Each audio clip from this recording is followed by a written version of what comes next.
1.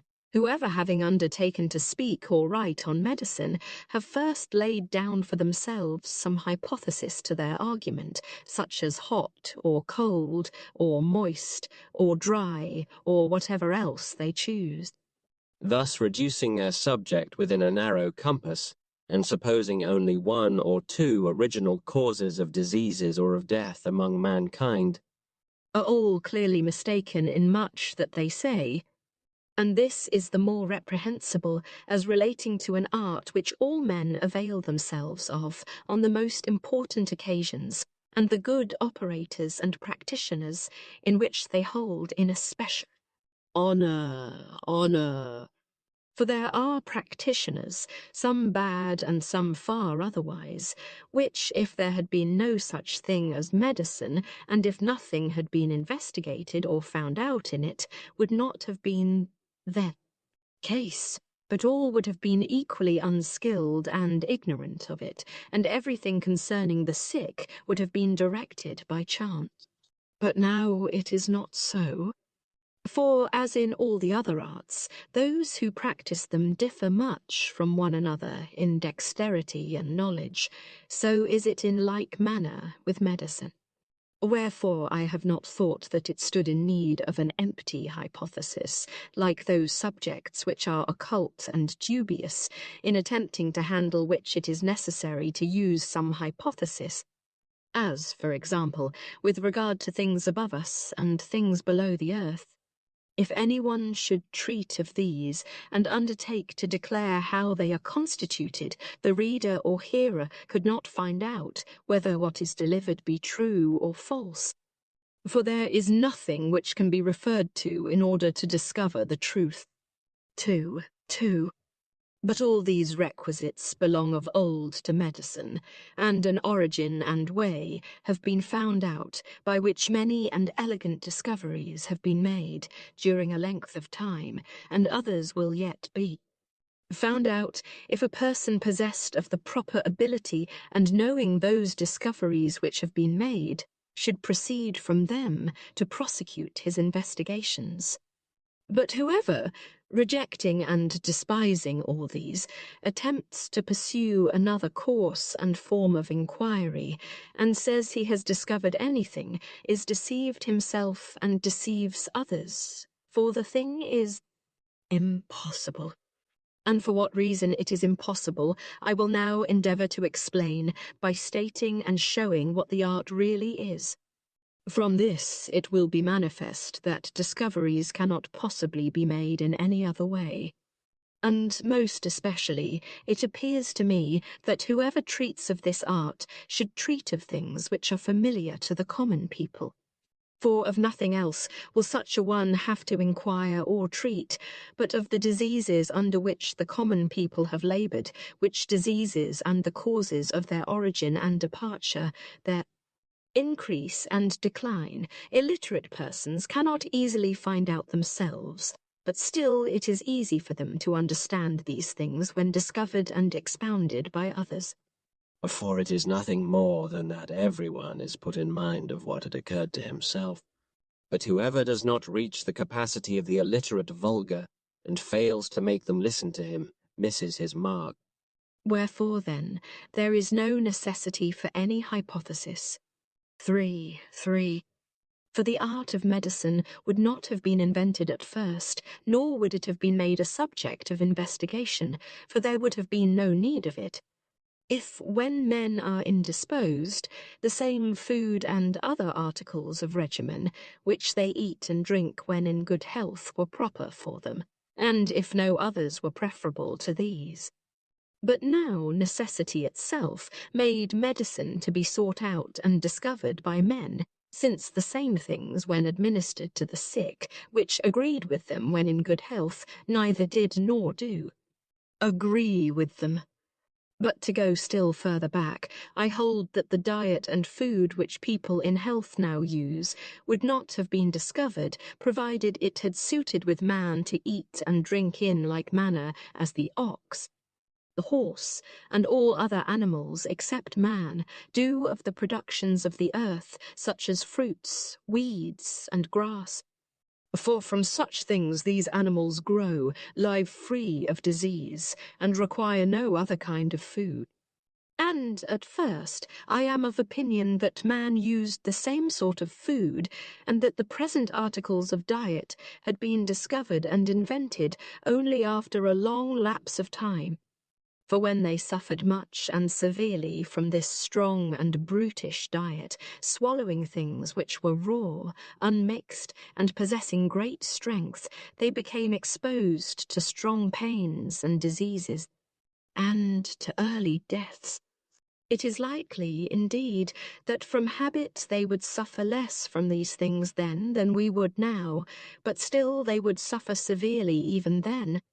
And it is likely that the greater number, and those who had weaker constitutions, would all perish, whereas the stronger would hold out for a longer time, as even nowadays some, in consequence of using strong articles of food, get off with little trouble, but others with much pain and suffering. From this necessity, it appears to me that they would search out the food befitting their nature, and thus discover that which we now use. And that from wheat, by macerating it, stripping it of its hull, grinding it all down, sifting, toasting, and baking it, they formed bread. And from barley they formed cake, masa, performing many operations in regard to it. They boiled, they roasted, they mixed, they diluted those things which are strong and of intense qualities with weaker things, fashioning them to the nature and powers of man, and considering that the stronger things nature would not be able to manage if administered, and that from such things pains, diseases, and death would arise, but such as nature could manage, that from them food, growth, and health would arise. To such a discovery and investigation, what more suitable name could one give than that of medicine? Since it was discovered for the health of man, for his nourishment and safety, as a substitute for that kind of diet by which pains, diseases, and deaths were occasioned. 4. And if this is not held to be an art, I do not object. For it is not suitable to call anyone an artist of that which no one is ignorant of, but which all know from usage and necessity. But still the discovery is a great one and requiring much art and investigation. Wherefore those who devote themselves to gymnastics and training are always making some new discovery by pursuing the same line of inquiry, where, by eating and drinking certain things, they are improved and grow stronger than they were. 5.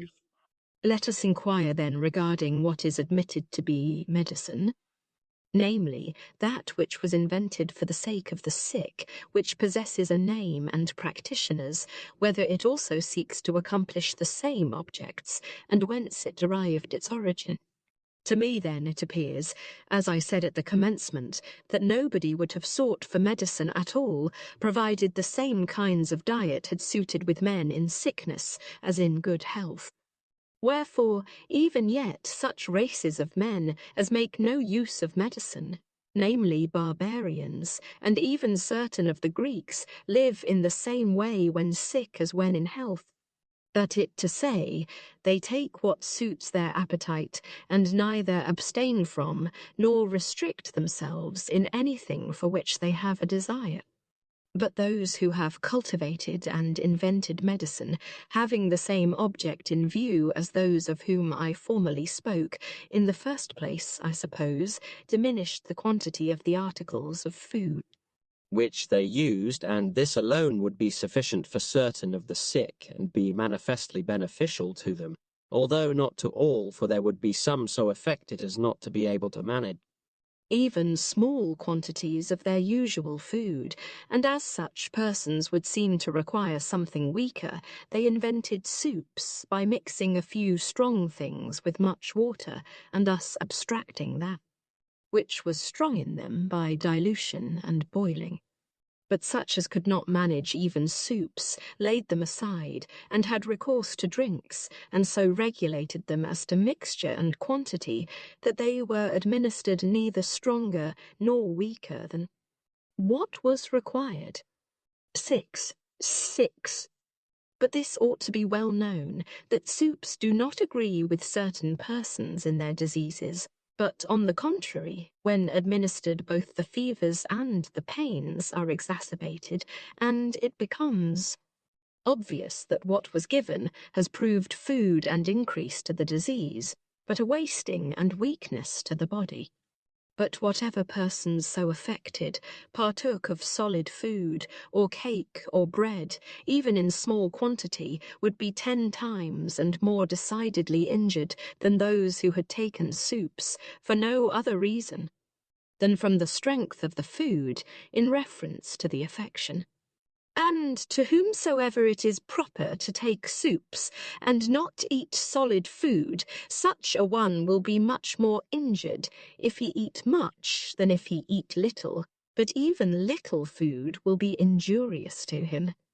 But all the causes of the sufferance refer themselves to this rule, that the strongest things most especially and decidedly hurt man, whether in health or in disease.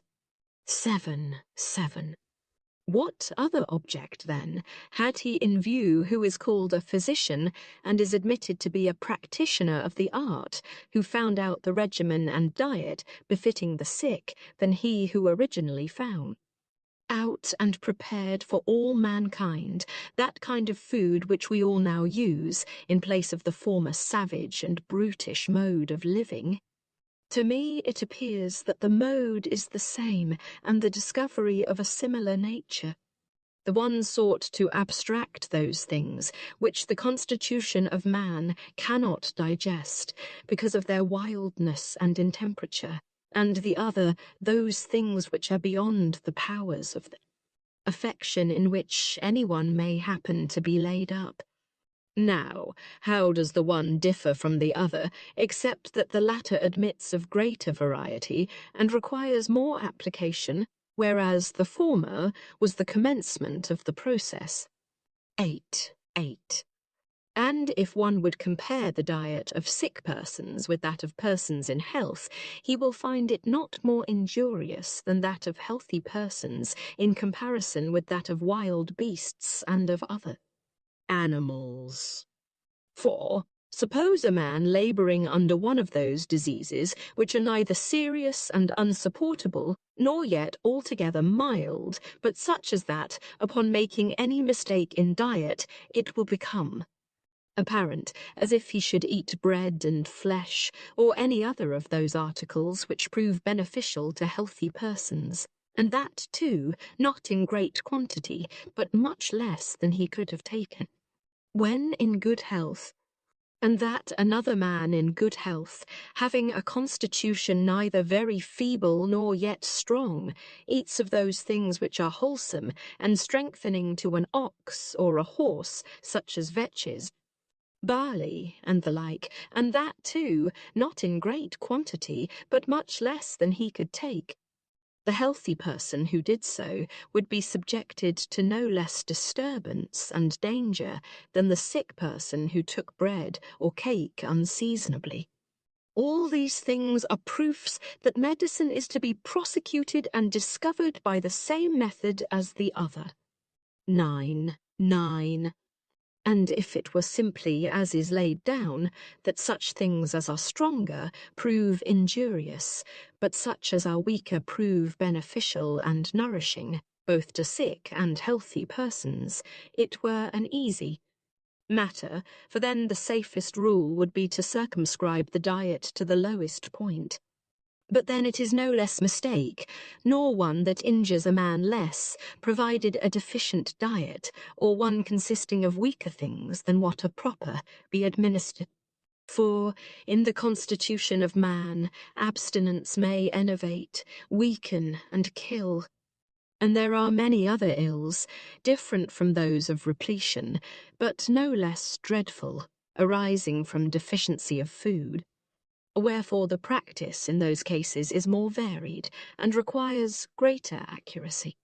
For one must aim at attaining a certain measure, and yet this measure admits neither weight nor calculation of any kind, by which it may be accurately determined, unless it be the sensation of them. Body, body. Wherefore it is a task to learn this accurately, so as not to commit small blunders either on the one side or the other, and in fact I would give great praise to the physician whose mistakes are small. For perfect accuracy is seldom to be seen, since many physicians seem to me to be in the same plight as bad pilots, who, if they commit mistakes while conducting the ship in a calm, do not expose themselves, but when a storm and violent hurricane overtake them, they then, from their ignorance and mistakes, are discovered to be what they are by all men, namely, in losing their ship. And thus bad and commonplace physicians, when they treat men who have no serious illness, in which case one may commit great mistakes without producing any formidable mischief, and such complaints occur much more frequently to men than dangerous ones. Under these circumstances, when they commit mistakes, they do not expose themselves to ordinary men. But when they fall in with a great, a strong, and a dangerous disease, then their mistakes and want of skill are made apparent to all. But their punishment is not far off, but is swift in overtaking both the one and the other. 10. And that no less mischief happens to a man from unseasonable depletion than from repletion may be clearly seen upon reverting to the consideration of persons in health. For to some with whom it agrees to take only one meal in the day, and they have arranged it so accordingly, whilst others, for the same reason, also take dinner, and this they do because they find it good for them, and not like those persons who, for pleasure or from any casual circumstance, adopt the one or the other custom. And to the bulk of mankind it is of little consequence which of these rules they observe, that is to say, whether they make it a practice to take 1 or 2 meals. But there are certain persons who cannot readily change their diet with impunity, and if they make any alteration in it for 1 day, or even for a part of a day, are greatly injured thereby. Such persons, provided they take dinner when it is not their wont, immediately become heavy and inactive, both in body and mind, and are weighed down with yawning, slumbering, and thirst.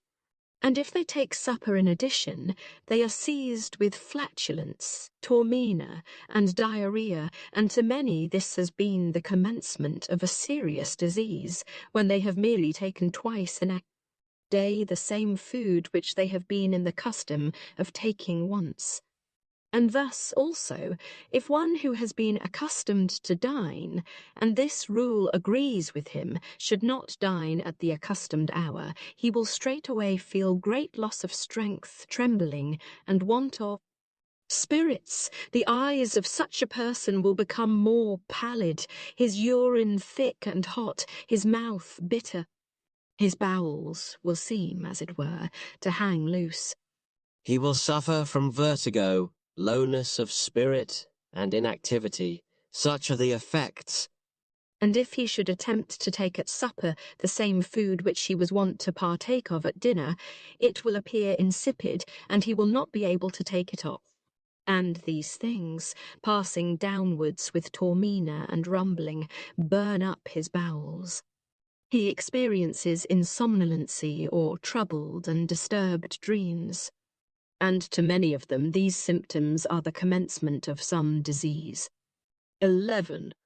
But let us inquire what are the causes of these things which happen to them.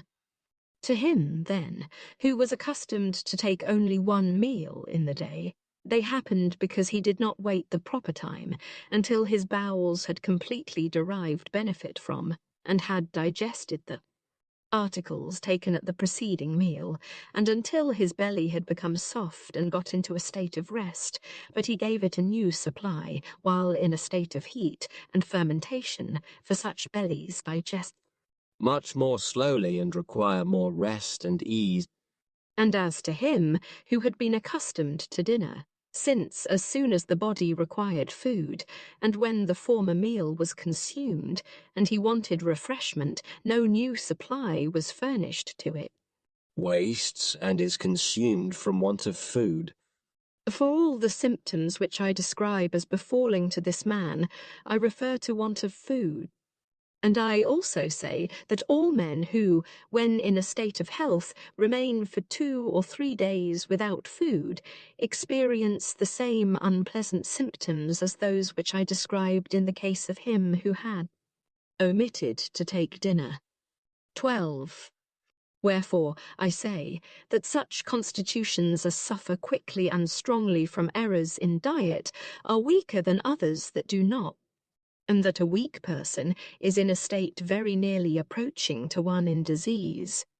But a person in disease is the weaker, and it is, therefore, more likely that he should suffer if he encounters anything that is unseasonable.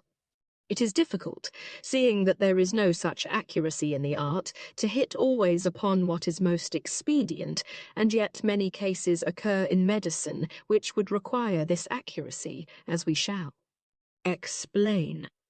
But on that account, I say, we ought not to reject the ancient art as if it were not, and had not been properly founded, because it did not attain accuracy in all things, but rather since it is capable of reaching to the greatest exactitude by reasoning, to receive it and admire its discoveries, made from a state of great ignorance, and as having been well and properly made, and not from chance. 13. But I wish the discourse to revert to the new method of those who prosecute their inquiries in the art by hypothesis. For if hot or cold or moist or dry be that which proves injurious to man, and if the person who would treat him properly must apply cold to the hot, hot to the cold, moist to the dry, and dry to the moist, let me be presented with a man, not indeed one of a strong constitution, but one of the weaker, and let him eat wheat, such as it is supplied from the thrashing floor, raw and unprepared, with raw meat, and let him drink water. By using such a diet, I know that he will suffer much and severely, for he will experience pains, his body will become weak, and his bowels deranged, and he will not subsist long. What remedy, then, is to be provided for one so situated? Hot, or cold, or moist, or dry? For it is clear that it must be one or other of these. For, according to this principle, if it is one of these which is injuring the patient, it is to be removed by its contrary.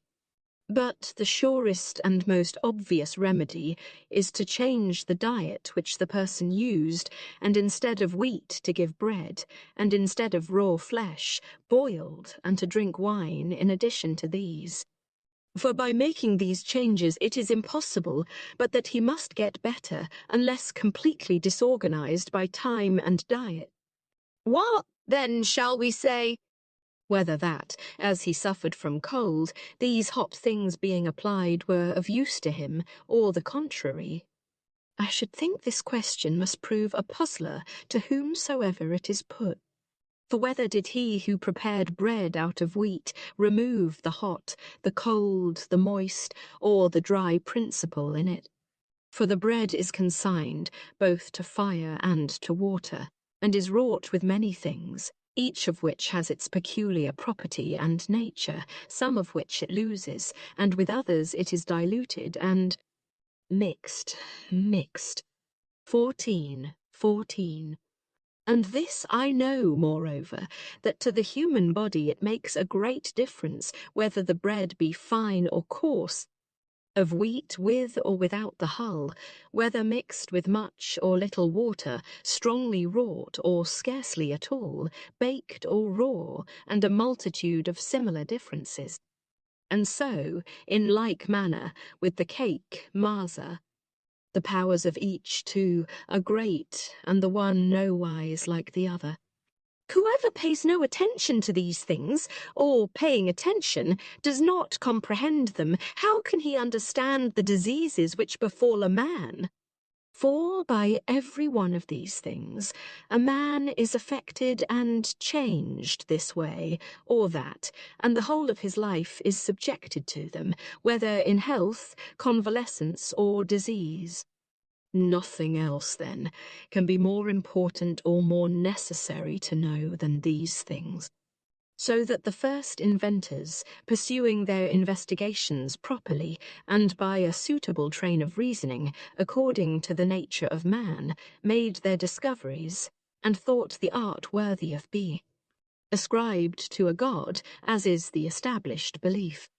For they did not suppose that the dry or the moist, the hot or the cold, or any of these, are either injurious to man, or that man stands in need of them.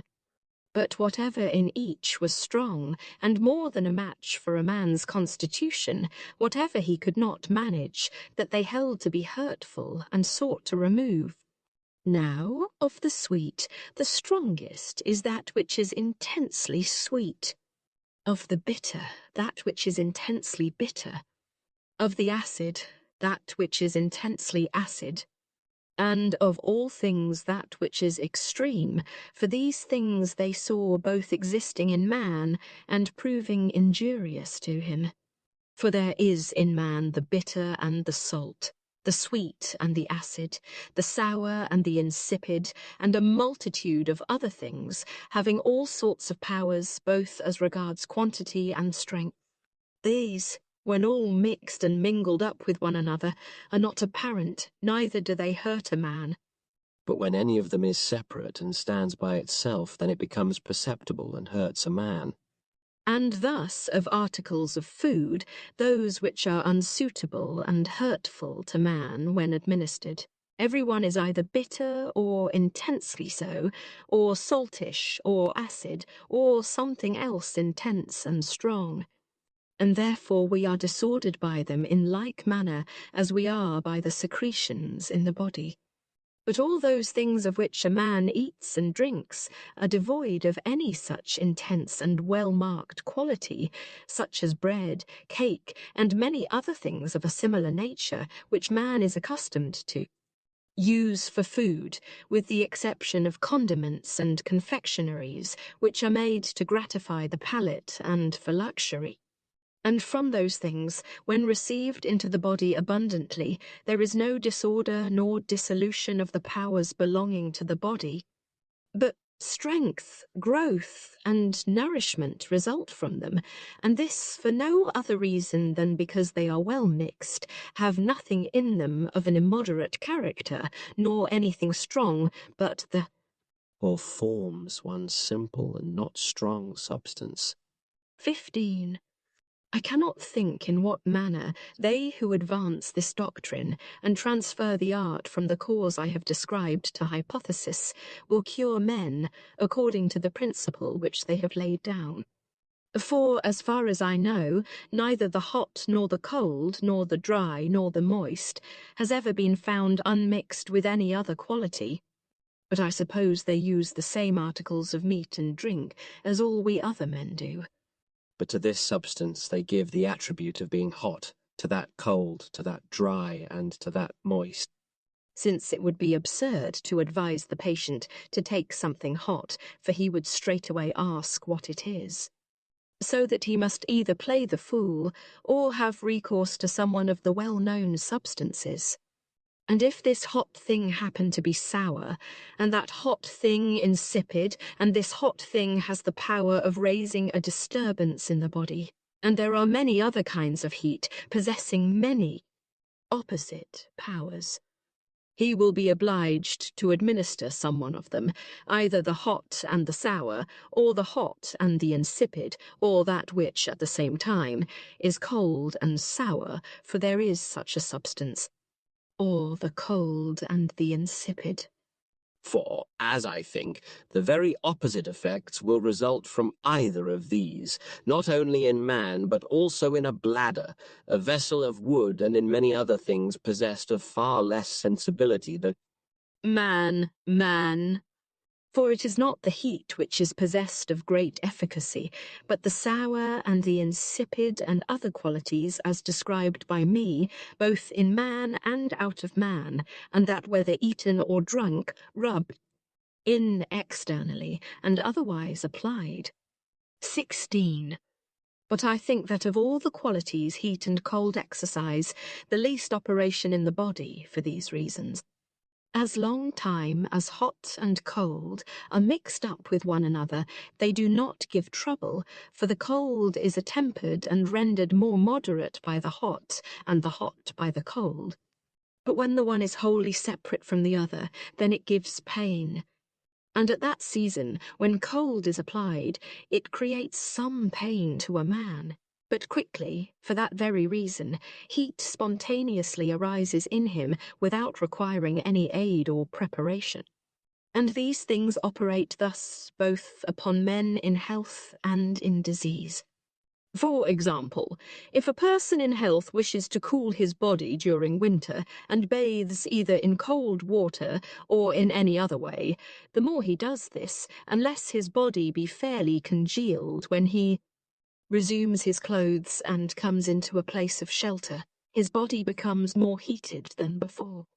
And thus, too, if a person wish to be warmed thoroughly, either by means of a hot bath or strong fire, and straightway having the same clothing on, takes up his abode again in the place he was in when he became congealed, he will appear much colder and more disposed to chills than before.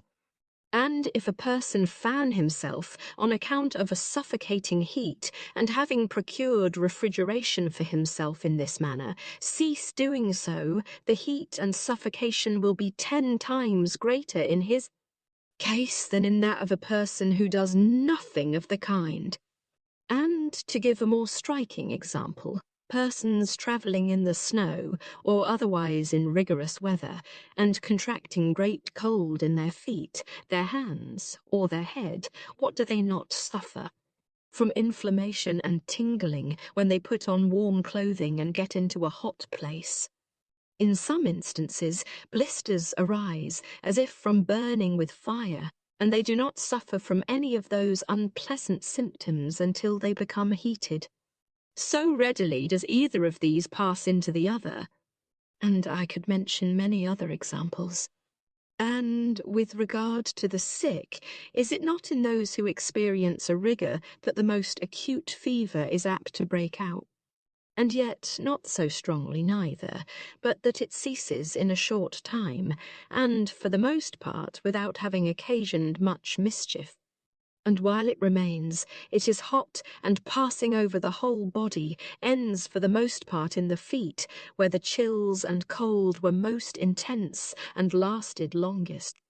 And when sweat supervenes and the fever passes off, the patient is much colder than if he had not taken the fever at all. Why, then, should that which so quickly passes into the opposite extreme and loses its own powers spontaneously be reckoned a mighty and serious affair? And what necessity is there for any great remedy for it? 17. One might here say, but persons in ardent fevers, pneumonia, and other formidable diseases do not quickly get rid of the heat, nor experience these rapid alterations of heat and cold. And I reckon this very circumstance the strongest proof that it is not from heat, simply that men get into the febrile state. Neither is it the sole cause of the mischief, but that this species of The heat is bitter, and that acid, and the other saltish, and many other varieties. And again, there is cold combined with other qualities. These are what proves injurious. Heat, it is true, is present also, possessed of strength, as being that which conducts, is exacerbated, and increased along with the other, but has no power greater than what is peculiar to itself. 18. With regard to these symptoms, in the first place, those are most obvious, of which we have all often had experience. Thus, then, in such of us as have a coryza and defluxion from the nostrils, this discharge is much more acrid than that which formerly was formed in and ran from them daily. And it occasions swelling of the nose, and it inflames, being of a hot and extremely ardent nature, as you may know if you apply your hand to the place. And if the disease remains long, the part becomes ulcerated, although destitute of flesh and hard. And the heat in the nose ceases, not when the defluxion takes place and the inflammation is present, but when the running becomes thicker and less acrid and more mixed with the former secretion. Then it is that the heat ceases. But in all those cases in which this decidedly proceeds from cold alone, without the concourse of any other quality, there is a change from cold to hot, and from hot to cold, and these quickly supervene and require no coction. But all the others being connected, as I have said, with acrimony and intemperance of humours, pass off in this way by being mixed and concocted. 19. But such defluxions as are determined to the eyes being possessed of strong and varied acrimonies ulcerate the eyelids, and in some cases corrode the cheeks and parts below the eyes, upon which the flow and even occasion rupture and erosion of the tunic which surrounds the eyeball. But pain, heat, and extreme burning prevail until the defluxions are concocted and become thicker, and concretions form about the eyes, and decoction takes place from the fluids being mixed up, diluted, and digested together. And in defluxions upon the throat, from which are formed hoarseness, synanche, erysipelas, and pneumonia, all these have at first saltish, watery, and acrid discharges, and with these the diseases gain strength. But when the discharges become thicker, more concocted, and are freed from all acrimony, then indeed the fevers pass away, and the other symptoms which annoyed the patient. For we must account those things the cause of each complaint, which, being present in a certain fashion, the complaint exists, but it ceases when they change to another combination. But those which originate from pure heat or cold, and do not participate in any other quality, will then cease when they undergo a change from cold, and from hot to cold. And they change in the manner I have described before. Wherefore, all the other complaints to which man is subject arise from powers, qualities. Thus, when there is an overflow of the bitter principle, which we call yellow bile, what anxiety, burning heat, and loss of strength prevail. But if relieved from it, either by being purged spontaneously, or by means of a medicine seasonably administered, the patient is decidedly relieved of the pains and heat. But while these things float on the stomach, unconcocted and undigested, no contrivance could make the pains and fever cease. And when there are acidities of an acrid and aeruginous character, what varieties of frenzy, gnawing pains in the bowels and chest, and inquietude prevail. And these do not cease until the acidities be purged away or are calmed down and mixed with other fluids. The coction, change, attenuation, and thickening into the form of humours take place through many and various forms. Therefore the crises and calculations of time are of great importance in such matters.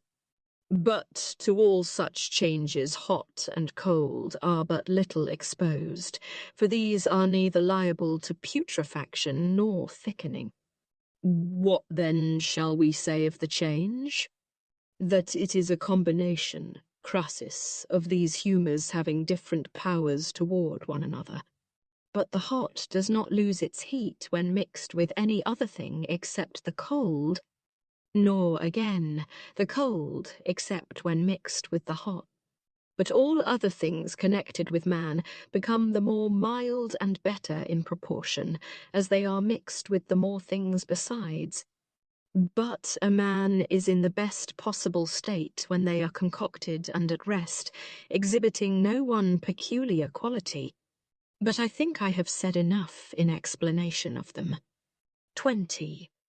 Certain sophists and physicians say that it is not possible for anyone to know medicine who does not know what man is, and that whoever would cure men properly must learn this in the first place. But this saying rather appertains to philosophy, as Empedocles and certain others have described what man in his origin is, and how he first was made and constructed. But I think whatever such has been said or written by sophist or physician concerning nature has less connection with the art of medicine than with the art of painting. And I think that one cannot know anything certain respecting nature from any other quarter than from medicine, and that this knowledge is to be attained when one comprehends the whole subject of medicine properly, but not until then. And I say that this history shows what man is, by what causes he was made, and other things accurately. Wherefore it appears to me necessary to every physician to be skilled in nature, and strive to know, if he would wish to perform his duties, what man is in relation to the articles of food and drink, and to his other occupations, and what are the effects of each of them to everyone. And it is not enough to know simply that cheese is a bad article of food, as disagreeing with whoever eats of it to satiety, but what sort of disturbance it creates, and wherefore, and with what principle in man it disagrees. For there are many other articles of food and drink naturally bad, which affect man in a different manner. Thus, to illustrate my meaning by an example, undiluted wine drunk in large quantity renders a man feeble. And everybody seeing this knows that such is the power of wine, and the cause thereof. And we know, moreover, on what parts of a man's body it principally exerts its action. And I wish the same certainty to appear in other cases. For cheese, since we used it as an example, does not prove equally injurious to all men, for there are some who can take it to satiety without being hurt by it in the least. But, on the contrary, it is wonderful what strength it imparts to those it agrees with. But there are some who do not bear it well.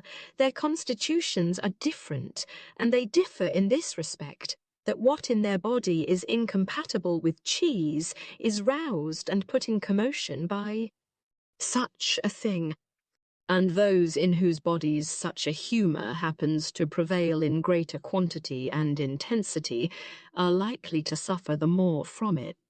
But if the thing had been pernicious to the whole nature of man, it would have hurt all.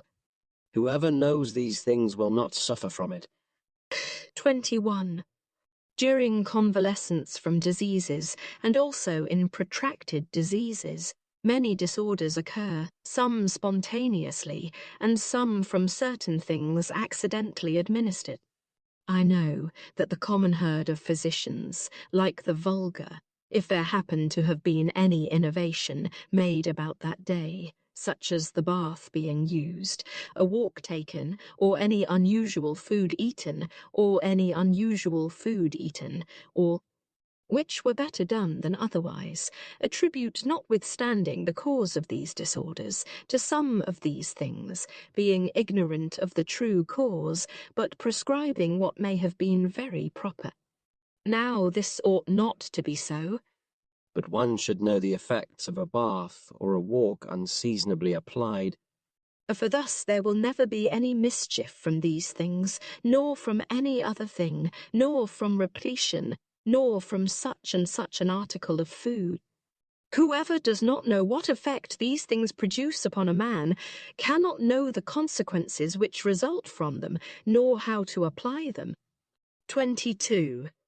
And it appears to me that one ought also to know what diseases arise in man from the powers, and what from the structures.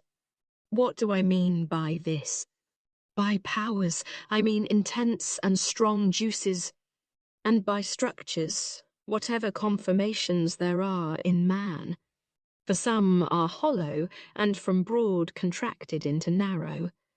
Some expanded, some hard and round, some broad and suspended, some stretched, some long, some dense, some rare and succulent, some spongy and of loose texture. Now then, which of these figures is the best calculated to suck to itself and attract humidity from another body? Whether what is hollow and expanded, or what is solid and round, or what is hollow, and from broad, gradually turning narrow. I think such as from hollow and broad are contracted into narrow. This may be ascertained otherwise from obvious facts. Thus, if you gape wide with the mouth, you cannot draw in any liquid, but by protruding, contracting, and compressing the lips, and still more by using a tube, you can readily draw in whatever you wish. And thus, too, the instruments which are used for cupping are broad below, and gradually become narrow, and are so constructed in order to suck and draw in from the fleshy part. The nature and construction of the parts within a man are of a like nature.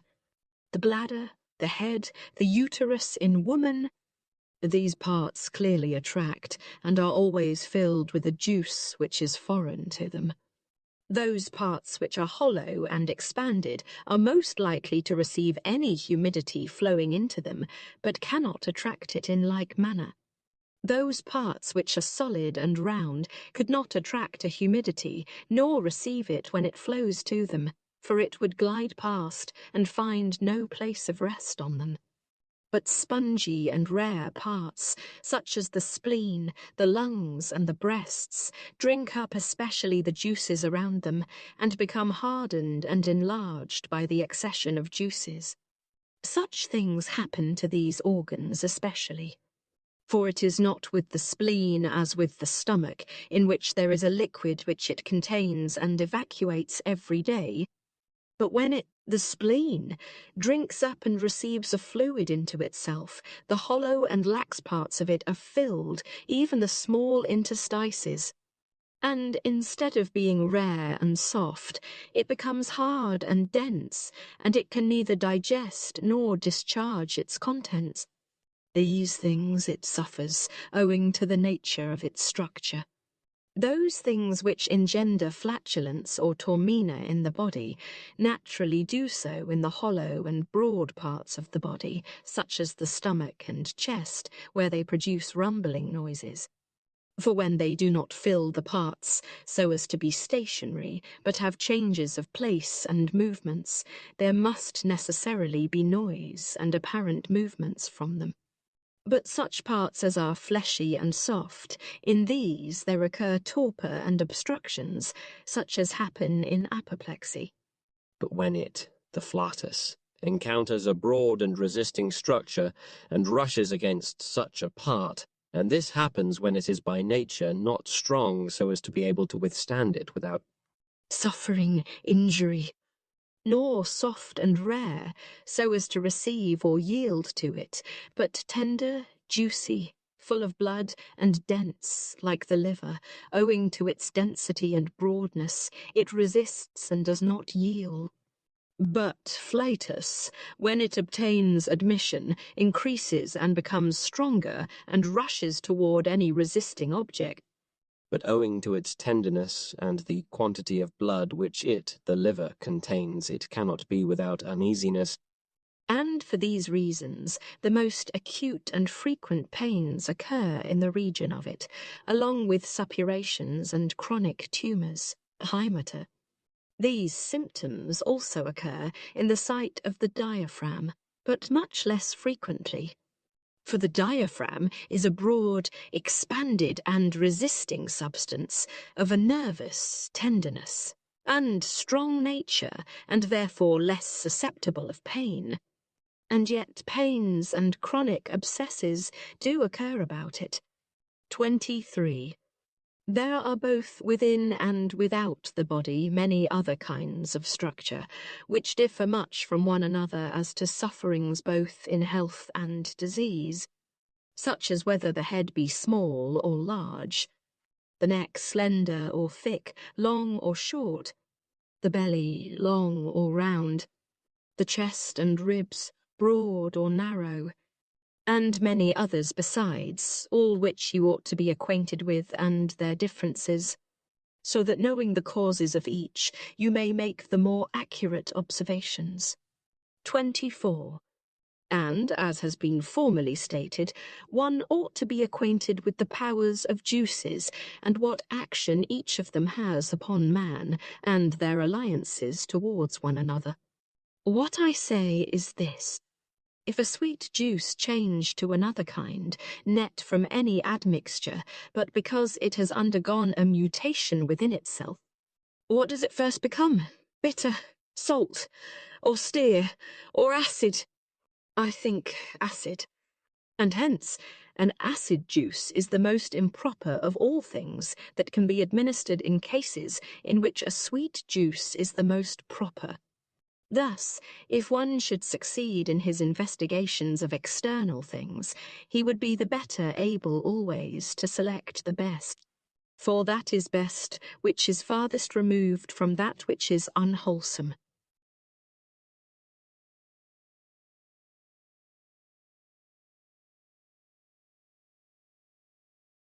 On airs, waters, and places. 1. Whoever wishes to investigate medicine properly should proceed thus. In the first place, to consider the seasons of the year, and what effects each of them produces, for they are not at all alike, but differ much from themselves in regard to their changes. Then the winds, the hot and the cold, especially such as are common to all countries, and then such as are peculiar to each locality. We must also consider the qualities of the waters, for as they differ from one another in taste and weight, so also do they differ much in their qualities. In the same manner, when one comes into a city to which he is a stranger, he ought to consider its situation, how it lies as to the winds and the rising of the sun. For its influence is not the same, whether it lies to the north or the south, to the rising or to the setting sun. These things one ought to consider most attentively, and concerning the waters which the inhabitants use, whether they be marshy and soft, or hard, and running from elevated and rocky situations, and then if saltish and unfit for cooking, and the ground, whether it be naked and deficient in water, or wooded and well watered, and whether it lies in a hollow, confined situation, or is elevated and cold, and the mode in which the inhabitants live, and what are their pursuits, whether they are fond of drinking and eating to excess, and given to indolence, or are fond of exercise and labour, and not given to excess in eating and drinking. 2. From these things he must proceed to investigate everything else. For if one knows all these things well, or at least the greater part of them, he cannot miss knowing, when he comes into a strange city, either the diseases peculiar to the place, or the particular nature of common diseases, so that he will not be in doubt as to the treatment of the diseases, or commit mistakes, as is likely to be the case, provided one had not previously considered the matters. And in particular, as the season and the year advances, he can tell what epidemic diseases will attack the city, either in summer or in winter, and what each individual will be in danger of, experiencing from the change of regimen. For knowing the changes of the seasons, the risings and settings of the stars, how each of them takes place, he will be able to know beforehand what sort of a year is going to ensue. Having made these investigations, and knowing beforehand the seasons, such a one must be acquainted with each particular, and must succeed in the preservation of health, and be by no means unsuccessful in the practice of his art. And if it shall be thought that these things belong rather to meteorology, it will be admitted, on second thoughts, that astronomy contributes not a little, but a very great deal, indeed, to medicine. For with the seasons the digestive organs of men undergo a change. 3. But how each of the aforementioned things should be investigated and explained, I will now declare in a clear manner.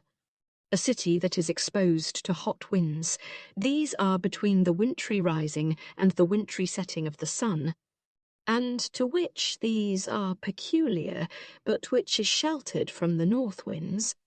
In such a city, the waters will be plenteous and saltish, and as they run from an elevated source, they are necessarily hot in summer and cold in winter. The heads of the inhabitants are of a humid and pituitous constitution, and their bellies subject to frequent disorders, owing to the phlegm running down from the head. The forms of their bodies, for the most part, are rather flabby. They do not eat nor drink much. Drinking wine in particular, and more especially if carried to intoxication, is oppressive to them. And the following diseases are peculiar to the district. In the first place, the women are sickly and subject to excessive menstruation. Then many are unfruitful from disease and not from nature, and they have frequent miscarriages. Infants are subject to attacks of convulsions and asthma, which they consider to be connected with infancy and hold to be a sacred disease, epilepsy. The men are subject to attacks of dysentery, diarrhea, herpes, chronic fevers in winter, of epinictis, frequently, and of hemorrhoids about the anus. Pleurisy, peripneumonies, ardent fevers, and whatever diseases are reckoned acute do not often occur, for such diseases are not apt to prevail where the bowels are loose. Ophthalmies occur of a humid character, but not of a serious nature, and of short duration, unless they attack epidemically from the change of the seasons. And when they pass their 50th year, defluxions supervening from the brain render them paralytic when exposed suddenly to strokes of the sun or to cold. These diseases are endemic to them, and, moreover, if any epidemic disease connected with the change of the seasons prevail, they are also liable to it. 4. But the following is the condition of cities which have the opposite exposure, namely, to cold winds, between the summer settings and the summer risings of the sun, and to which these winds are peculiar, and which are sheltered from the south and the hot breezes. In the first place, the waters are, for the most part, hard and cold. The men must necessarily be well braced and slender, and they must have the discharges downwards of the alimentary canal hard and of difficult evacuation, while those upwards are more fluid and rather bilious than pituitous. Their heads are sound and hard, and they are liable to burstings of vessels, for the most part. The diseases which prevail epidemically with them are pleurisy, and those which are called acute diseases. This must be the case when the bowels abound. And from any causes, many become affected with suppurations in the lungs, the cause of which is the tension of the body and hardness of the bowels. For their dryness and the coldness of the water dispose them to ruptures of vessels. Such constitutions must be given to excess of eating, but not of drinking, for it is not possible to be gourmands and drunkards at the same time. Ophthalmies, too, at length supervene, these being of a hard and violent nature, and soon ending in rupture of the eyes. Persons under 30 years of age are liable to severe bleedings at the nose in summer. Attacks of epilepsy are rare but severe. Such people are likely to be rather long-lived. Their ulcers are not attended with serous discharges, nor of a malignant character. In disposition they are rather ferocious than gentle. The diseases I have mentioned are peculiar to the men, and besides, they are liable to any common complaint which may be prevailing from the changes of the season. But the women in the first place are of a hard constitution, from the waters being hard, indigestible, and cold, and their menstrual discharges are not regular, but in small quantity and painful. Then they have difficult parturition, but are not very subject to abortions. And when they do bring forth children, they are unable to nurse them. For the hardness and indigestible nature of the water puts away their milk. Ephesis frequently supervenes after childbirth, for the efforts of it frequently bring on ruptures and strains. Children, while still little, are subject to dropsies in the testicle, which disappear as they grow older. In such a town they are late in attaining manhood. It is, as I have now stated, with regard to hot and cold winds and cities thus exposed. 5. Cities that are exposed to winds between the summer and the winter risings of the sun, and those the opposite to them, have the following characters. Those which lie to the rising of the sun are all likely to be more healthy than such as are turned to the north, or those exposed to the hot winds, even if there should not be a furlong between them. In the first place, both the heat and cold are more moderate. Then such waters as flow to the rising sun must necessarily be clear, fragrant, soft, and delightful to drink in such a city. For the sun in rising and shining upon them purifies them by dispelling the vapours which generally prevail in the morning. The persons of the inhabitants are, for the most part, well coloured and blooming, unless some disease counteract. The inhabitants have clear voices, and in temper and intellect are superior to those which are exposed to the north, and all the productions of the country in like manner are better. A city so situated resembles the spring as to moderation between heat and cold, and the diseases are few in number, and of a feeble kind, and bear a resemblance to the diseases which prevail in regions exposed to hot winds. The women there are very prolific and have easy deliveries. Thus it is with regard to them. 6. But such cities as lie to the west, and which are sheltered from winds blowing from the east, and which the hot winds and the cold winds of the north scarcely touch, must necessarily be in a very unhealthy situation. In the first place, the waters are not clear, the cause of which is because the mist prevails commonly in the morning, and it is mixed up with the water and destroys its clearness, for the sun doth not shine upon the water until he be considerably raised above the horizon. And in summer, cold breezes from the east blow and dews fall. And in the latter part of the day, the setting sun particularly scorches the inhabitants, and therefore they are pale and enfeebled, and are partly subject to all the aforesaid diseases, but no one is peculiar to them. Though their voices are rough and hoarse, owing to the state of the air, which in such a situation is generally impure and unwholesome, for they have not the northern winds to purify it. And these winds they have are of a very humid character, such being the nature of the evening breezes. Such a situation of a city bears a great resemblance to autumn, as regards the changes of the day, inasmuch as the difference between morning and evening is great. So it is with regard to the winds that are conducive to health, or the contrary. 7. And I wish to give an account of the other kinds of waters, namely, of such as are wholesome, and such as are unwholesome, and what bad and what good effects may be derived from water. For water contributes much towards health.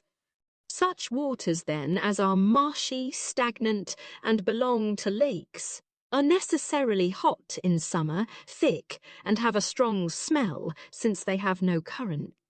But being constantly supplied by rainwater and the sun heating them, they necessarily want their proper colour, are unwholesome and form bile. In winter they become congealed, cold and muddy with the snow and ice, so that they are most apt to engender phlegm and bring on hoarseness. Those who drink them have large and obstructed spleens. Their bellies are hard, emaciated and hot, and their shoulders, collarbones, and faces are emaciated. For their flesh is melted down and taken up by the spleen, and hence they are slender. Such persons then are voracious and thirsty. But their bellies are very dry both above and below, so that they require the strongest medicines. This disease is habitual to them both in summer and in winter, and in addition that they are very subject to dropsies of a most fatal character. And in summer dysenteries, diarrheas, and protracted quartan fevers frequently seize them, and these diseases, when prolonged, dispose such constitutions to dropsies, and thus prove fatal. These are the diseases which attack them in summer. But in winter, younger persons are liable to pneumonia and maniacal affections. And older persons to ardent fevers, from hardness of the belly. Women are subject to edema and leucophlegmasia. When preganned then during nursing, they become wasted and sickly, and the lochial discharge after parturition does not proceed properly with the women. The children are particularly subject to hernia, and adults to varices and ulcers on their legs, so that persons with such constitutions cannot be long-lived, but before the usual period they fall into a state of premature old age. And further, the women appear to be with child, and when the time of parturition arrives, the fullness of the belly disappears, and this happens from dropsy of the uterus. Such waters then I reckon bad for every purpose. The next to them in badness are those which have their fountains in rocks, so that they must necessarily be hard, or come from a soil which produces thermal waters, such as those having iron, copper, Silver, gold, sulphur, alum, bitumen, or nitra, soda. For all these are formed by the force of heat. Good waters cannot proceed from such a soil, but those that are hard and of a heating nature, difficult to pass by urine, and of difficult evacuation by the bowels. The best are those which flow from elevated grounds and hills of earth. These are sweet, clear, and can bear a little wine. They're hot in summer and cold in winter, for such necessarily must be the waters from deep wells. But those are most to be commended which run to the rising of the sun, and especially to the summer sun, for such are necessarily more clear, fragrant, and light. But all such as are saltish, crude, and hard are not good for drink. But there are certain constitutions and diseases with which such waters agree when drunk, as I will explain presently. Their characters are as follows. The best are such as have their fountains to the east. The next, those between the summer risings and settings of the sun, and especially those to the risings. And third, those between the summer and winter settings. But the worst are those to the south, and the parts between the winter rising and setting, and those to the south are very bad, but those to the north are better. They are to be used as follows. Whoever is in good health and strength need not mind, but may always drink whatever is at hand. But whoever wishes to drink the most suitable for any disease may accomplish his purpose by attending to the following directions. To persons whose bellies are hard and easily burnt up, the sweetest, the lightest, and the most limpid waters will be proper. But those persons whose bellies are soft, loose, and pituitous should choose the hardest, those kinds that are most crude, and the saltest, for thus will they be most readily dried up. For such waters as are adapted for boiling, and are of a very solvent nature, naturally loosen readily and melt down the bowels. But such as are intractable, hard, and by no means proper for boiling, these rather bind and dry up the bowels. People have deceived themselves with regard to salt waters from inexperience, for they think these waters purgative, whereas they are the very reverse. For such waters are crude and ill-adapted for boiling, so that the belly is more likely to be bound up than loosened by them. And thus it is with regard to the waters of springs. 8. I will now tell how it is with respect to rain, water, and water from snow. Rain waters, then, are the lightest, the sweetest, the thinnest, and the clearest. For originally the sun raises and attracts the thinnest and lightest part of the water, as is obvious from the nature of salts. For the saltish part is left behind owing to its thickness and weight, and forms salts. But the sun attracts the thinnest part, owing to its lightness, and he abstracts this not only from the lakes, but also from the sea, and from all things which contain humidity, and there is humidity, and there is humidity, in everything. And from man himself, the sun draws off the thinnest and lightest part of the juices. As a strong proof of this, when a man walks in the sun, or sits down having a garment on, whatever parts of the body the sun shines upon do not sweat, for the sun carries off whatever sweat makes its appearance. But those parts which are covered by the garment, or anything else sweat, for the particles of sweat are drawn and forced out by the sun, and are preserved by the cover, so as not to be dissipated by the sun. But when the person comes into the shade, the whole body equally perspires, because the sun no longer shines upon it. Wherefore, of all kinds of water, these spoil the soonest. And rainwater has a bad smell, because its particles are collected and mixed together from most objects, so as to spoil the soonest. And in addition to this, when attracted and raised up, being carried about and mixed with the air, whatever part of it is turbid and darkish is separated and removed from the other, and becomes cloud and mist, but the most attenuated and lightest part is left, and becomes sweet, being heated and concocted by the sun, for all other things, when concocted, become sweet. While dissipated then, and not in a state of consistence, it is carried aloft. But when collected and condensed by contrary winds, it falls down wherever it happens to be most condensed. For this is likely to happen when the clouds being carried along and moving with a wind which does not allow them to rest, suddenly encounters another wind and other clouds from the opposite direction.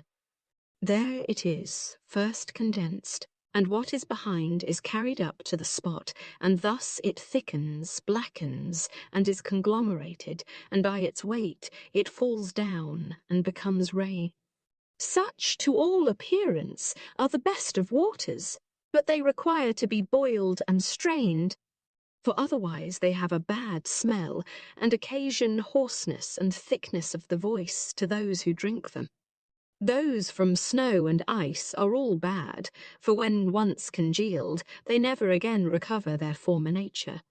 For whatever is clear, light, and sweet in them is separated and disappears, but the most turbid and weightiest part is left behind.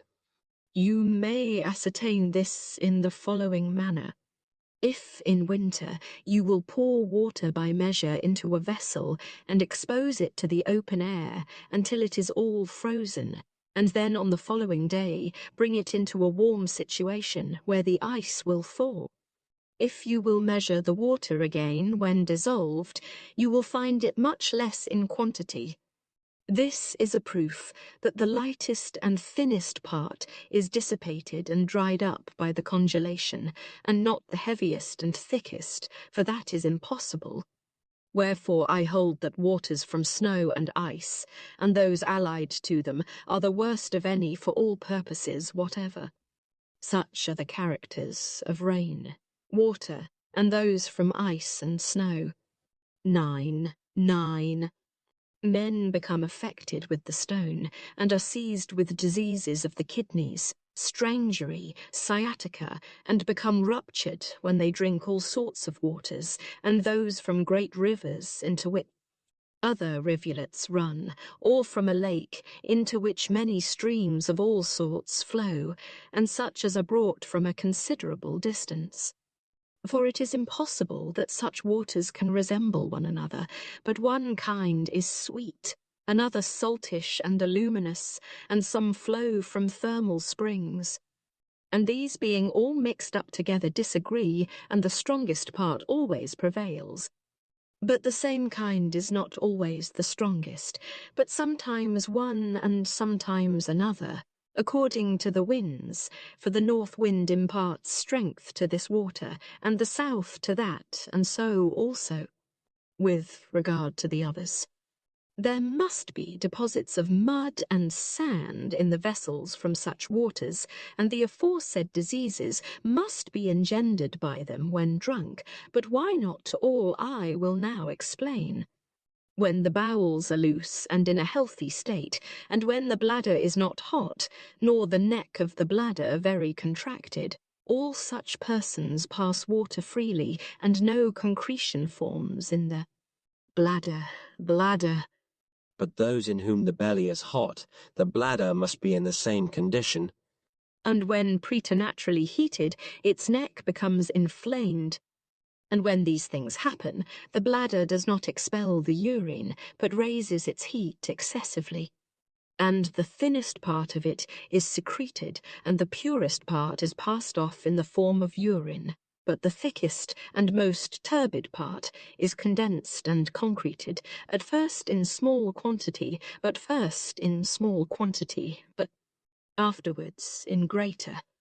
For being rolled about in the urine, whatever is of a thick consistence, it assimilates to itself, and thus it increases and becomes indurated.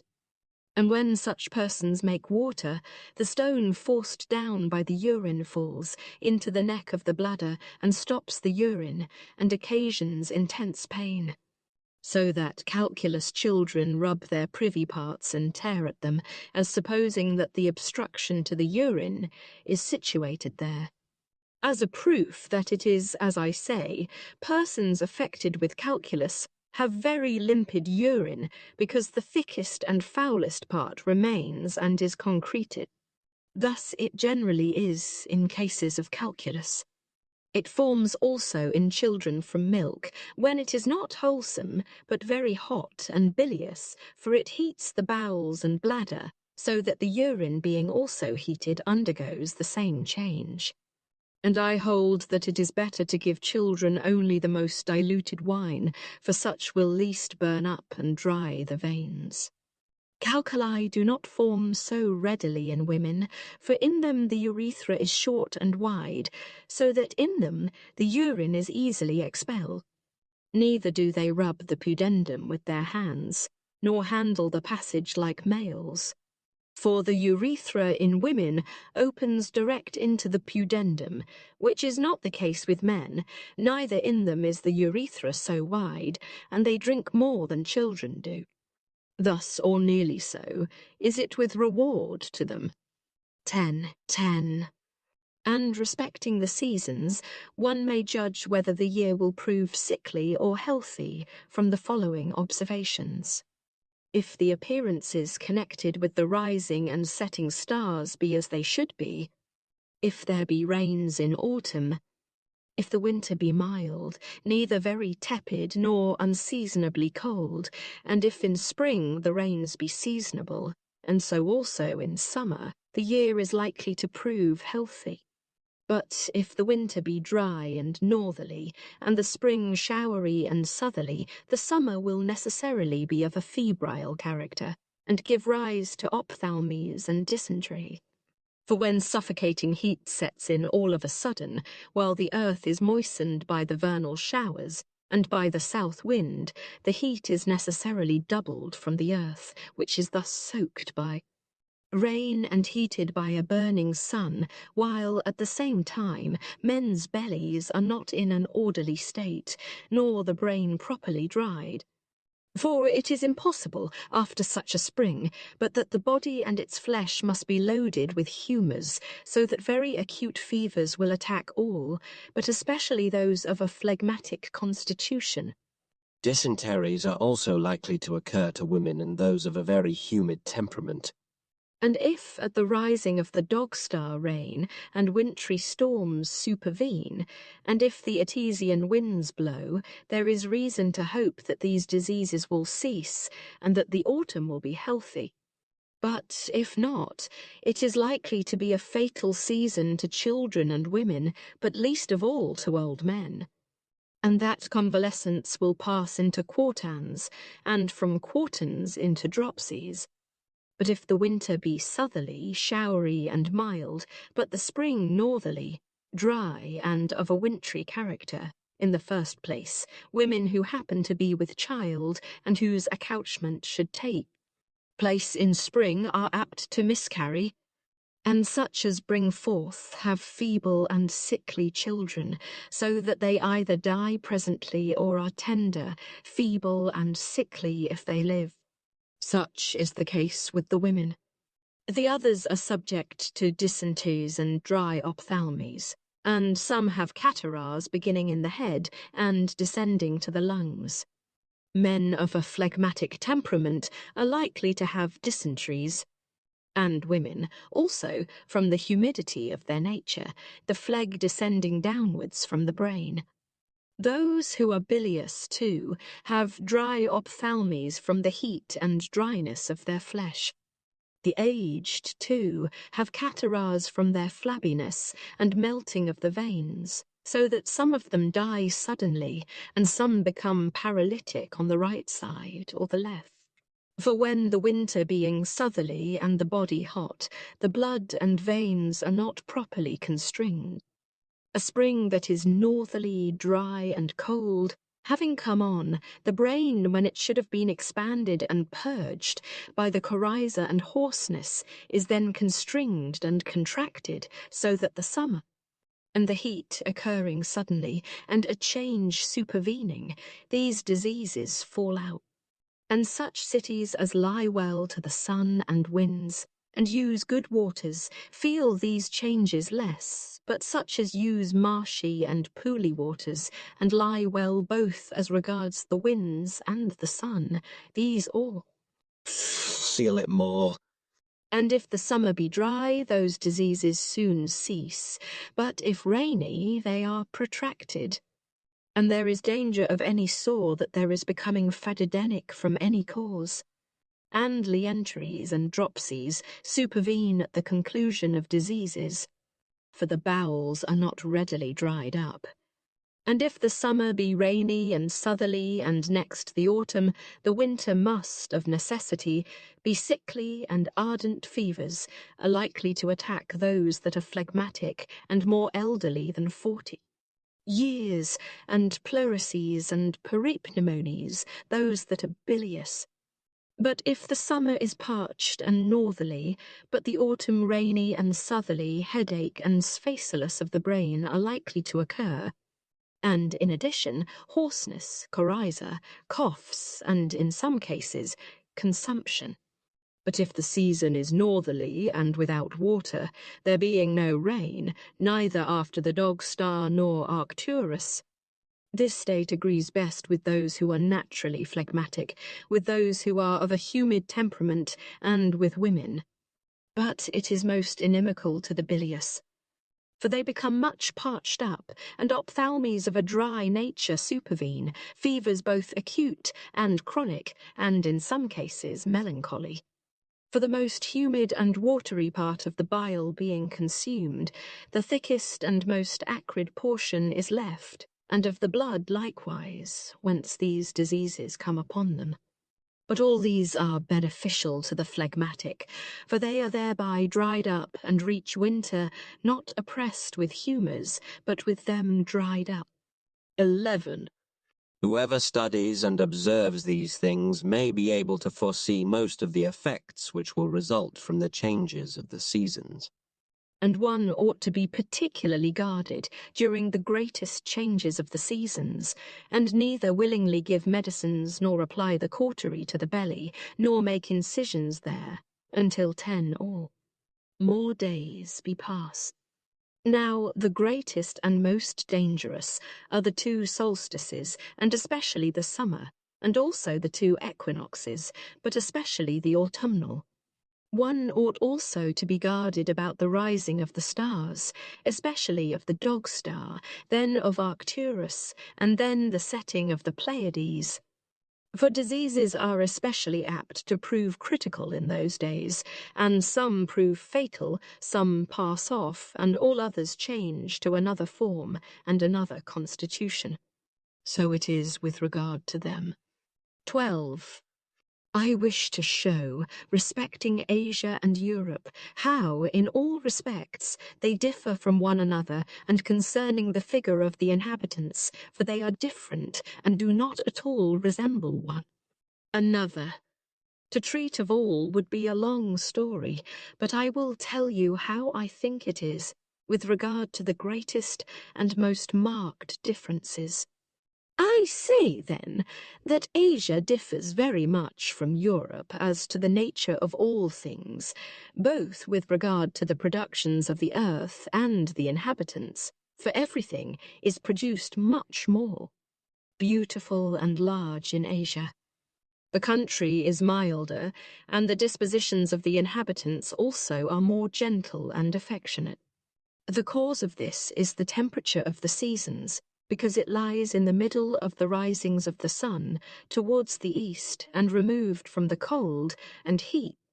For nothing tends to growth and mildness so much as when the climate has no predominant quality, but a general equality of temperature prevails. It is not everywhere the same with regard to Asia, but such parts of the country as lie intermediate between the heat and the cold are the best supplied with fruits and trees, and have the most genial climate, and enjoy the purest waters, both celestial and terrestrial. For neither are they much burnt up by the heat, nor dried up by the drought and want of rain, nor do they suffer from the cold, since they are well watered from abundant showers and snow, and the fruits of the season, as might be supposed, grow in abundance, both such as are raised from seed that has been sown, and such plants as the earth produces of its own accord, the fruits of which the inhabitants make use of, training them from their wild state, and transplanting them to a suitable soil. The cattle also which are reared there are vigorous, particularly prolific, and bring up young of the fairest description. The inhabitants, too, are well fed, most beautiful in shape, of large stature, and differ little from one another, either as to figure or size. And the country itself, both as regards its constitution and mildness of the seasons, may be said to bear a close resemblance to the spring. Manly courage, endurance of suffering, laborious enterprise, and high spirit could not be produced in such a state of things, either among the native inhabitants or those of a different country, for there pleasure necessarily reigns. For this reason, also, the forms of wild beasts there are much varied. Thus it is, as I think, with the Egyptians and Libyans. 13. But concerning those on the right hand of the summer risings of the sun as far as the Palus Meotis, for this is the boundary of Europe and Asia, it is with them as follows. The inhabitants there differ far more from one another than those I have treated of above, owing to the differences of the seasons and the nature of the soil. But with regard to the country itself, matters are the same there as among all other men. For where the seasons undergo the greatest and most rapid changes, there the country is the wildest and most unequal. And you will find the greatest variety of mountains, forests, plains, and meadows. But where the seasons do not change much there, the country is the most even. And if one will consider it, so is it also with regard to the inhabitants. For the nature of some is like to a country covered with trees and well watered, of some to a thin soil deficient in water, of others to fenny and marshy places, and of some again to a plain of bare and parched land. For the seasons which modify their natural frame of body are varied, and the greater the varieties of them, the greater also will be the differences of their shapes. 14. I will pass over the smaller differences among the nations, but will now treat of such as are great, either from nature or custom. And first, concerning the macrocephaly. There is no other race of men which have heads in the least resembling theirs. At first, usage was the principal cause of the length of their head, but now nature cooperates with usage. They think those the most noble who have the longest heads. It is thus with regard to the usage. Immediately after the child is born, and while its head is still tender, they fashion it with their hands, and constrain it to assume a lengthened shape by applying bandages and other suitable contrivances whereby the spherical form of the head is destroyed, and it is made to increase in length. Thus, at first, usage operated so that this constitution was the result of force.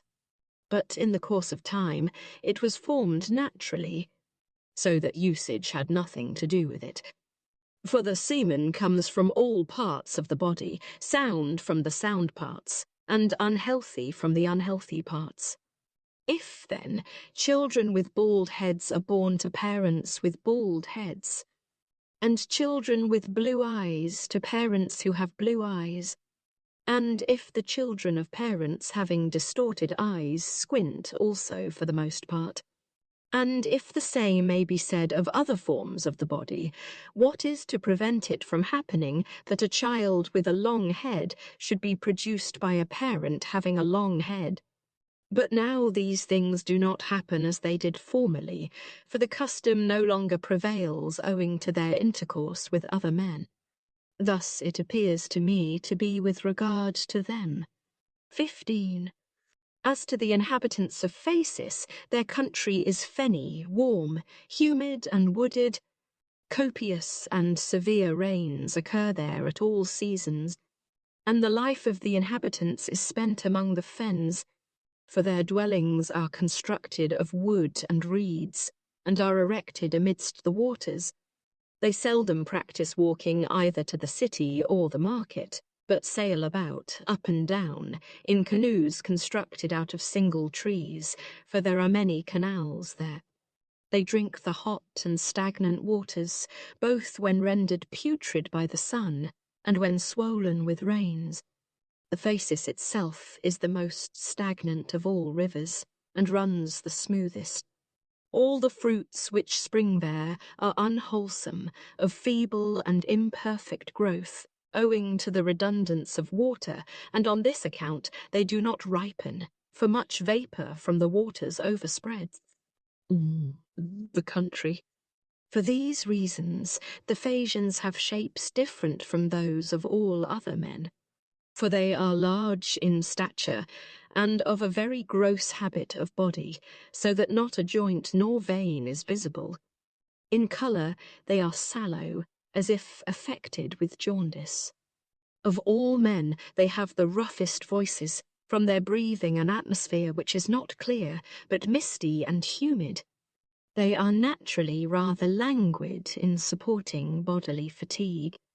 The seasons undergo but little change, either as to heat or cold. Their winds, for the most part, are southerly, with the exception of one peculiar to the country, which sometimes blows strong, is violent and hot, and is called by them the wind sencrop. The north wind scarcely reaches them, and when it does blow, it is weak and gentle. Thus it is with regard to the different nature and shape of the inhabitants of Asia and Europe. 16. And with regard to the pusillanimity and cowardice of the inhabitants, the principal reason why the Asiatics are more unwarlike and of more gentle disposition than the Europeans is the nature of them. Seasons which do not undergo any great changes, either to heat or cold or the like. For there is neither excitement of the understanding nor any strong change of the body by which the temper might be ruffled, and they be roused to inconsiderate emotion and passion rather than living as they do always in the same state. it is changes of all kinds which arouse the understanding of mankind and do not allow them to get into a torpid condition. For these reasons, it appears to me, the Asiatic race is feeble, and further, owing to their laws. For monarchy prevails in the greater part of Asia, and where men are not their own masters nor independent, but are the slaves of others, it is not a matter of consideration with them how they may acquire military discipline, but how they may seem not to be warlike, for the dangers are not equally shared, since they must serve as soldiers, perhaps endure fatigue, and die for their masters, far from their children, their wives, and other friends. And whatever noble and manly actions they may perform lead only to the aggrandizement of their masters, whilst the fruits which they reap are dangers and death. And in addition to all this, the lands of such persons must be laid waste by the enemy and want of culture. Thus, then, if anyone be naturally warlike and courageous, his disposition will be changed by the institutions. As a strong proof of all this, such Greeks or barbarians in Asia as are not under a despotic form of government, but are independent and enjoy the fruits of their own labours, are of all others the most warlike. For these encounter dangers on their own account, bear the prizes of their own valour, and in like manner endure the punishment of their own cowardice. And you will find the Asiatics differing from one another, for some are better and others more dastardly. Of these differences, as I stated before, the changes of the seasons are the cause. Thus it is with Asia. 17. In Europe there is a Scythian race called Sauromatae, which inhabits the confines of the Palus Maeotis, and is different from all other races. That their women mount on horseback, use the bow, and throw the javelin from their horses, and fight with their enemies as long as they are virgins. And they do not lay aside their virginity until they kill 3 of their enemies, nor have any connection with men until they perform the sacrifices according to law. Whoever takes to herself a husband gives up riding on horseback unless the necessity of a general expedition obliges her. They have no right breast, for while still of a tender age, their mothers heat strongly a copper instrument constructed for this very purpose, and apply it to the right breast, which is burnt up, and its development being arrested, all the strength and fullness are determined to the right shoulder and arm. 18. As the other Scythians have a peculiarity of shape and do not resemble any other, the same observation applies to the Egyptians, only that the latter are oppressed by heat and the former by cold. What is called the Scythian desert is a prairie, abounding in meadows, high-lying and well-watered. For the rivers which carry off the water from the plains are large. There live those Scythians which are called nomads because they have no houses but live in wagons. The smallest of these wagons have 4 wheels, but some have 6. They are covered in with felt, and they are constructed in the manner of houses, some having but a single apartment, and some 3. They are proof against rain, snow, and winds. The wagons are drawn by yokes of oxen, some of 2 and others of 3, and all without horns, for they have no horns, owing to the cold. In these wagons the women live, but the men are carried about on horses, and the sheep, oxen, and horses accompany them. and they remain on any spot as long as there is provender for their cattle, and when that fails, they migrate to some other place. They eat boiled meat and drink the milk of mares, and also eat hippocrates, which is cheese prepared from the milk of the mare. Such is their mode of life and their customs. 19. In respect of the seasons and figure of body, the Scythian race, like the Egyptian, have a uniformity of resemblance, different from all other nations. They are by no means prolific, and the wild beasts which are indigenous there are small in size and few in number, for the country lies under the northern bears and the Riphaean mountains, whence the north wind blows.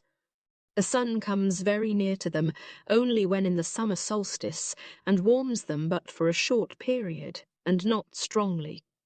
And the winds blowing from the hot regions of the earth do not reach them, or but seldom, and with little force. But the winds from the north always blow, congealed, as they are, by the snow, the ice, and much water, for these never leave the mountains, which are thereby rendered uninhabitable. A thick fog covers the plains during the day, and amidst it they live, so that winter may be said to be always present with them. Or, if they have summer, it is only for a few days, and the heat is not very strong.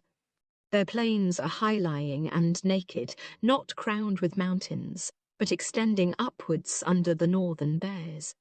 The wild beasts there are not large, but such as can be sheltered underground.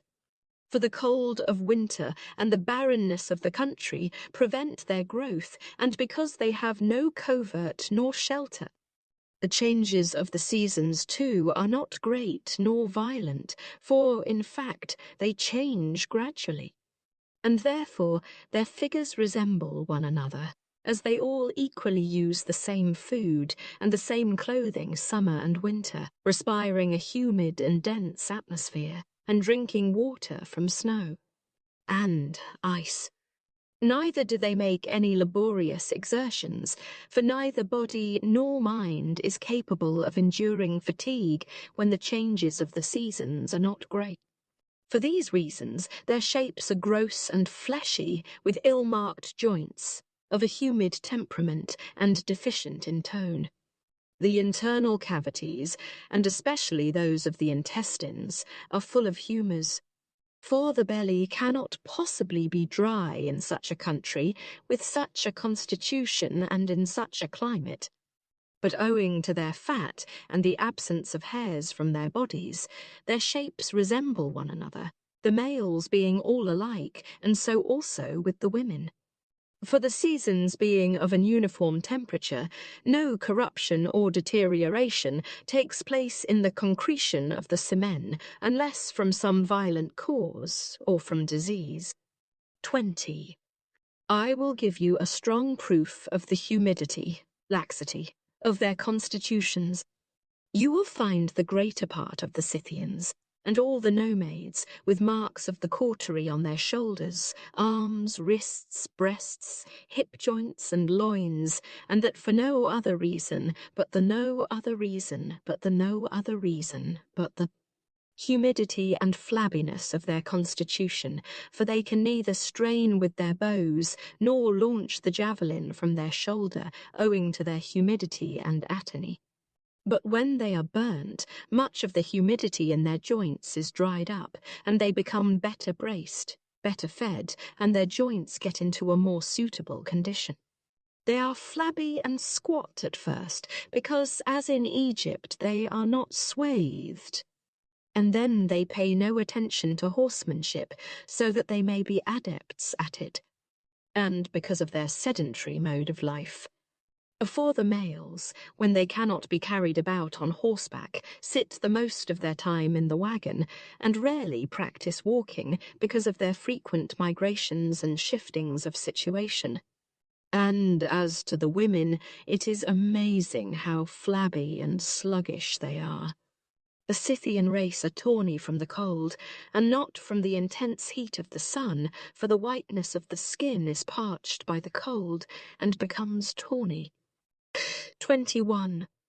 It is impossible that persons of such a constitution could be prolific, for, with the man, the sexual desires are not strong, owing to the laxity of his constitution, the softness and coldness of his belly, from all which causes it is little likely that a man should be given to venery. And besides, from being jaded by exercise on horseback, the men become weak in their desires. On the part of the men, these are the causes, but on that of the women, they are embonpoint and humidity. For the womb cannot take in the semen, nor is the menstrual discharge such as it should be, but scanty and at too long intervals. And the mouth of the womb is shut up by fat and does not admit the semen. And, moreover, they themselves are indolent and fat, and their bellies cold and soft. From these causes the Scythian race is not prolific. Their female servants furnish a strong proof of this. For they no sooner have connection with a man than they prove with child, owing to their active course of life and the slenderness of body. 22. And in addition to these, there are many eunuchs among the Scythians, who perform female work and speak like women. Such persons are called effeminates. The inhabitants of the country attribute the cause of their impotence to a god, and venerate and worship such persons, everyone dreading that the like might befall himself. But to me it appears that such affections are just as much divine as all others are, and that no one disease is either more divine or more human than another, but that all are alike divine, for that each has its own nature, and that no one arises without a natural cause. But I will explain how I think that the affection takes its rise. From continued exercise on horseback, they are seized with chronic defluxions in their joints, kedmata, owing to their legs always hanging down below their horses. They afterwards become lame and stiff at the hip joint, such of them, at least, as are severely attacked with it. They treat themselves in this way. When the disease is commencing, they open the vein behind either ear, and when the blood flows, sleep from feebleness seizes them, and afterwards they awaken, some in good health and others not. To me it appears that the semen is altered by this treatment, for there are veins behind the ears which, if cut, induce impotence. Now these veins would appear to me to be cut. Such persons afterwards, when they go into women and cannot have connection with them, at first do not think much about it, but remain quiet. But when, after making the attempt 2, 3, or more times, they succeed no better, fancying they have committed some offence against the God whom they blame for the affection, they put on female attire, reproach themselves for effeminacy, play the part of women, and perform the same work as women do. This the rich among the Scythians endure, not the basest, but the most noble and powerful, owing to their riding on horseback. For the poor are less affected, as they do not ride on horses. And yet, if this disease had been more divine than the others, it ought not to have befallen the most noble and the richest of the Scythians alone, but all alike, or rather those who have little, as not being able to pay honours to the gods, if, indeed, they delight in being thus rewarded by men, and grant favours in return. For it is likely that the rich sacrifice more to the gods, and dedicate more votive offerings, inasmuch as they have wealth and worship the gods. Whereas the poor, from want, do less in this way, and, moreover, upbraid the gods for not giving them wealth, so that those who have few possessions were more likely to bear the punishments of these offences than the rich.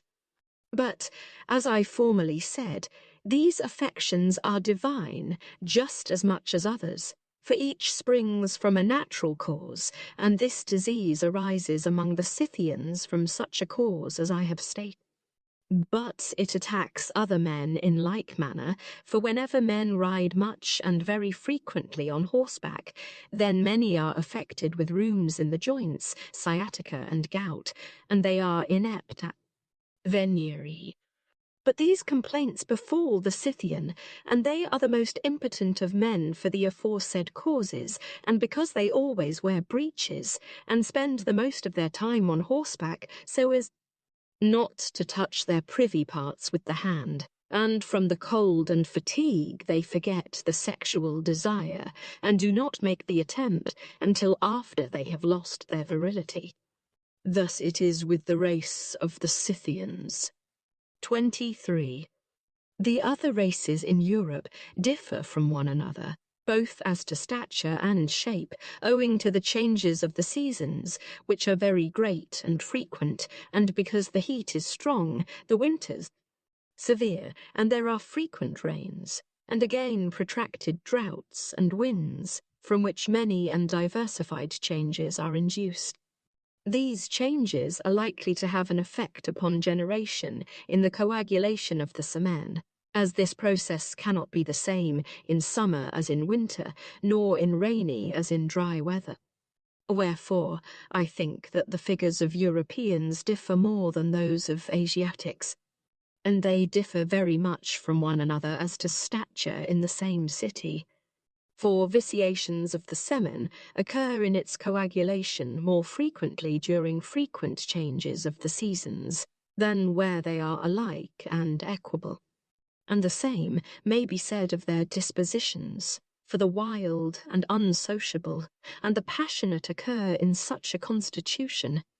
For frequent excitement of the mind induces wildness, and extinguishes sociableness and mildness of disposition, and therefore I think the inhabitants of Europe more courageous than those of Asia. For a climate which is always the same induces indolence, but a changeable climate, laborious exertions both of body and mind. And from rest and indolence, cowardice is engendered, and from laborious exertions and pains, courage.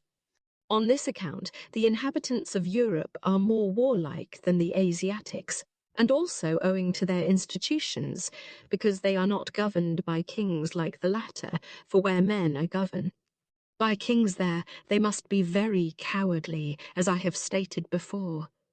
For their souls are enslaved, and they will not willingly or readily undergo dangers in order to promote the power of another. But those that are free undertake dangers on their own account, and not for the sake of others. They court hazard and go out to meet it, for they themselves bear off the rewards of victory, and thus their institutions contribute not a little to their courage. Such is the general character of Europe and Asia. 24. And there are in Europe other tribes, differing from one another in stature, shape, and courage. The differences are those I formerly mentioned, and will now explain more clearly. Such as inhabit a country which is mountainous, rugged, elevated, and well-watered, and where the changes of the seasons are very great, are likely to have great variety of shapes among them, and to be naturally of an enterprising and warlike disposition. And such persons are apt to have no little of the savage and ferocious in their nature. But such as dwell in places which are low-lying, abounding in meadows and ill-ventilated, and who have a larger proportion of hot than of cold winds, and who make use of warm waters, these are not likely to be of large stature, nor well proportioned, but are of a broad make, fleshy, and have black hair. And they are rather of a dark than of a light complexion, and are less likely to be phlegmatic than bilious. Courage and laborious enterprise are not naturally in them, but may be engendered in them by means of their institutions. And if there be rivers in the country which carry off the stagnant and rain-water from it, these may be wholesome and clear. But if there be no rivers, but the inhabitants drink the waters of fountains, and such as are stagnant and marshy, they must necessarily have prominent bellies and enlarged spleens. But such as inhabit a high country, and one that is level, windy, and well-watered, will be large of stature, and like to one another. But their minds will be rather unmanly and gentle. Those who live on thin, ill-watered, and bare soils, and not well-attempered in the changes of the seasons, in such a country they are likely to be in their persons rather hard and well-braced, rather of a blonde than a dark complexion, and in disposition and passions haughty and self-willed. For where the changes of the seasons are most frequent, and where they differ most from one another, there you will find their forms, dispositions, and nature the most varied. These are the strongest of the natural causes of difference, and next the country in which one lives, and the waters. For, in general, you will find the forms and dispositions of mankind to correspond with the nature of the country. For where the land is fertile, soft, and well-watered, and supplied with waters from very elevated situations, so as to be hot in summer and cold in winter, and where the seasons are fine, there the men are fleshy, have ill-formed joints, and are of a humid temperament. They are not disposed to endure labour, and, for the most part, are base in spirit. Indolence and sluggishness are visible in them, and to the arts they are dull, and not clever, nor acute. When the country is bare, not fenced and rugged, blasted by the winter and scorched by the sun, there you may see the men hardy, slender, with well-shaped joints, well-braced and shaggy. Sharp industry and vigilance accompany such a constitution. In morals and passions they are haughty and opinionative, inclining rather to the fierce than to the mild. And you will find them acute and ingenious as regards the arts, and excelling in military affairs. And likewise all the other productions of the earth, corresponding to the earth itself. Thus it is with regard to the most opposite natures and shapes. Drawing conclusions from them, you may judge of the rest without any risk of error.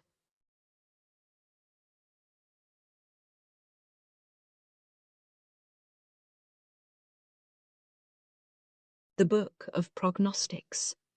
1.1. It appears to me a most excellent thing for the physician to cultivate prognosis. For by foreseeing and foretelling, in the presence of the sick, the present, the past, and the future, and explaining the omissions which patients have been guilty of, he will be the more readily believed to be acquainted with the circumstances of the sick, so that men will have confidence to entrust themselves to such a physician. And he will manage the cure best who has foreseen what is to happen from the present state of matters. For it is impossible to make all the sick well. This, indeed, would have been better than to be able to foretell what is going to happen. But since men die, some even before calling the physician, from the violence of the disease, and some die immediately after calling him, having lived perhaps only one day or a little longer, and before the physician could bring his art to counteract the disease. It therefore becomes necessary to know the nature of such affections, how far they are above the powers of the constitution. And, moreover, if there be anything divine in the diseases, and to learn a foreknowledge of this also. Thus a man will be the more esteemed to be a good physician, for he will be the better able to treat those aright who can be saved, from having long anticipated everything. And by seeing and announcing beforehand those who will live and those who will die, he will thus escape censure. 2.2. He should observe thus in acute diseases. First, the countenance of the patient, if it be like those of persons in health, and more so, if like itself, for this is the best of all. Whereas the most opposite to it is the worst, such as the following. A sharp nose, hollow eyes, collapsed temples, the ears cold, contracted, and their lobes turned out. the skin about the forehead being rough, distended, and parched, the colour of the whole face being green, black, livid, or lead-coloured. If the countenance be such at the commencement of the disease, and if this cannot be accounted for from the other symptoms, inquiry must be made whether the patient has long wanted sleep, whether his bowels have been very loose, and whether he has suffered from want of food, and if any of these causes be confessed to, the danger is to be reckoned so far less, and it becomes obvious, in the course of a day and a night, whether or not the appearance of the countenance proceeded from these causes. But if none of these be said to exist, and if the symptoms do not subside in the aforesaid time, it is to be known for certain that death is at hand. And also, if the disease be in a more advanced stage, either on the 3rd or 4th day, and the countenance be such, the same inquiries as formerly directed are to be made, and the other symptom are to be noted, those in the whole countenance, those on the body, and those in the eyes. For if they shun the light, or weep involuntarily, or squint, or if the one be less than the other, or if the white of them be red, livid, or has black veins in it, if there be a gum upon the eyes, if they are restless, protruding, or are become very hollow, and if the countenance be squalid and dark, or the colour of the whole face be changed, all these are to be reckoned bad and fatal symptoms. The physician should also observe the appearance of the eyes from below the eyelids in sleep. For when a portion of the white appears, owing to the eyelids not being closed together, and when this is not connected with diarrhea or purgation from medicine, or when the patient does not sleep, thus from habit, it is to be reckoned an unfavourable and very deadly symptom. But if the eyelid be contracted, livid, or pale, or also the lip or nose, along with some of the other symptoms, one may know for certain that death is close at hand. It is a mortal symptom also when the lips are relaxed, pendant, cold, and blanched. 3. It is well when the patient is found by his physician reclining upon either his right or his left side, having his hands, neck, and legs slightly bent, and the whole body lying in a relaxed state. For thus the most of persons in health recline, and these are the best of postures, which most resemble those of healthy persons. But to lie upon one's back with the hands, neck, and the legs extended is far less favourable. And if the patient incline forward and sink down to the foot of the bed, it is a still more dangerous symptom. But if he be found with his feet naked and not sufficiently warm, and the hands, neck, and legs tossed about in a disorderly manner and naked, it is bad, for it indicates aberration of intellect. It is a deadly symptom. Also, when the patient sleeps constantly with his mouth open, having his legs strongly bent and plaited together while he lies upon his back. And to lie upon one's belly, when not habitual to the patient to sleep thus, while in good health, indicates delirium or pain in the abdominal regions. And for the patient to wish to sit erect at the acme of a disease is a bad symptom in all acute diseases, but particularly so in pneumonia.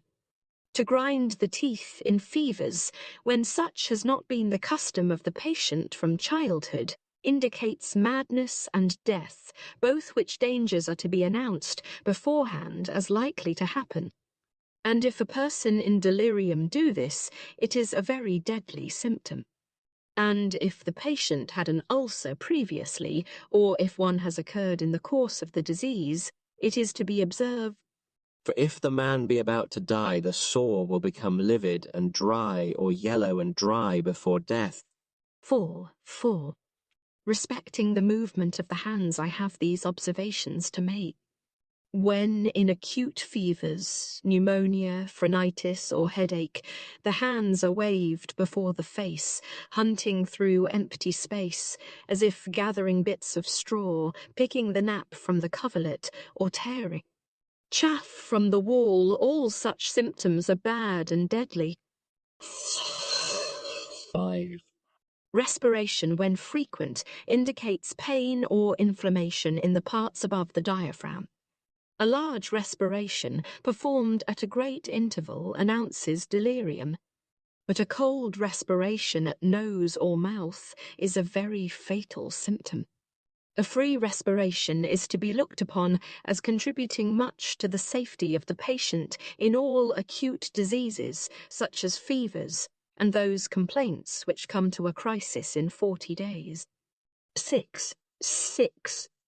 Those sweats are the best in all acute diseases which occur on the critical days and completely carry off the fever. Those are favourable, too, which, taking place over the whole body, show that the man is bearing the disease better. But those that do not produce this effect are not beneficial. The worst are cold sweats confined to the head, face, and neck.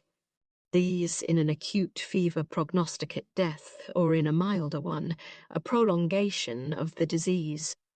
And sweats which occur over the whole body, with the characters of those confined to the neck, are in like manner bad. Sweats attended with a miliary eruption and taking place about the neck are bad. Sweats in the form of drops and of vapour are good. One ought to know the entire character of sweats, for some are connected with prostration of strength in the body, and some with intensity of the inflammation. 7. That state of the hypochondrium is best when it is free from pain, soft, and of equal size on the right side and the left. But if inflamed or painful or distended, Or when the right and left sides are of disproportionate sizes, all these appearances are to be dreaded. And if there be also pulsation in the hypochondrium, it indicates perturbation or delirium. And the physician should examine the eyes of such persons. for if their pupils be in rapid motion, such persons may be expected to go mad. A swelling in the hypochondrium that is hard and painful is very bad, provided it occupy the whole hypochondrium. But if it be on either side, it is less dangerous when on the left. Such swellings at the commencement of the disease prognosticate speedy death. But if the fever has passed 20 days and the swelling has not subsided, it turns to a suppuration. A discharge of blood from the nose occurs to such in the first period and proves very useful. But inquiry should be made if they have headache or indistinct vision. For if there be such, the disease will be determined thither. The discharge of blood is rather to be expected in those who are younger than 35 years. Such swellings as are soft, free from pain, and yield to the finger occasion more protracted crises, and are less dangerous than the others. But if the fever continue beyond 60 days, without any subsidence of the swelling, it indicates that empyema is about to take place, and a swelling in any other part of the cavity will terminate in like manner. Such, then, as are painful, hard, and large, indicate danger of speedy death. But such as are soft, free of pain, and yield when pressed with the finger, are more chronic than these. Swellings in the belly less frequently form abscesses than those in the hypochondrium. And seldomest of all, those below the navel are converted into suppuration. But you may rather expect a hemorrhage from the upper parts. But the suppuration of all protracted swellings about these parts is to be anticipated. The collections of matter there are to be thus judged of. Such as are determined outwards are the best, when they are small, when they protrude very much, and swell to a point. Such as are large and broad, and which do not swell out to a sharp point, are the worst. Of such as break internally, the best are those which have no external communication, but are covered and indolent, and when the whole place is free from discoloration. That pus is best which is white, homogeneous, smooth, and not at all fetid.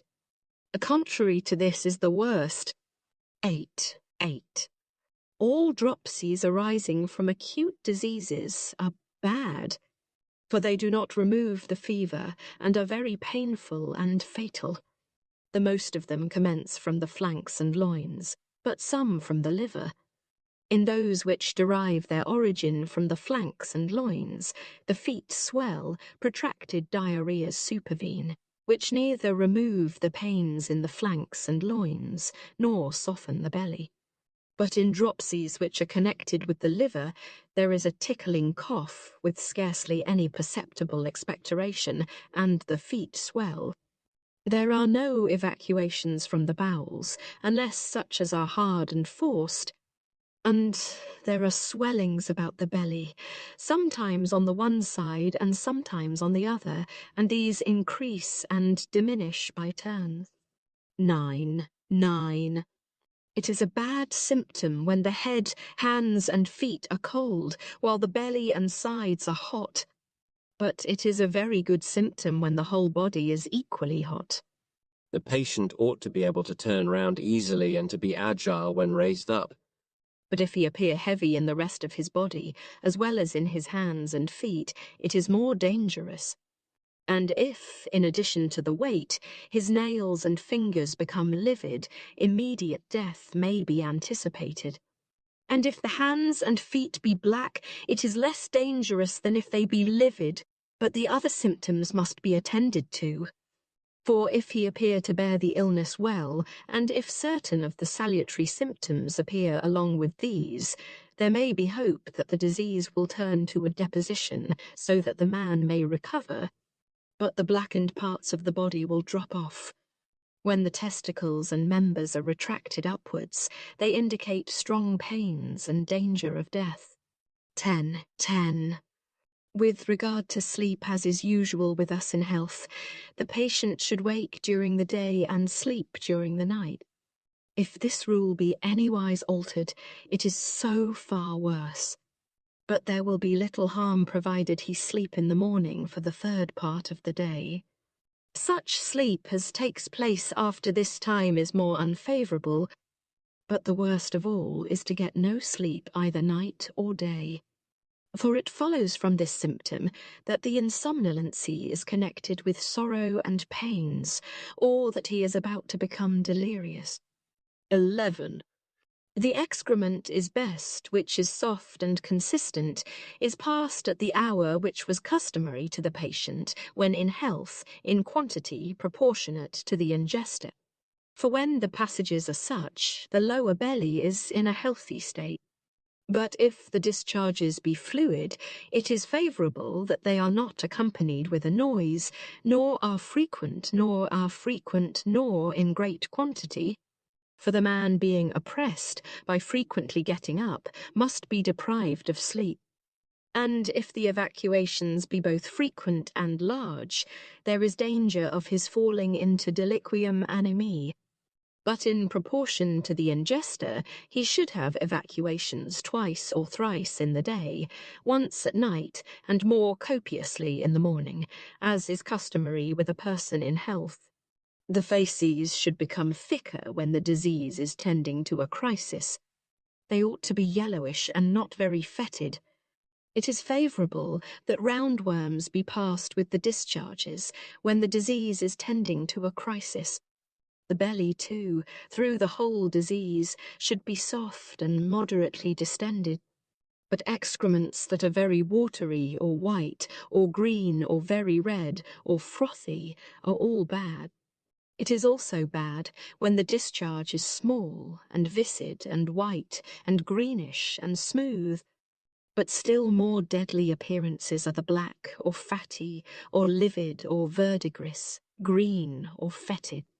Such as are of varied characters indicate greater duration of the complaint, but are no less dangerous.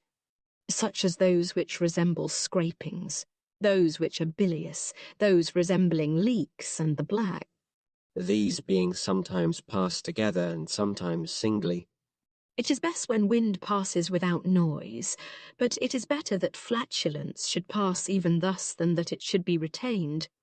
And when it does pass thus, it indicates either that the man is in pain or in delirium, unless he gives vent to the wind spontaneously. Pains in the hypochondria and swellings, if recent and not accompanied with inflammation, are relieved by borborygmi supervening in the hypochondrium, more especially if it pass off with faces, urine and wind. But even although not, it will do good by passing along, and it also does good by descending to the lower part of the belly. 12. The urine is best when the sediment is white, smooth, and consistent during the whole time, until the disease come to a crisis, for it indicates freedom from danger and an illness of short duration. But if deficient, and if it be sometimes passed clear, and sometimes with a white and smooth sediment, the disease will be more protracted, and not so void of danger. But if the urine be reddish and the sediment consistent and smooth, the affection, in this case, will be more protracted than the former, but still not fatal. But farinaceous sediments in the urine are bad, and still worse are the leafy. The white and thin are very bad, but the furfuraceous are still worse than these. Clouds carried about in the urine are good when white, but bad if black. When the urine is yellow and thin, it indicates that the disease is unconcocted. And if it, the disease, should be protracted, there may be danger lest the patient should not hold out until the urine be concocted. But the most deadly of all kinds of urine are the fetid, watery, black, and thick. In adult men and women, the black is of all kinds of urine the worst, but in children, the watery. In those who pass thin and crude urine for a length of time, if they have otherwise symptoms of convalescence, an abscess may be expected to form in the parts below the diaphragm. And fatty substances floating on the surface are to be dreaded, for they are indications of melting. And one should consider respecting the kinds of urine, which have clouds, whether they tend upwards or downwards, and the colours which they have, and such as fall downwards, with the colours as described, are to be reckoned good and commended. But such as are carried upwards, with the colours as described, are to be held as bad, and are to be distrusted. But you must not allow yourself to be deceived if such urine be passed while the bladder is diseased, for then it is a symptom of the state, not of the general system, but of a particular viscus. 13. That vomiting is of most service, which consists of phlegm and bile mixed together, and neither very thick nor in great quantity. But those vomitings which are more unmixed are worse. But if that which is vomited be of the colour of leeks, or livid, or black, whatever of these colours it be, it is to be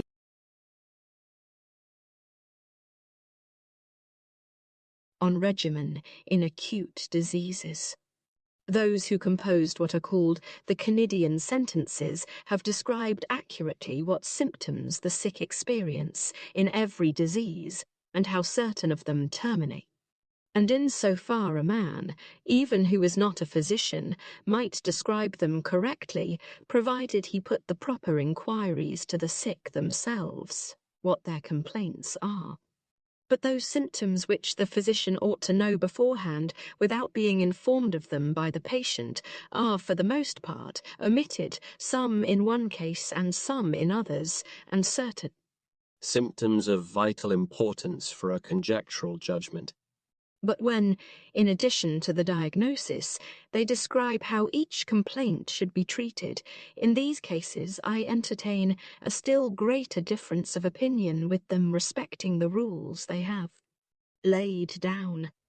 And not only do I not agree with them on this account, but also because the remedies they use are few in number, For, with the exception of acute diseases, the only medicines which they give are drastic purgatives, with whey and milk at certain times.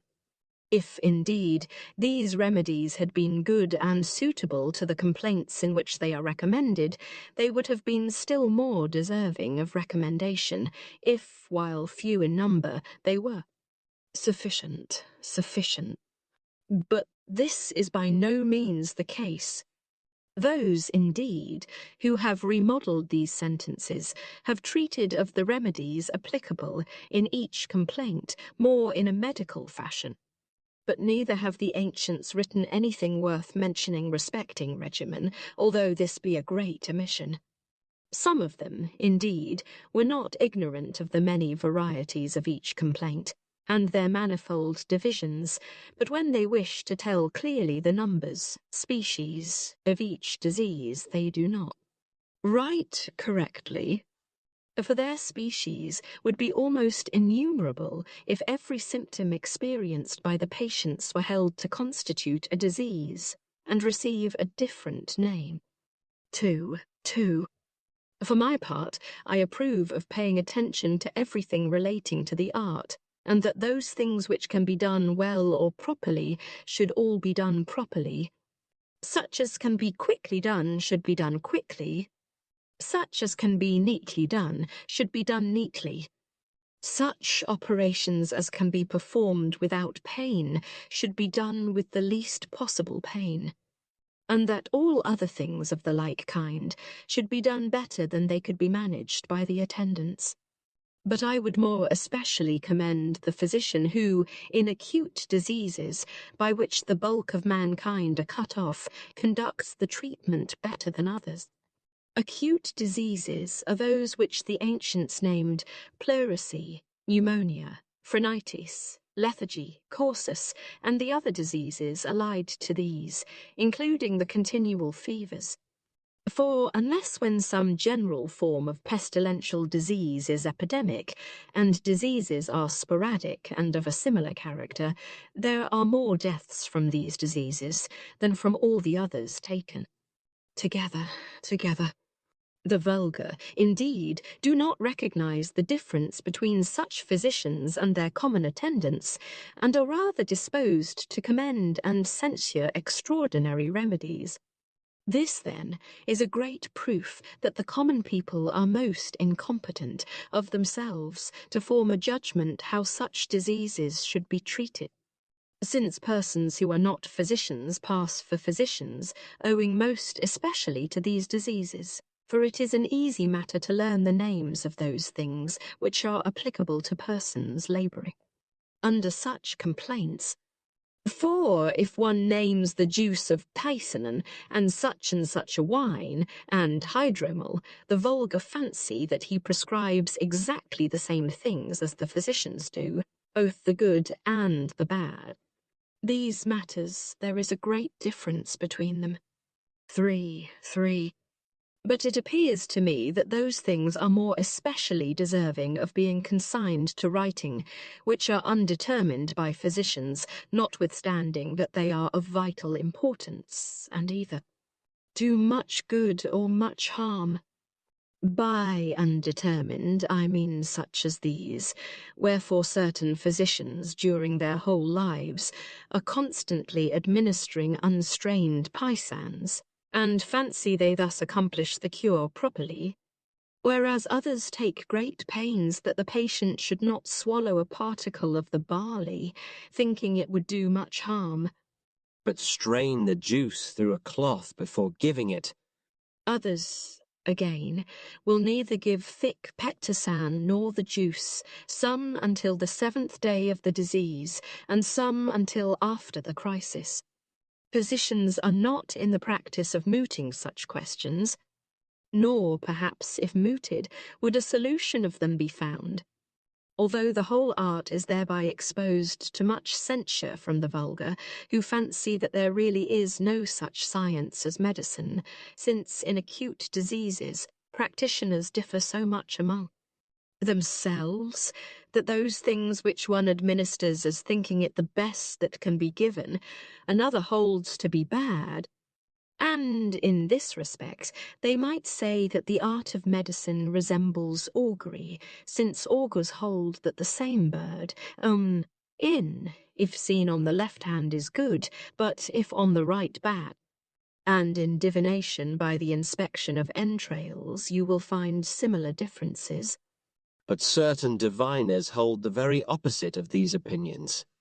I say, then, that this question is a most excellent one, and allied to very many others, some of the most vital importance in the art, for that it can contribute much to the recovery of the sick, and to the preservation of health in the case of those who are well, and that it promotes the strength of those who use gymnastic exercises, and is useful to whatever one may wish to apply it.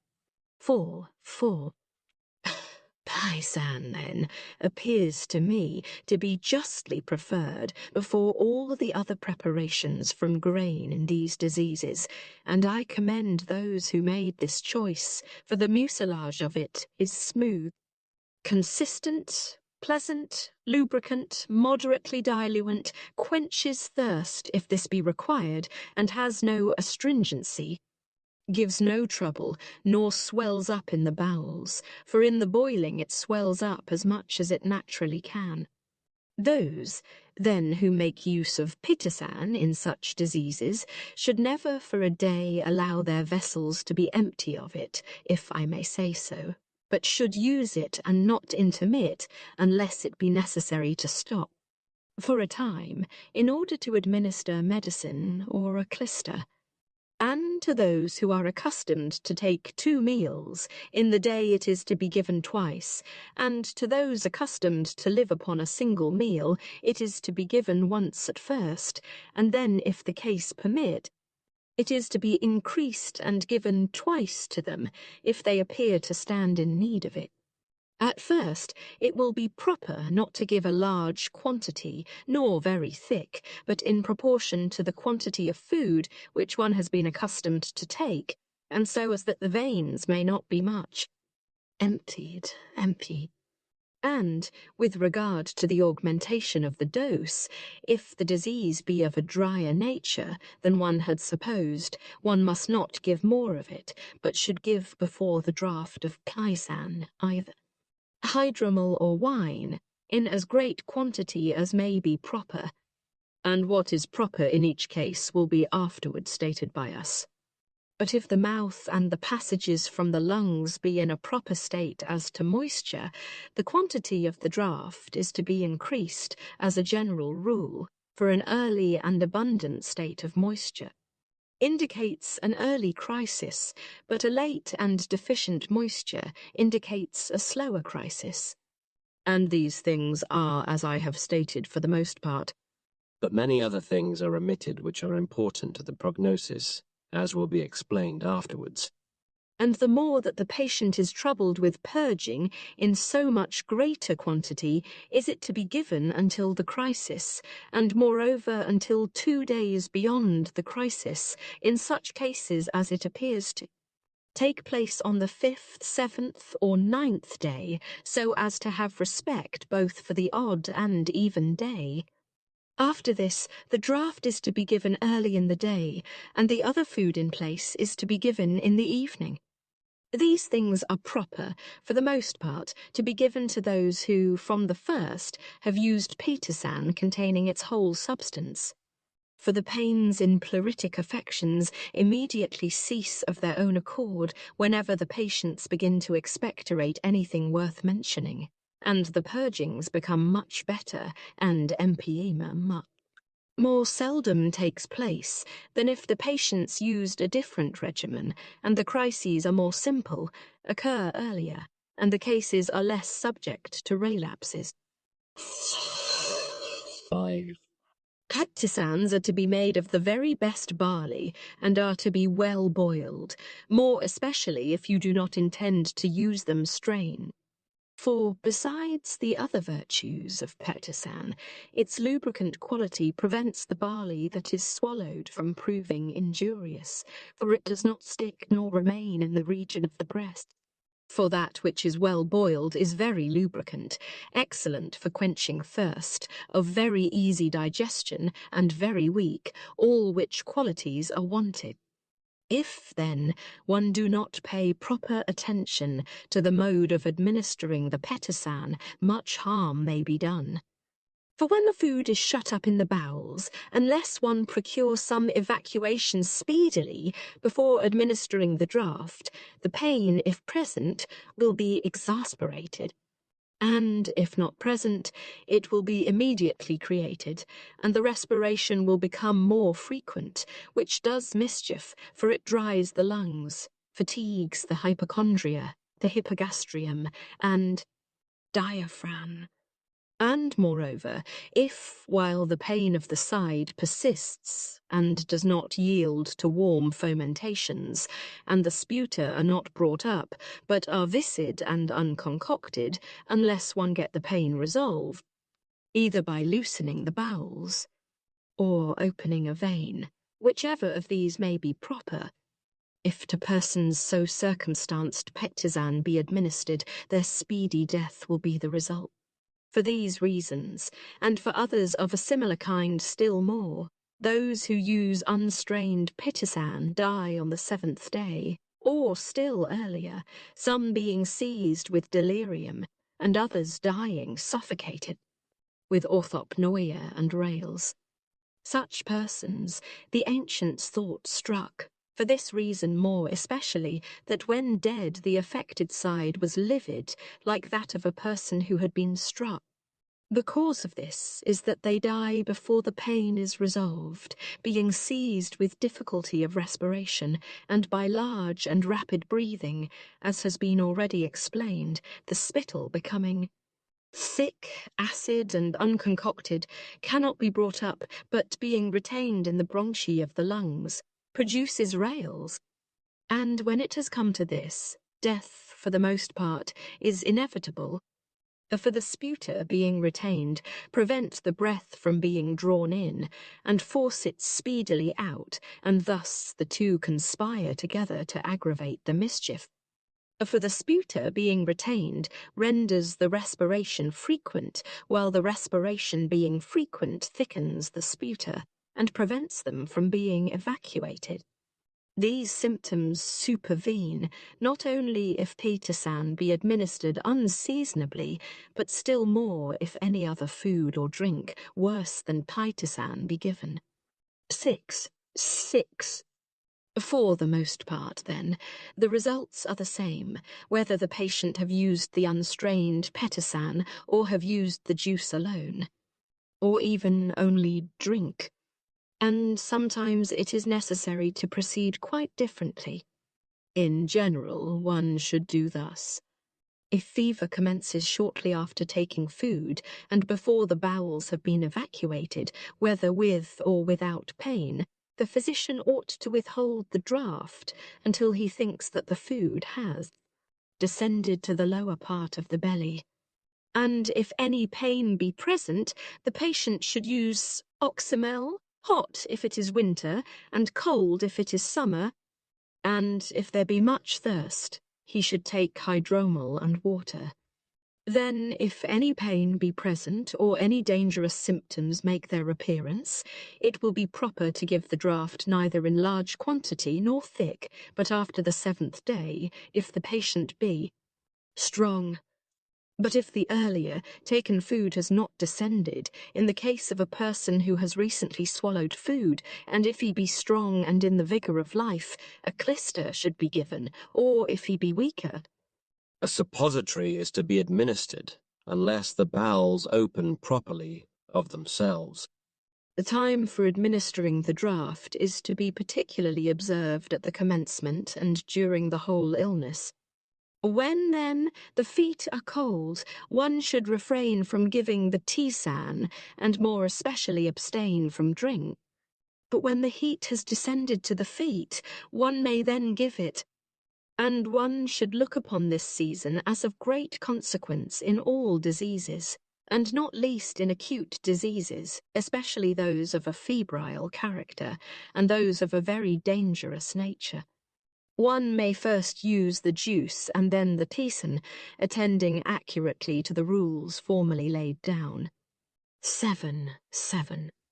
When pain seizes the side, either at the commencement or at a later stage, it will not be improper to try to dissolve the pain by hot applications. Of hot applications, the most powerful is hot water in a bottle or bladder, or in a brazen vessel, or in an earthen one. But one must first apply something soft to the side to prevent pain. A soft, large sponge, squeezed out of hot water and applied, forms a good application. But it should be covered up above, for thus the heat will remain the longer, and at the same time the vapour will be prevented from being carried up to the patient's breath, unless when this is thought of use, for sometimes it is the case. And further, barley or tares may be infused and boiled in diluted vinegar, stronger than that it could be drunk, and may then be sewed into bladders and applied. And one may use bran in like manner. Salts or toasted millet in woolen bags are excellent for forming a dry fomentation, for the millet is light and soothing. A soft fomentation like this soothes pains, even such as shoot the clavicle. Venesection, however, does not alleviate the pain unless when it extends to the clavicle.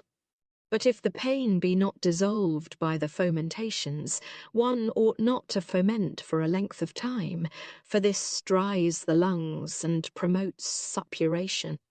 But if the pain point to the clavicle, or if there be a heaviness in the arm, or about the breast, or above the diaphragm, one should open the inner vein at the elbow, and not hesitate to abstract a large quantity until it become much redder, or instead of being pure red, it turns livid, for both these states occur. But if the pain be below the diaphragm and do not point to the clavicle, we must open the belly either with black hellebore or peplium, mixing the black hellebore or peplium, mixing the black hellebore with carrot or seseli, or cumin, or anise, or any other of the fragrant herbs. And with the peplium, the juice of sulphium asafoetida. For these substances, when mixed up together, are of a similar nature. The black hellebore acts more pleasantly and effectually than the peplium, while, on the other hand, the peplium expels wind much more effectually than the black hellebore, and both these stop the pain, and many other of the laxatives also stop it, but these two are the most efficacious that I am acquainted with. And the laxatives given in draughts are beneficial, when not very unpalatable, owing to bitterness or any other disagreeable taste, or from quantity, colour, or any apprehension.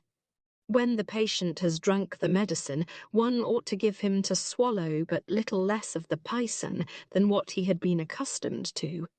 But it is according to rule not to give any draughts while the medicine is under operation.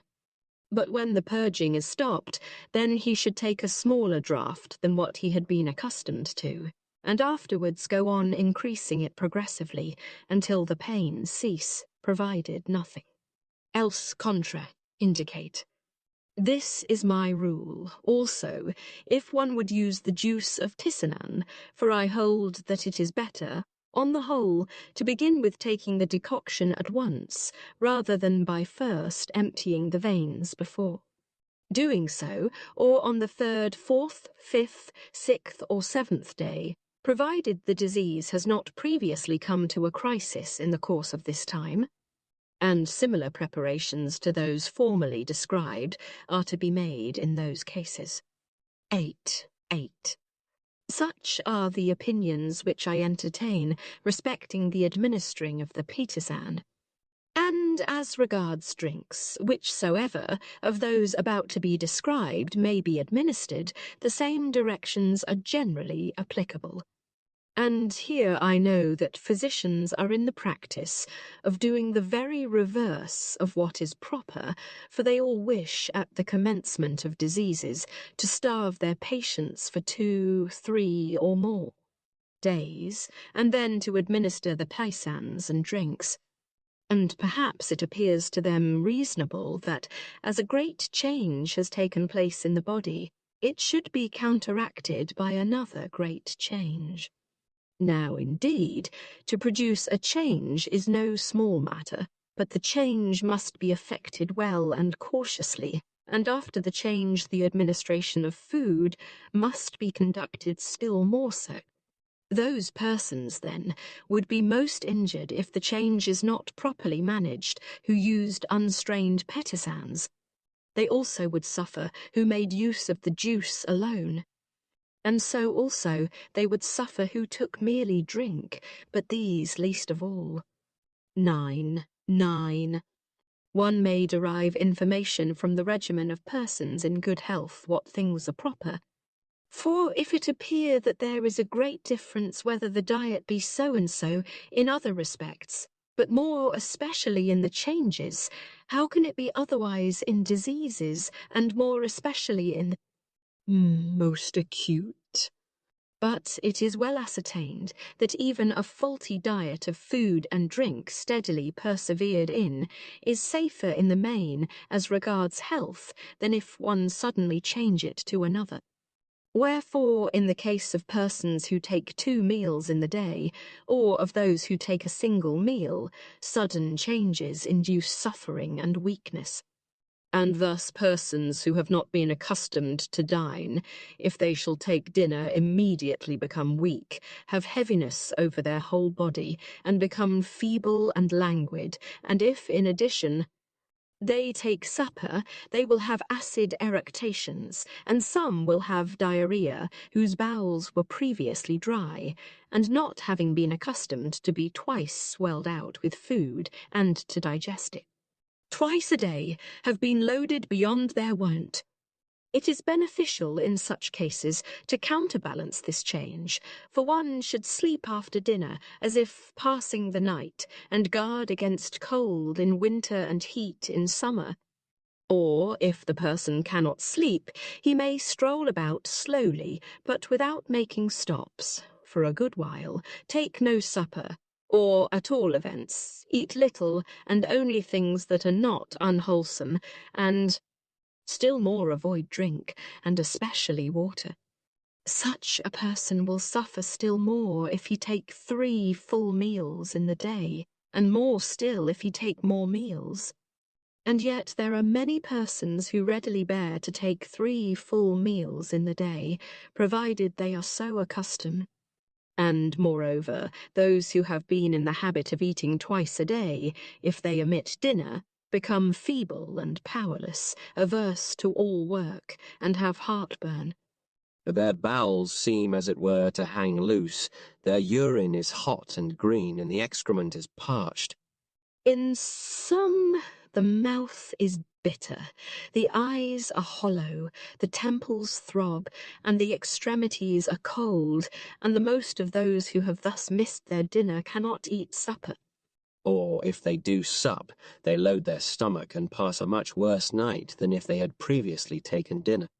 Since, then, an unwanted change of diet for half a day produces such effects upon persons in health, it appears not to be a good thing either to add or take from. If, then, he who was restricted to a single meal, contrary to usage, having his veins thus left empty during a whole day, when he supped according to custom felt heavy, it is probable that if, because he was uneasy and weak from the want of dinner, he took a larger supper than wont, he would be still more oppressed. Or if, wanting food for a still greater interval, he suddenly took a meal after supper, he will feel still greater oppression. He, then, who, contrary to usage, has had his veins kept empty by want of food, will find it beneficial to counteract the bad effects during that day as followed. Let him avoid cold, heat, and exertion, for he could bear all these ill.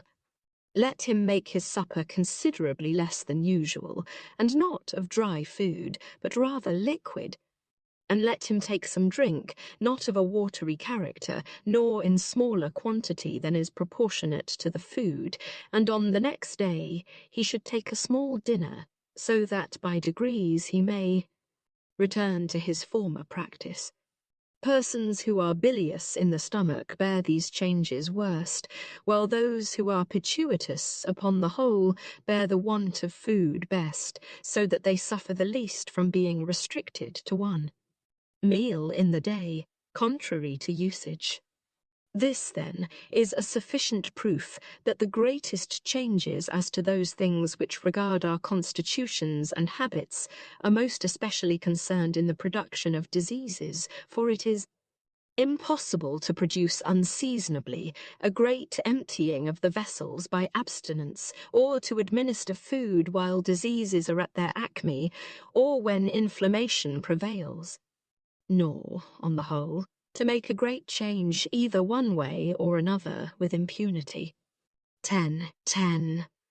One might mention many things akin to these respecting the stomach and bowels, to show how people readily bear such food as they are accustomed to, even if it is not naturally good, and drink in like manner, and how they bear unpleasantly such food as they are not accustomed to, even although not bad, and so in like manner with drink.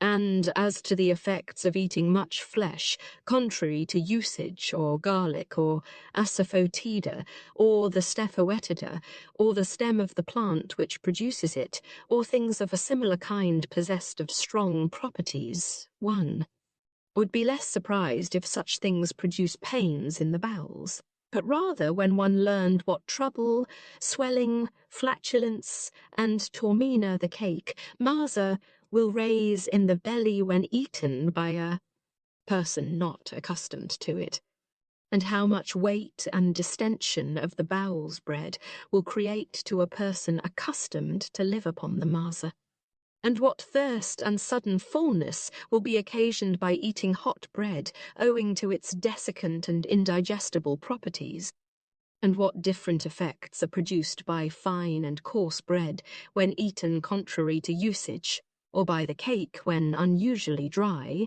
moist, or viscid, and what different effects polenta produces upon those who are accustomed and those who are unaccustomed to the use of it, or drinking of wine or drinking of water, when either custom is suddenly exchanged for the other, or when, contrary to usage, diluted wine or undiluted has been suddenly drunk, for the one will create water, brash in the upper part of the intestinal canal, and flatulence in the lower, while the other will give rise to throbbing of the arteries, heaviness of the head, and thirst. And white and dark-coloured wine, although both strong wines, if exchanged contrary to usage, will produce very different effects upon the body, so that one need the less wonder that a sweet and strong wine, if suddenly exchanged, should have by no means the same effect. 11. Let us here briefly advert to what may be said on the opposite side, namely, that a change of diet has occurred in these cases without any change in their body, either as to strength, so as to require an increase of food, or as to weakness, so as to require diminution. But the strength of the patient is to be taken into consideration, and the manner of the disease, and of the constitution of the man, and the habitual regimen of the patient, not only as regards food, but also drink. Yet one must much less resort to augmentation, since it is often beneficial to have recourse to abstraction, when the patient can bear it, until the disease having reached its acme and has become concocted. But in what cases this must be done will be afterwards described. One might write many other things akin to those which have been now said, but there is a better proof, for it is not akin to the matter on which my discourse has principally turned, but the subject matter itself is a most seasonable proof, for some at the commencement of acute diseases have taken food on the same day, some on the next day. Some have swallowed whatever has come in their way, and some have taken Cytian. Now all these things are worse than if one had observed a different regimen, And yet these mistakes, committed at that time, do much less injury than if one were to abstain entirely from food for the first 2 or 3 days, and on the 4th or 5th day were to take such food, and it would be still worse if one were to observe total abstinence for all these days, and on the following days were to take such a diet before the disease is concocted. For in this way, death would be the consequence to most people unless the disease were of a very mild nature. But the mistakes committed at first were not so irremediable as these, but could be much more easily repaired. This, therefore, I think a strong proof that such or such a draught need not be prescribed on the first days to those who will use the same draughts afterwards. At the bottom, therefore, they do not know, neither those using unstrained pitoisans, that they are hurt by them when they begin to swallow them, if they abstain entirely from food for 2, 3, or more days. Nor do those using the juice know that they are injured in swallowing them when they do not commence with the draught seasonably. But this they guard against, and know that it does much mischief if, before the disease be concocted, the patient swallow unstrained petosan when accustomed to use strain. All these things are strong proofs that physicians do not conduct the regimen of patients properly, but that in those diseases in which total abstinence from food should not be enforced on patients. That will be put on the use of pisans. They do enforce total abstinence. But in those cases in which there should be no change made from total abstinence to petoisans, they do make the change. And that, for the most part, they change from abstinence to petoisans, exactly at the time when it is often beneficial to proceed from petoisans, almost to total abstinence, if the disease happen to be the state of exacerbation. And sometimes crude matters are attracted from the head and bilious from the region near the chest, and the patients are attacked with insomnolency so that the disease is not concocted. They become sorrowful, peevish, and delirious. There are flashes of light in their eyes and noises in their ears. Their extremities are cold, their urine unconcocted, the sputa thin, saltish, tinged with an intense colour and smell, sweats about the neck and anxiety. Respiration interrupted in the expulsion of the air, frequent and very large. Expression of the eyelids dreadful. Dangerous deliquia. Tossing of the bedclothes from the breast. The hands trembling, and sometimes the lower lip agitated. These symptoms, appearing at the commencement, are indicative of strong delirium, and patients so affected generally die, or if they escape, it is with a deposit, hemorrhage from the nose, or the expectoration of thick matter, and not otherwise. Neither do I perceive that physicians are skilled in such things as these. How that they ought to know such diseases as are connected with debility, and which are further weakened by abstinence from food, and those aggravated by some other irritation, those by pain, and from the acute nature of the disease, and what affections and various forms thereof our constitution and habit engender, although the knowledge or ignorance of such things brings safety or death to the patient. For it is a great mischief if to a patient debilitated by pain and the acute nature of the disease, one administer drink or more pitoisan or food, supposing that the debility proceeds from inanition. It is also disgraceful not to recognize a patient whose debility is connected with inanition, and to pinch him in his diet.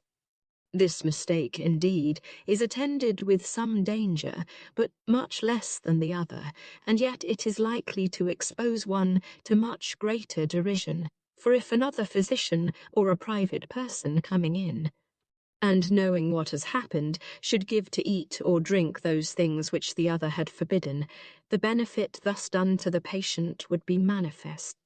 Such mistakes of practitioners are particularly ridiculed by mankind, for the physician or non-professional man, thus coming in, seems as it were to resuscitate the dead. On this subject I will describe elsewhere the symptoms by which each of them may be recognized. 12. And the following observations are similar to those now made respecting the bowels. If the whole body rest long contrary to usage, it does not immediately recover its strength. But if after a protracted repose it proceed to labour, it will clearly expose its weakness. So it is with every one part of the body, for the feet will make a similar display, and any other of the joints, if, being unaccustomed to labour, they be suddenly brought into action after a time. The teeth and the eyes will suffer in like manner, and also every other part whatever. A couch, also, that is either softer or harder than one has been accustomed to will create uneasiness, and sleeping in the open air, contrary to usage, hardens the body. But it is sufficient merely to state examples of all these cases.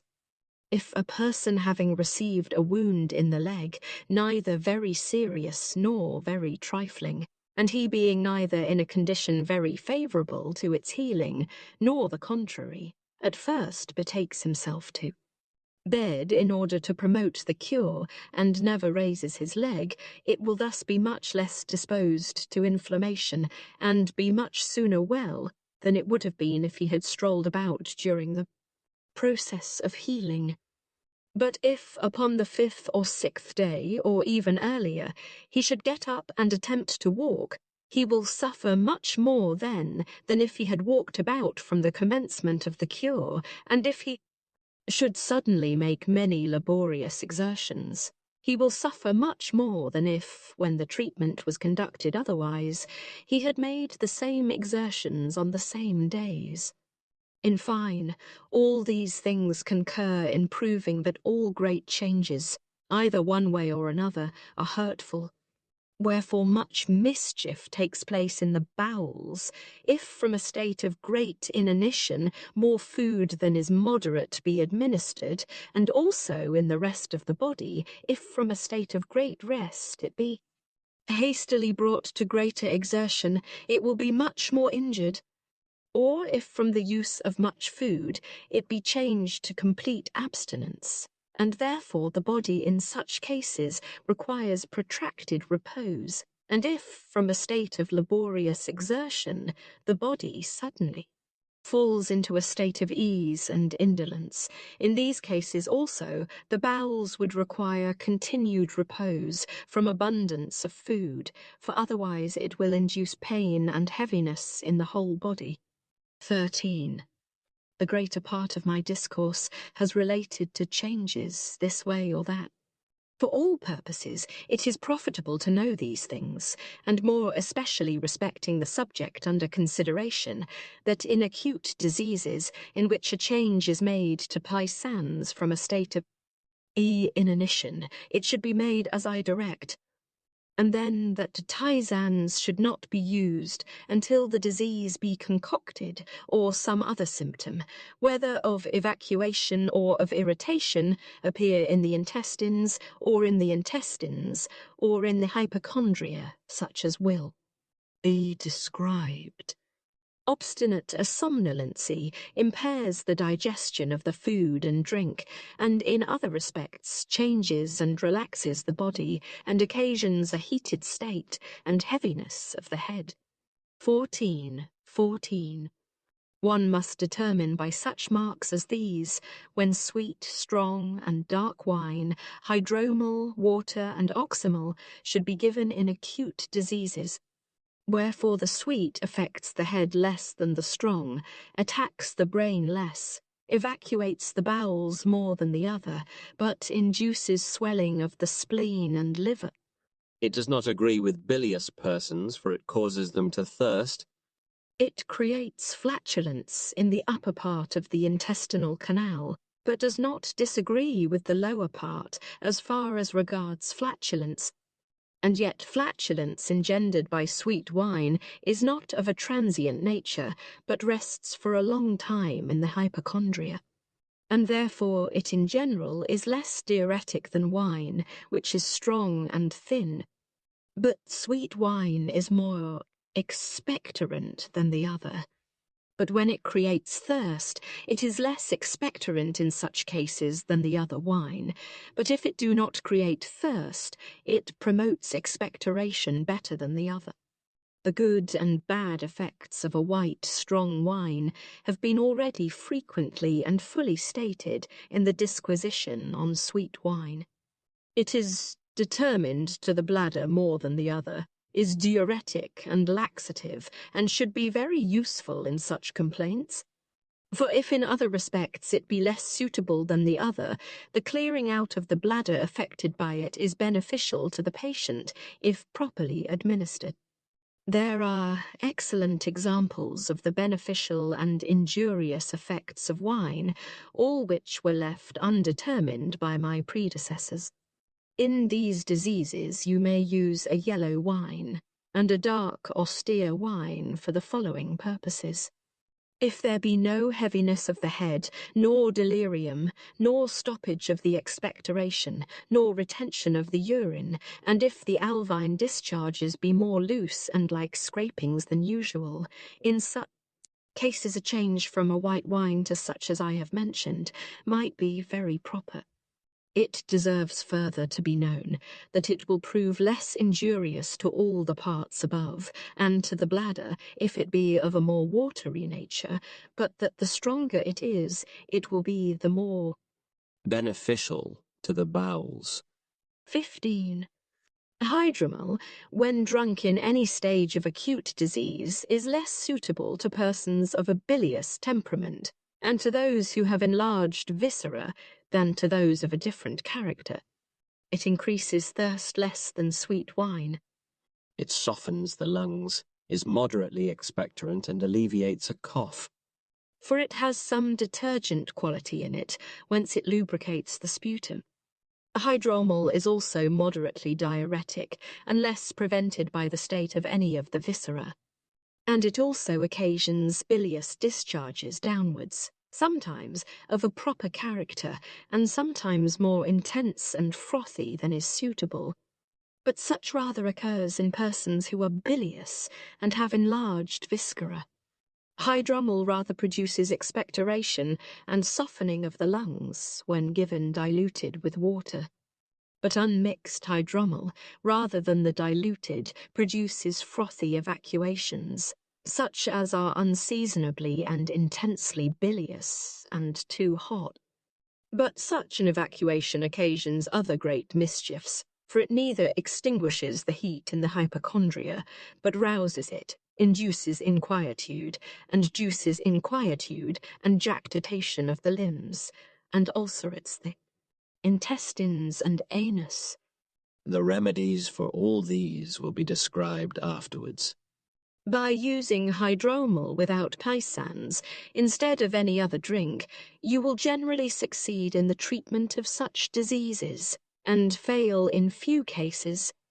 But in what instances it is to be given, and in what it is not to be given, and wherefore it is not to be given, all this has been explained already for the most part. Hydromel is generally condemned, as if it weakened the powers of those who drink it, and on that account it is supposed to accelerate death. And this opinion arose from persons who starve themselves to death, some of whom use hydromel alone for drink, as fancying that it really has this effect. But this is by no means always the case.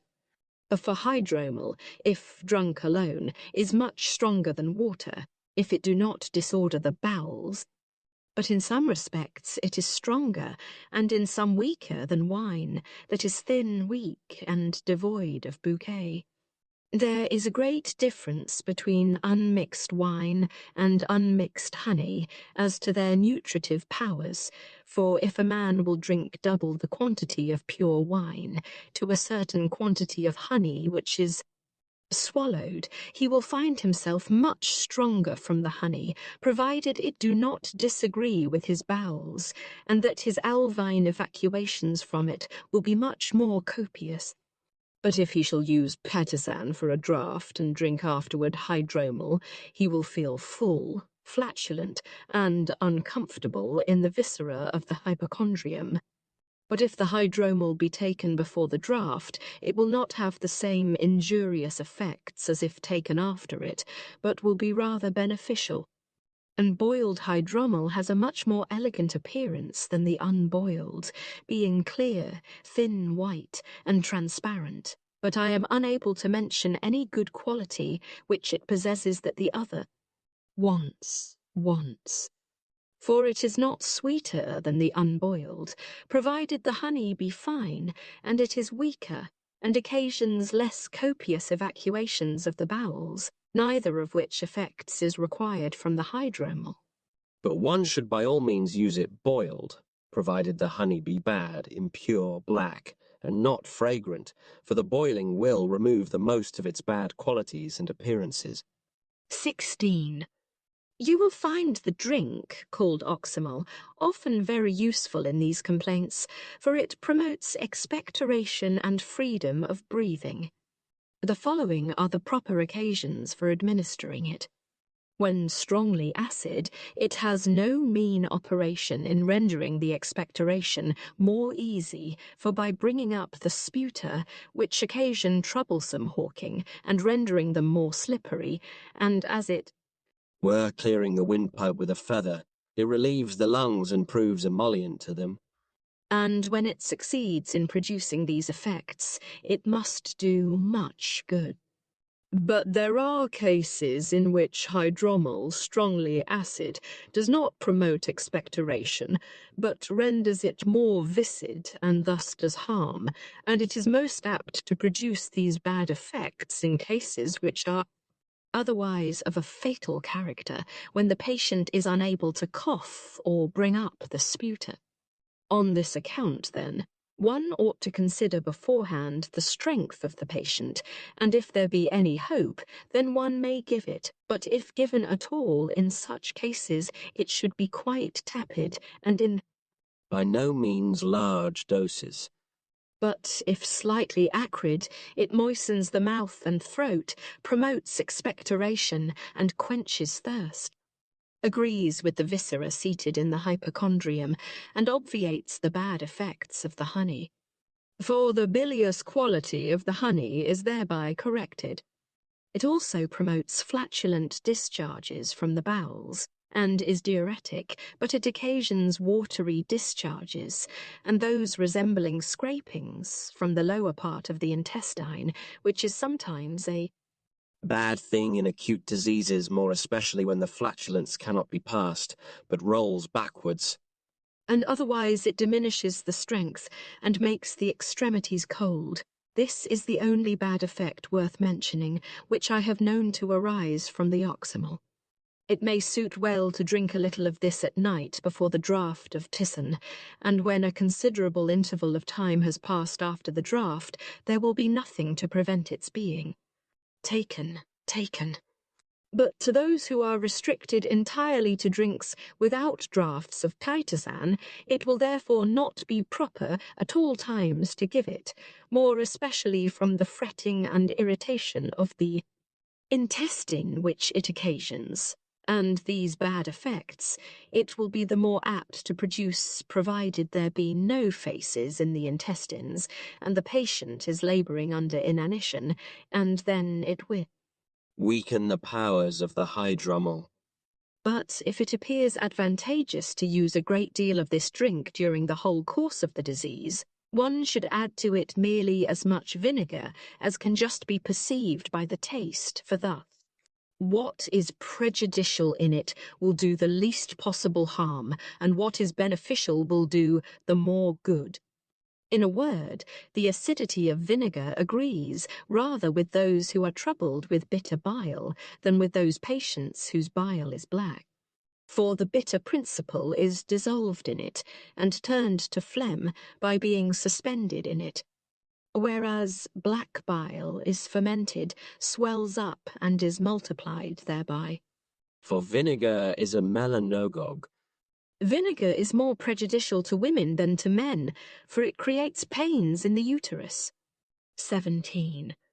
I have nothing further to add as to the effects of water when used as a drink in acute diseases, for it neither soothes the cough in pneumonia nor promotes expectoration, but does less than the others in this respect, if used alone through the whole complaint. But if taken intermediate between oxymel and hydromel, in small quantity, it promotes expectoration from the change which it occasions in the qualities of these drinks, for it produces, as it were, a certain overflow.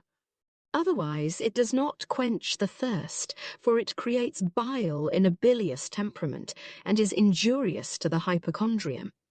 And it does the most harm, engenders most bile, and does the least good when the bowels are empty. And it increases the swelling of the spleen and liver when they are in an inflamed state. It produces a gurgling noise in the intestines and swims on the stomach, for it passes slowly downwards, as being of a coldish and indigestible nature, and neither proves laxative nor diuretic. And in this respect, too, it proves prejudicial that it does not naturally form faces in the intestines. And, if it be drunk while the feet are cold, its injurious effects will be greatly aggravated in all those parts to which it may be determined.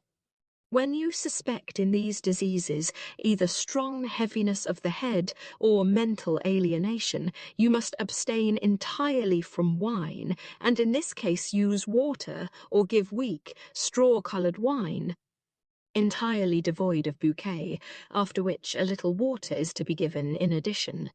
For thus the strength of the wine will less affect the head and the understanding.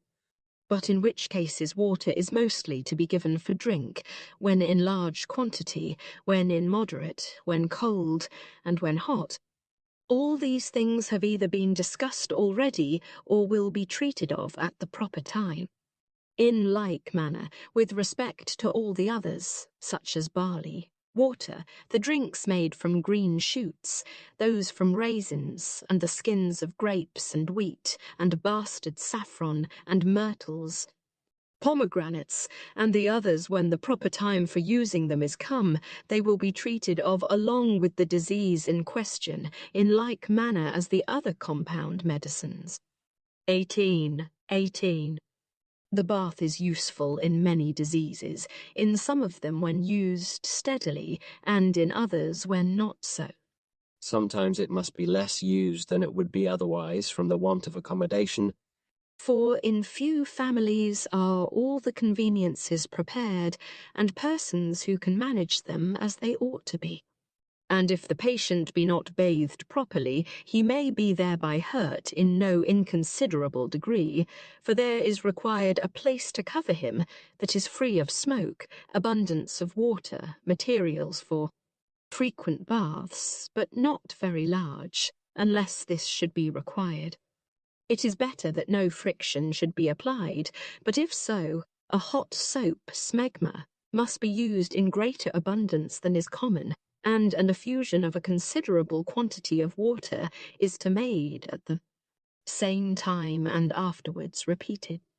There must also be a short passage to the basin, and it should be of easy ingress and egress. But the person who takes the bath should be orderly and reserved in his manner, should do nothing for himself, but others should pour the water upon him, and rub him, and rub him, and plenty of waters, of various temperatures, should be in readiness for the douche, and the effusions quickly made. And sponges should be used instead of the comb, strigil, and the body should be anointed when not quite dry. But the head should be rubbed by the sponge until it is quite dry. The extremities should be protected from cold, as also the head and the rest of the body. And a man should not be washed immediately after he has taken a draught of pisan, or a drink. Neither should he take paisan as a drink immediately after the bath. Much will depend upon whether the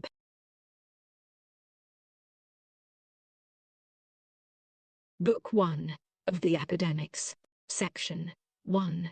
Constitution first. 1. In Tharsis, about the autumnal equinox and under the Pleiades, the rains were abundant, constant, and soft with southerly winds.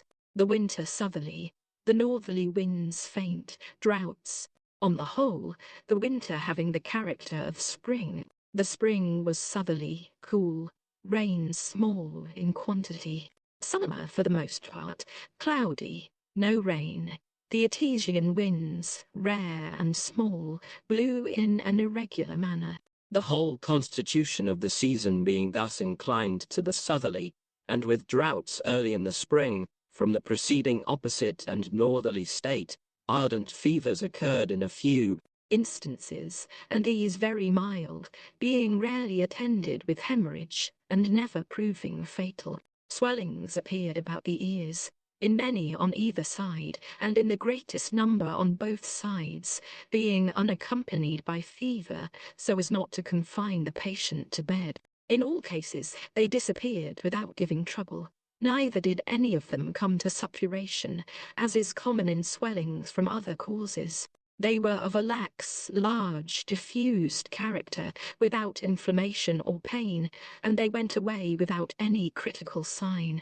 They seized children, adults, and mostly those who were engaged in the exercises of the palæstra and gymnasium, but seldom attacked women. Many had dry coughs without expectoration, and accompanied with hoarseness of voice. In some instances earlier, and in others later, inflammations with pain seized sometimes one of the testicles, and sometimes both. Some of these cases were accompanied with fever, and some not. The greater part of these were attended with much suffering. In other respects, they were free of disease, so as not to require medical assistance. 2.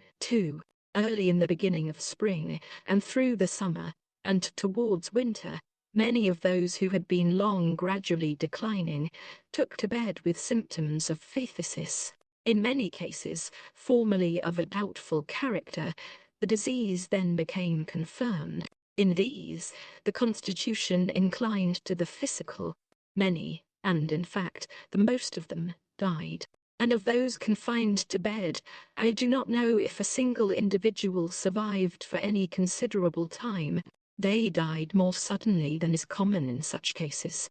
But other diseases of a protracted character and attended with fever were well supported, and did not prove fatal. Of these we will give a description afterwards. Consumption was the most considerable of the diseases which then prevailed, and the only one which proved fatal to many persons. Most of them were affected by these diseases in the following manner. fevers accompanied with rigors of the continual type, acute, having no complete intermissions, but of the form of the semitertians, being milder the one day, and the next having an exacerbation and increasing in violence, constant sweats, but not diffused over the whole body, extremities very cold, and warmed with difficulty, bowels disordered, with bilious, scanty, unmixed, thin, pungent, and frequent dejections. The urine was thin, colourless, unconcocted, or thick, with a deficient sediment, not settling favourably, but casting down a crude and unseasonable sediment. sputa small, dense, concocted, but brought up rarely and with difficulty. And in those who encountered the most violent symptoms, there was no concoction at all, but they continued throughout spitting crude matters. Their forces, in most of them, were painful from first to last, having redness with inflammation, defluxions thin, small, and acrid. They were soon wasted, and became worse, having no appetite for any kind of food throughout, no thirst. Most persons delirious when near death. So much concerning the physical affections. 3. In the course of the summer and autumn, many fevers of the continual type, but not violent. They attacked persons who had been long indisposed, but who were otherwise not in an uncomfortable state. In most cases, the bowels were disordered in a very moderate degree, and they did not suffer thereby in any manner worth mentioning. The urine was generally well-coloured, clear, thin, and after a time becoming concocted near the crisis. They had not much cough, nor was it troublesome. They were not deficient in appetite, for it was necessary to give them food. On the whole, persons labouring under phthisis were not affected in the usual manner. They were affected with fevers, rigours, and deficient sweats, with varied and irregular paroxysms, in general not intermitting, but having exacerbations in the tertian form.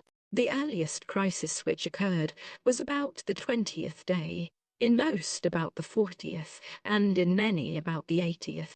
But there were cases in which it did not leave them thus at all, but in an irregular manner, and without any crisis. In most of these, the fevers, after a brief interval, relapsed again, and from these relapses they came to a crisis in the same periods.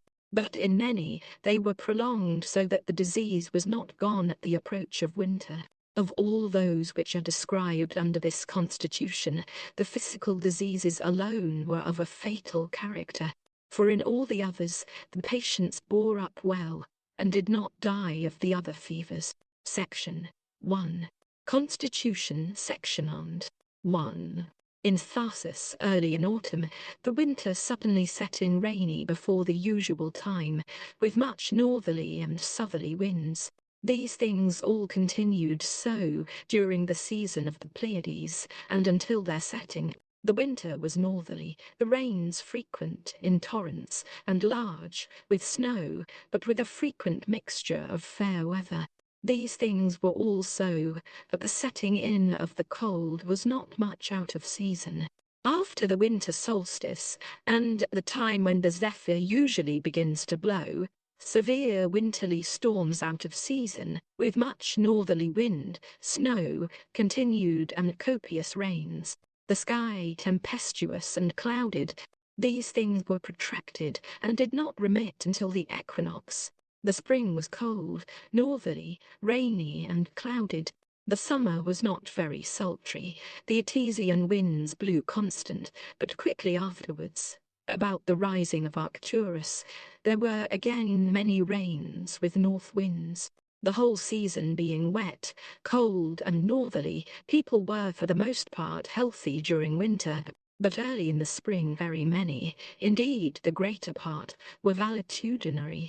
At first, ophthalmies set in, with rheums, pains, unconcocted discharges, small concretions, generally breaking with difficulty. In most instances, they relapsed, and they did not cease until late in autumn. During summer and autumn, there were dysenteric affections, attacks of tenesmus and lientry. Many had copious defluxions, with pain, of a bilious, watery, slimy, purulent nature, attended with strangery, not connected with disease of the kidneys, but one complaint succeeding the other. Vomitings of bile, phlegm, and undigested food, sweats, in all cases a redundance of humours. In many instances, these complaints were unattended with fever, and did not prevent the patients from walking about, but some cases were febrile, as will be described. In some, all those described below occurred with pain. During autumn, and at the commencement of winter, there were physical complaints, continual fevers, and, in a few cases, ardent. Some diurnal, others nocturnal, semi-tertians, true tertians, quartans, irregular fevers. All the fevers which are described attacked great numbers. The ardent fevers attacked the smallest numbers, and the patients suffered the least from them, for there were no hemorrhages except a few and to a small amount, nor was there delirium. All the other complaints were slight. In these, the crises were regular, in most instances, with the intermittence in 17 days. And I know no instance of a person dying of causus, nor becoming phrenetic. The tertians were more numerous than the ardent fevers, and attended with more pain. But these all had 4 periods in regular succession from the first attack, and they had a complete crisis in 7, without a relapse in any instance. The quartans attacked many at first, in the form of regular quartans, but in no few cases a transition from other fevers and diseases into quartans took place. They were protracted, as is wont with them, indeed more so than usual. Quotidian, nocturnal, and wandering fevers attacked many persons, some of whom continued to keep up, and others were confined to bed. In most instances, these fevers were prolonged under the Pleiades and till winter. Many persons, and more especially children, had convulsions from the commencement, and they had fever, and the convulsions supervened upon the fevers. In most cases they were protracted, but free from danger, unless in those who were in a deadly state from other complaints. Those fevers, which were continual in the main, and with no intermissions, but having exacerbations in the tertian form, there being remissions the one day and exacerbations the next, were the most violent of all those which occurred at that time, and the most protracted, and occurring with the greatest pains, beginning mildly, always on the whole increasing, and being exacerbated, and always turning worse, having small remissions, and after an abatement having more violent paroxysms and growing worse, for the most part on the critical days. Rigors, in all cases, took place in an irregular and uncertain manner, very rare and weak in them, but greater in all other fevers. Frequent sweats, but most seldom in them, bringing no alleviation, but on the contrary, doing mischief. Much cold of the extremities in them, and these were warmed with difficulty. Insomnolency, for the most part, especially in these fevers, and again a disposition to coma. The bowels, in all diseases, were disordered, and in a bad state, but worst of all in these. The urine in most of them was either thin and crude, yellow, and after a time with slight symptoms of concoction in a critical form, or having the proper thickness, but muddy, and neither settling, nor subsiding, or having small and bad and crude sediments, these being the worst of all.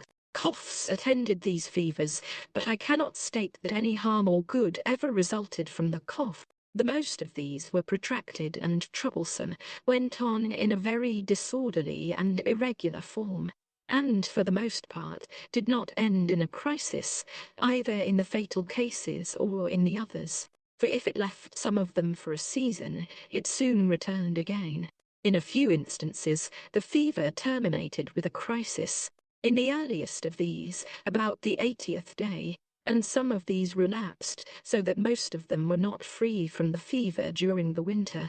But the fever left most of them without a crisis, and these things happened alike to those who recovered and to those who did not. There being much want of crisis, and much variety as to these diseases, the greatest and worst symptom attended the most of them, namely, a loathing of all articles of food, more especially with those who had otherwise fatal symptoms.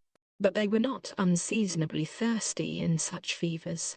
After a length of time, with much suffering and great wasting, abscesses were formed in these cases, either unusually large, so that the patients could not support them, or unusually small, so that they did no good, but soon relapsed and speedily got worse. The diseases which attacked them were in the form of dysenteries, tenesmus, lionetry, and fluxes. But in some cases there were dropsies, with or without these complaints.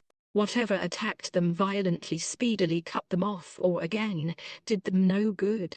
Small rashes, and not corresponding to the violence of the disease and quickly disappearing, or swellings occurred about the ears, which were not resolved and brought on no crisis. In some, they were determined to the joints, and especially to the hip joint, terminating critically with a few, and quickly again increasing to its original habit. Persons died of all these diseases, but mostly of these fevers. and especially infants just weaned, and older children until 8 or 10 years of age, and those before puberty. These things occurred to those affected with the complaints described above, and to many persons at first without them. The only favourable symptom, and the greatest of those which occurred, and what saved most of those who were in the greatest dangers, was the conversion of it to a strangery, and when, in addition to this, abscesses were formed, the strangery attacked, most especially, persons of the ages I have mentioned, but it also occurred in many others, both of those who were not confined to bed, and those who were. There was a speedy and great change in all these cases. For the bowels, if they happened previously to have watery discharges of a bad character, became regular. They got an appetite for food, and the fevers were mild afterwards. But with regard to the strangery itself, the symptoms were protracted and painful. Their urine was copious, thick, of various characters, red mixed with pus, and was passed with pain. These all recovered, and I did not see a single instance of death among them. 5. With regard to the dangers of these cases, one must always attend to the seasonable concoction of all the evacuations, and to the favourable and critical abscesses. The concoctions indicate a speedy crisis and recovery of health. Crude and undigested evacuations, and those which are converted into bad abscesses, indicate either want of crisis, or pains, or prolongation of the disease, or death, or relapses. Which of these it is to be must be determined from other circumstances. The physician must be able to tell the antecedents, know the present, and foretell the future, must meditate these things, and have two special objects in view with regard to diseases, namely, to do good or to do no harm. The art consists in three things: the disease, the patient, and the physician. The physician is the servant of the art, and the patient must combat the disease along with the physician. 6. Pains about the head and neck, and heaviness of the same along with pain, occur either without fevers or in fevers. Convulsions occurring in persons attacked with frenzy, and having vomitings of verdigris. Green bile, in some cases, quickly prove fatal.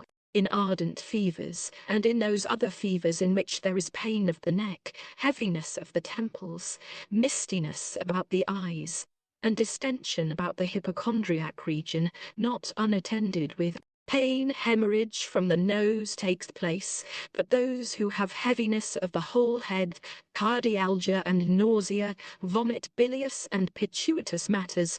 Children in such affections are generally attacked with convulsions, and women have these and also pains of the uterus. Whereas in elder persons, and those in whom the heat is already more subdued, these cases end in paralysis, mania, and loss of sight. Third constitution. 7. In Thysus, a little before and during the season of Arcturus, there were frequent and great rains, with northerly winds. About the equinox, until the setting of the Pleiades, there were a few southerly rains. The winter northerly and parched cold, with great winds and snow. Great storms about the equinox, the spring northerly dryness, rains few and cold. About the summer solstice, scanty rains, and great cold, until near the season of the dog star.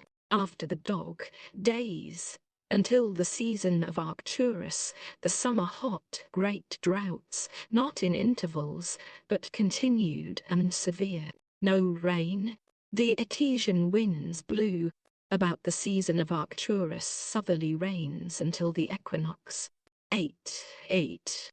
In this state of things, during winter, paraplegia set in and attacked many, and some died speedily. And otherwise the disease prevailed much in an epidemical form, but persons remained free from all other diseases. Early in the spring, ardent fevers commenced and continued through the summer until the equinox. Those then that were attacked immediately after the commencement of the spring and summer, for the most part recovered, and but few of them died. But when the autumn and the rains had set in, they were of a fatal character, and the greater part then died. When in these attacks of ardent fevers there was a proper and copious hemorrhage from the nose, they were generally saved by it, and I do not know a single person who had a proper hemorrhage who died. In this constitution, Philiscus, Epaminondas, and Silenus, indeed, who had a trifling epistaxis on the 4th and 5th day, died. The most of those seized with the disease had a rigour about the time of the crisis, and especially those who had no hemorrhage. These had also the rigour associated. Some were attacked with jaundice on the 6th day, but these were benefited either by an urinary purgation, or a disorder of the bowels, or a copious hemorrhage, as in the case of Heraclides, who was lodged with Aristides. This person, though he had hemorrhage from the nose, the purgation by the bladder, and disorder of the bowels, experienced a favourable crisis on the 20th day, not like the servant of Phanegoras, who had none of these symptoms and died. The hemorrhages attacked most persons, but especially young persons and those in the prime of life, and the greater part of those who had not the hemorrhage died. Elderly persons had jaundice or disorder of the bowels, such as Bion, who was lodged with Silenus. Dysenteries were epidemical during the summer, and some of those cases in which the hemorrhage occurred terminated in dysentery, as happened to the slave of Ereton, and to Mullus, who had a copious hemorrhage, which settled down into dysentery, and they recovered. This humour was redundant in many cases, since in those who had not the hemorrhage about the crisis, but the risings about the ears disappeared, after their disappearance there was a sense of weight in the left flank, extending to the extremity of the hip, and pain setting in after the crisis, with a discharge of thin urine. They began to have small hemorrhages about the 24th day, and the swelling was converted into the hemorrhage. In the case of Antiphon, the son of Critobulus, the fever ceased and came to a crisis about the 40th day. Many women were attacked, but fewer than of the men, and there were fewer deaths among them.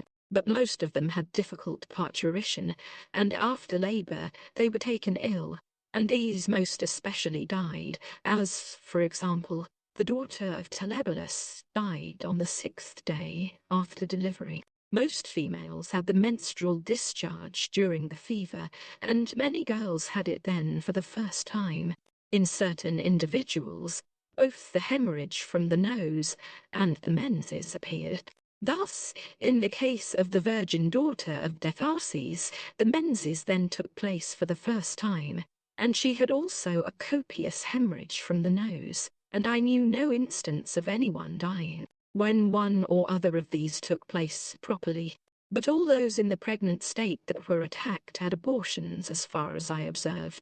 The urine in most cases was of the proper colour, but thin, and having scanty sediments. In most, the bowels were disordered with thin and bilious dejections, and many, after passing through the other crises, terminated in dysenteries, as happened to Xenophanes and Critias.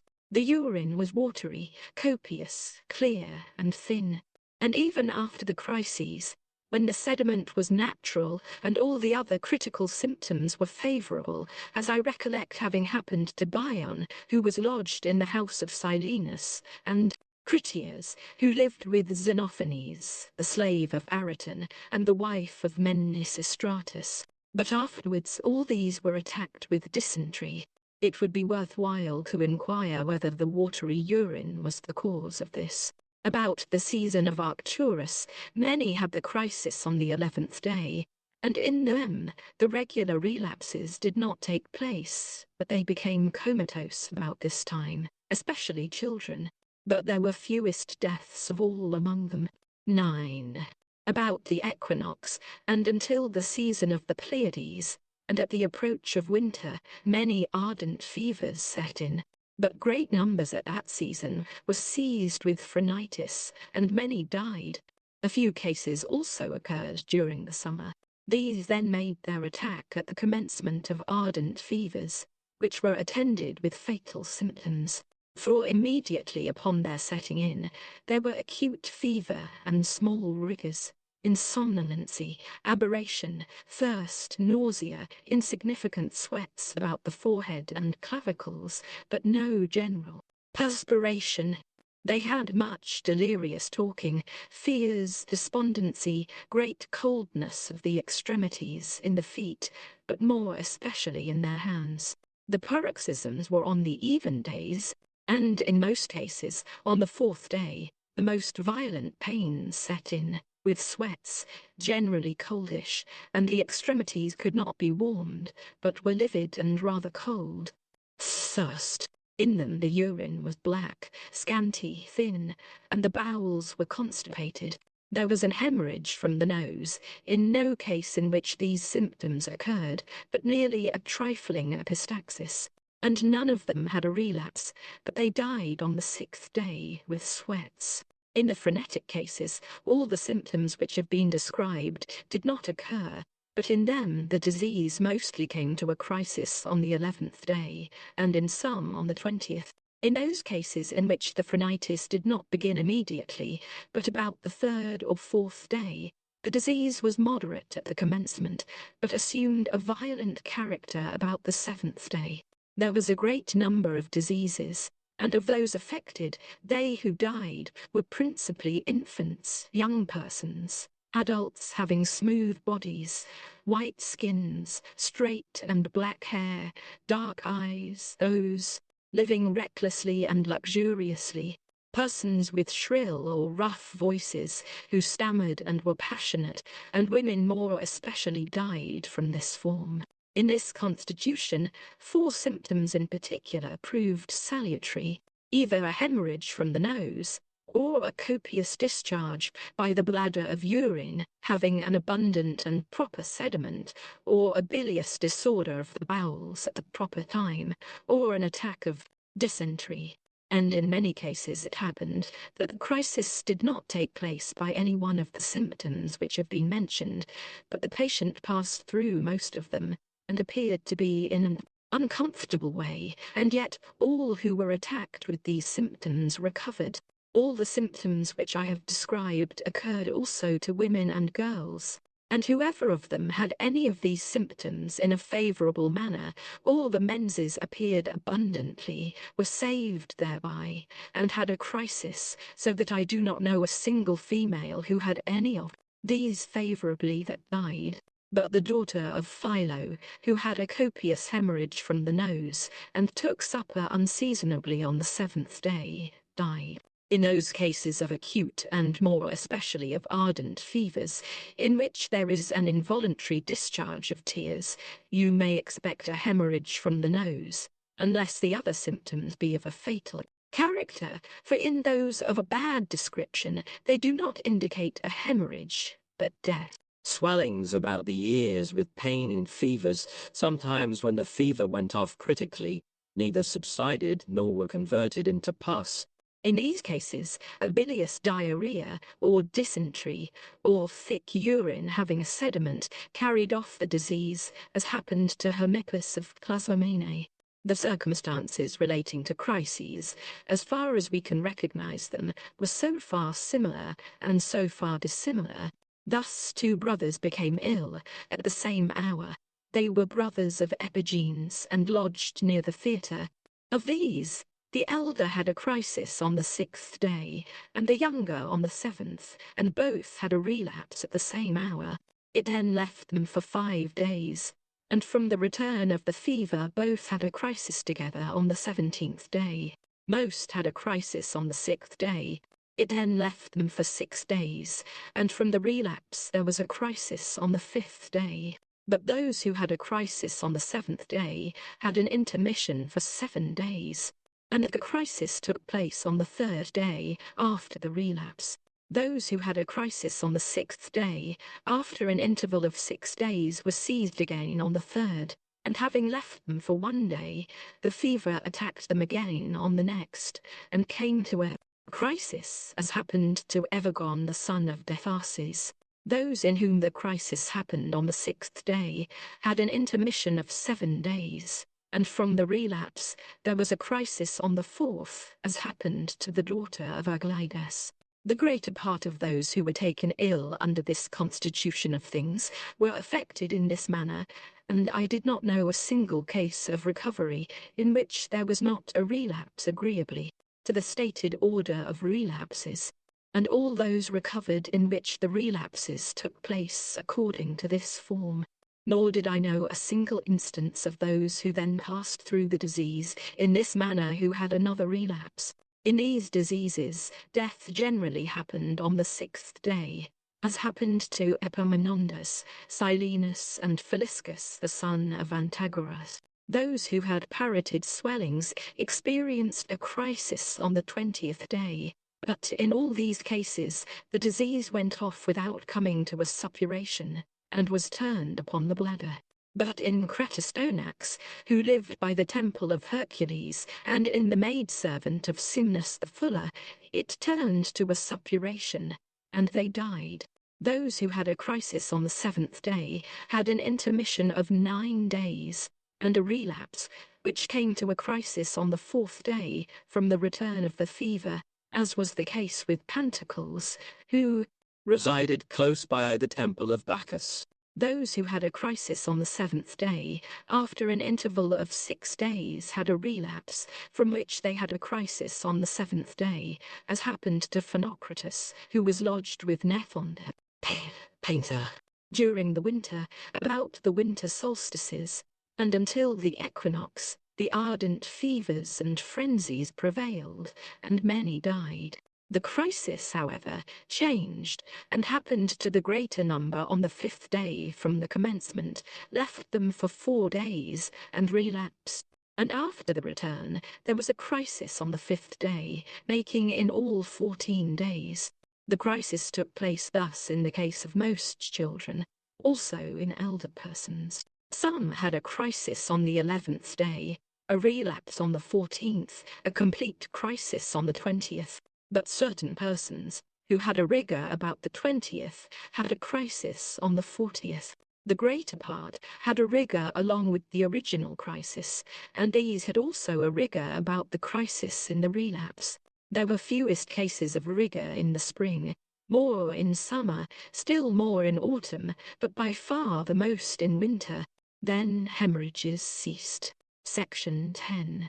With regard to diseases, the circumstances from which we form a judgment of them are, by attending to the general nature of all, and the peculiar nature of all, and the peculiar nature of each individual, to the disease, the patient, and the applications, to the person who applies them, as that makes a difference for better or for worse, to the whole constitution of the season, and particularly to the state of the heavens and the nature of each country, to the patient's habits, regimen, and pursuits, to his conversation, manners, taciturnity, thoughts, sleep, or absence of sleep, and sometimes his dreams, what and when they occur, to his picking and scratching, to his tears, to the ulvine discharges, urine, sputa, and vomitings, and to the changes of diseases from the one into the other, to the deposits, whether of a deadly or critical character, to the sweat, coldness, rigor, cough, sneezing, hiccup, respiration, eructation, flatulence, whether passed silently or with a noise, to hemorrhages and hemorrhoids. From these and their consequences we must form our judgment. 11. Fevers are the continual, some of which hold during the day and have a remission at night, and others hold during the night and have a remission during the day. Semitertians, tertians, quartans, quintans, septans, nonans. The most acute, strongest, most dangerous, and fatal diseases occur in the continual fever. The least dangerous of all, and the mildest and most protracted, is the quartan, for it is not only such from itself, but it also carries off other great diseases. In what is called the semi-tertian, other acute diseases are apt to occur, and it is the most fatal of all others, and moreover, for physical persons, and those labouring under other protracted diseases, are apt to be attacked by it. The nocturnal fever is not very fatal, but protracted. The diurnal is still more protracted, and in some cases passes into phthisis. The septon is protracted, but not fatal. The nonan more protracted, and not fatal. The true tertian comes quickly to a crisis, and is not fatal. But the quinton is the worst of all, for it proves fatal when it precedes an attack of phthisis, and when it supervenes on persons who are already consumptive. There are peculiar modes, and constitutions, and paroxysms in every one of these fevers. For example, the continual in some cases at the very commencement grows, as it were, and attains its full strength, and rises to its most dangerous pitch, but is diminished about and at the crisis. In others, it begins gentle and suppressed, but gains ground and is exacerbated every day, and bursts forth with all its heat about and at the crisis. While in others again, it commences mildly, increases, and is exacerbated until it reaches its acme, and then remits until at and about the crisis. These varieties occur in every fever and in every disease. From these observations one must regulate the regimen accordingly. There are many other important symptoms allied to these, part of which have been already noticed, and part will be described afterwards, from a consideration of which one may judge, and decide in each case whether the disease be acute, and whether it will end in death or recovery, or whether it will be protracted and will end in death or recovery, and in what cases food is to be given and in what not, and when and to what amount, and what particular kind of food is to be administered. 12. Those diseases which have their paroxysms on even days have their crises on even days, and those which have their paroxysms on uneven days have their crises on uneven days. The first period of those which have the crisis on even days is the 4th, 6th, 8th, 10th, 14th, 20th, 30th, 40th, 60th, 80th, 100th.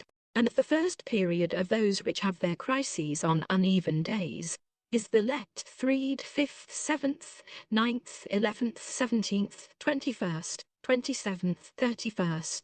It should be known that if the crisis take place on any other day than on those described, it indicates that there will be a relapse which may prove fatal. But one ought to pay attention and know in these seasons what crises will lead to recovery and what to death, or to changes for the better or the worse. Irregular fevers, quartans, quintans, septans, and nonans should be studied in order to find out in what periods their crises take place. 13. 14 cases of disease. Case 1. Philiscus, who lived by the wall, took to bed on the first day of acute fever. He sweated. Towards night was uneasy. On the second day, all the symptoms were exacerbated. Late in the evening had a proper stool from a small cloister. The night quiet. On the third day, early in the morning and until noon, he appeared to be free from fever. Towards evening, acute fever, with sweating thirst, tongue parched, passed black urine. Night uncomfortable, no sleep. He was delirious on all subjects. On the fourth, all the symptoms exacerbated, urine black. Night more comfortable, urine of a better colour. On the fifth, about midday, had a slight trickling of pure blood from the nose. Urine varied in character, having floating in it round bodies, resembling semen, and scattered, but which did not fall to the bottom. A suppository having been applied, some scanty flatulent matters were passed. Night uncomfortable, little sleep, talking incoherently. Extremities altogether cold, and could not be warmed. Urine black. Slept a little towards day. Loss of speech, cold sweats. Extremities livid. About the middle of the 6th day he died. The respiration throughout, like that of a person recollecting himself, was rare and large, and spleen was swelled upon in a round tumour, the sweats cold throughout, the paroxysms on the even days. Case 2. Silenus lived on the broad way, near the house of Hippocrates. From fatigue, drinking, and unseasonable exercises, he was seized with fever. He began with having pain in the loins. He had heaviness of the head, and there was stiffness of the neck. On the first day, the alvine discharges were bilious, unmixed, frothy, high-coloured, and copious, urine black, having a black sediment. He was thirsty, tongue dry. No sleep at night. On the second, acute fever, stools more copious, thinner, frothy. Urine black, an uncomfortable night, slight delirium. On the third, all the symptoms exacerbated. An oblong distension of a softish nature from both sides of the hypochondrium to the navel. Stools thin and darkish. Urine muddy and darkish. No sleep at night. Much talking, laughter, singing, he could not restrain himself. On the 4th, in the same state. On the 5th, stools bilious, unmixed, smooth, greasy, urine thin and transparent, slight absence of delirium. On the 6th, slight perspiration about the head, extremities cold and livid, much tossing about, no passage from the bowels, urine suppressed, acute fever. On the 7th, loss of speech, extremities could no longer be kept warm. No discharge of urine. On the 8th, a cold sweat all over. Red rashes with sweat, of a round figure, small, like very, persistent, not subsiding. By means of a slight stimulus, a copious discharge from the bowels. Of a thin and undigested character, with pain. Urine acrid and passed with pain. Extremities slightly heated. Sleep slight and comatose. Speechless, urine thin and transparent. On the 9th, in the same state. On the 10th, no drink taken. Comatose, sleep slight. Alvine discharges the same. Urine abundant and thickish. When allowed to stand, the sediment farinaceous and white. Extremities again cold. On the 11th, he died. At the commencement and throughout, the respiration was slow and large. There was a constant throbbing in the hypochondrium. His age was about 20. Case 3. Yerfon was seized with an acute fever. Alvine discharges at first were scanty and attended with tenesmus, but afterwards they were passed of a thin, bilious character, and frequent. There was no sleep. Urine black and thin. On the 5th, in the morning, deafness. All the symptoms exacerbated. Spleen swollen. Distension of the hypochondrium. Alvine discharges scanty and black. He became delirious. On the 6th, delirious. At night, sweating, coldness. The delirium continued. On the 7th, he became cold, thirsty, was disordered in mind. At night, recovered his senses. Slept. On the 8th, was feverish. The spleen diminished in size. Quite collected. Had pain at first about the groin, on the same side as the spleen. Had pains in both legs. Night comfortable. Urine better coloured. Had a scanty sediment. On the 9th, sweated. The crisis took place. Fever remitted. On the 5th day afterwards, fever relapsed. Spleen immediately became swollen. Acute fever. Deafness again. On the 3rd day after the relapse, the spleen diminished. Deafness less. Legs painful. Sweated during the night. Crisis took place on the 17th day. Had no disorder of the senses during the relapse. Case 4. In Thysus, the wife of Philinus, having been delivered of a daughter, the lochial discharge being natural, and other matters going on mildly, on the 14th day after delivery was seized with Fever, attended with rigor. Was pained at first in the cardiac region of the stomach and right hypochondrium. Pain in the genital organs. Lochial discharge cease. Upon the application of a pessary, all these symptoms were alleviated. Pains of the head, neck, and loins remained. No sleep. Extremities cold. Thirst. Bowels in a hot state. Stools scanty. Urine thin and colourless at first. On the 6th, towards night, senses much disordered, but again were restored. On the 7th, thirsty. The evacuations bilious and high-coloured. On the 8th, had a rigour. Acute fever. Much spasm with pain. Talked much, incoherently. Upon the application of a suppository, rose to stool, and passed copious dejections, with a bilious flux. No sleep. On the 9th, spasms. On the 10th, slightly recollected. On the 11th, slept. Had perfect recollection, but again immediately wandered. Passed a large quantity of urine, with spasms. The attendants seldom putting her in mind. It was thick white, like urine, which has been shaken after it has stood for a considerable time until it has subsided, but it had no sediment. In colour and consistence, the urine resembled that of cattle, as far as I observe. About the 14th day, startings over the whole body. Talked much. Slightly collected, but presently became again delirious. About the 17th day became speechless. On the 20th died. Case 5.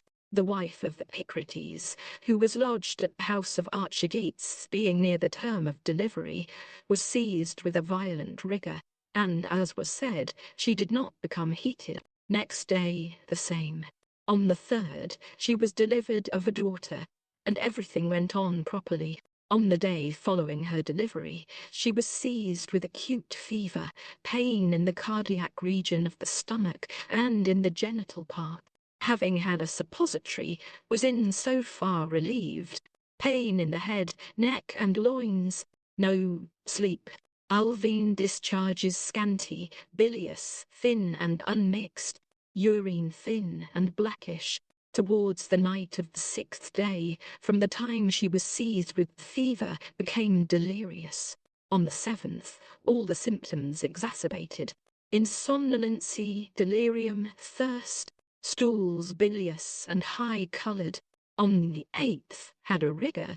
Slept more. On the 9th, the same. On the 10th, her limbs painfully affected. Pain again of the cardiac region of the stomach. Heaviness of the head. No delirium. Slept more. Bowels constipated. On the 11th, passed urine of a better colour, and having an abundant sediment. Felt lighter. On the 14th, had a rigour. Acute fever. On the 15th, had a copious vomiting of bilious and yellow matters. Sweated. Fever gone. At night, acute fever. Urine thick, sediment white. On the 17th, an exacerbation. Night, uncomfortable. No sleep. Delirium. On the 18th, thirsty.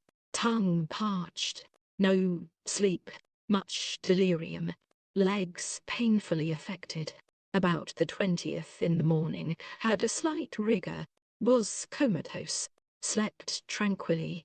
Had slight vomiting of bilious and black matters. Towards night deafness. About the 21st, weight generally in the left side, with pain. Slight cough. Urine thick, muddy and reddish. When allowed to stand, had no sediment. In other respects felt lighter.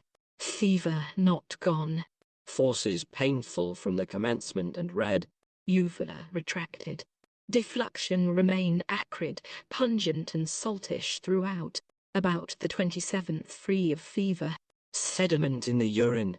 Pain in the side. About the 31st was attacked with fever, bilious diarrhea. Slight bilious vomiting on the 40th.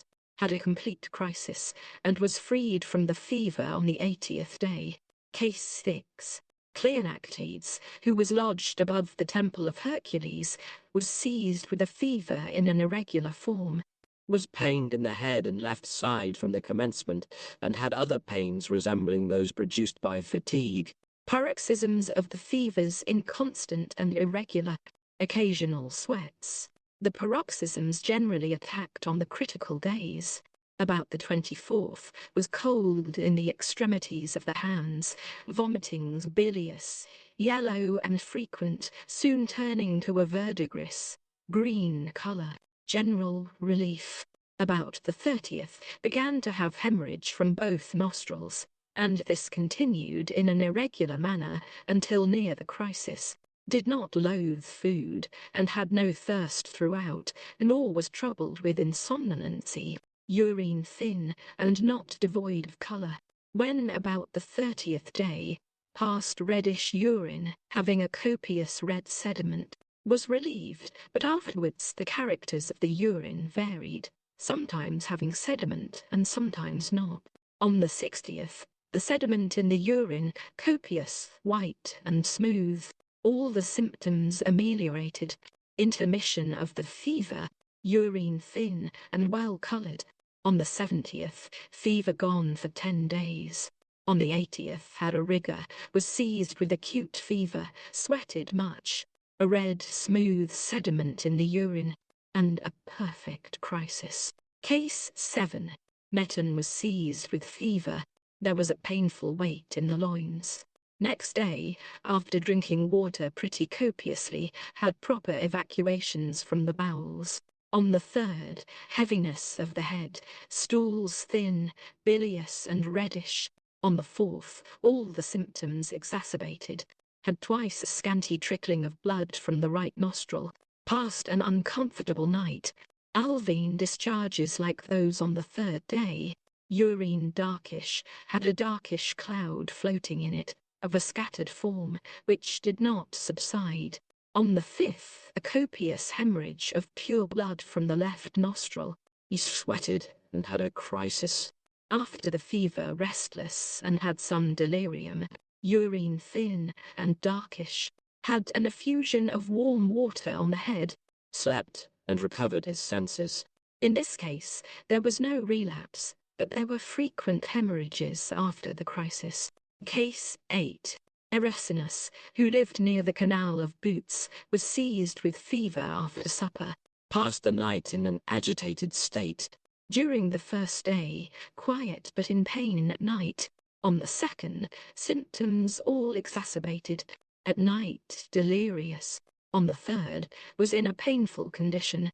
Great incoherence. On the 4th, in a most uncomfortable state. Had no sound sleep at night, but dreaming and talking. Then all the appearances worse, of a formidable and alarming character. Fear, impatience. On the morning of the 5th, was composed and quite coherent, but long before noon was furiously mad, so that he could not constrain himself. Extremities cold and somewhat livid. Urine without sediment. Died about sunset. The fever in this case was accompanied by sweats throughout. The hypochondria were in a state of meteorism, with distension and pain. The urine was black, had round substances floating in it, which did not subside. The Alveine evacuations were not stopped. Thirst throughout not great. Much spasms with sweats about the time of death. Case 9. Crichton in Phasis, while still on foot and going about, was seized with a violent pain in the great toe. He took to bed the same day, had rigours and nausea, recovered his heat slightly.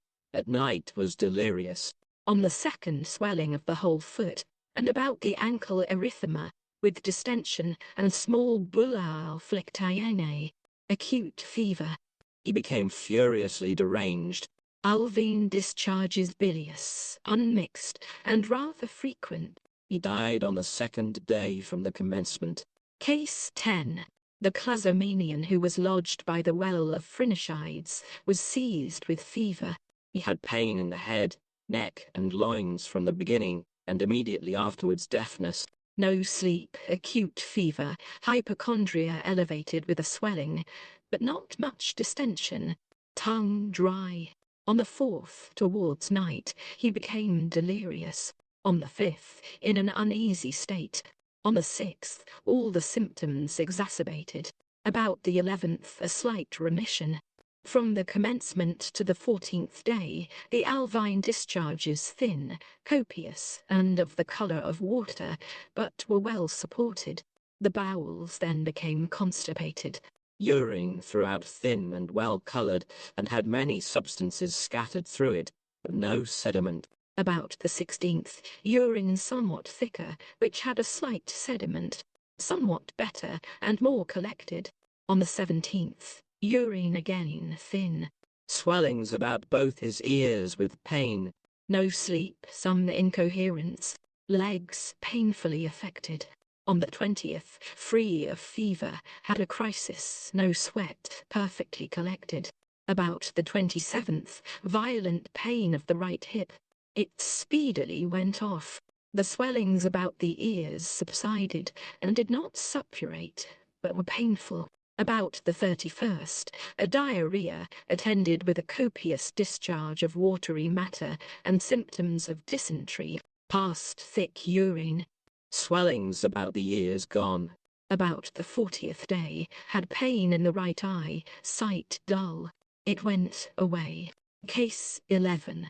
The wife of Dromedes, having been delivered of a female child, and all other matters going on properly, on the 2nd day after, was seized with rigour and acute fever, began to have pain about the hypochondrium on the 1st day, had nausea and incoherence, and for some hours afterwards had no sleep.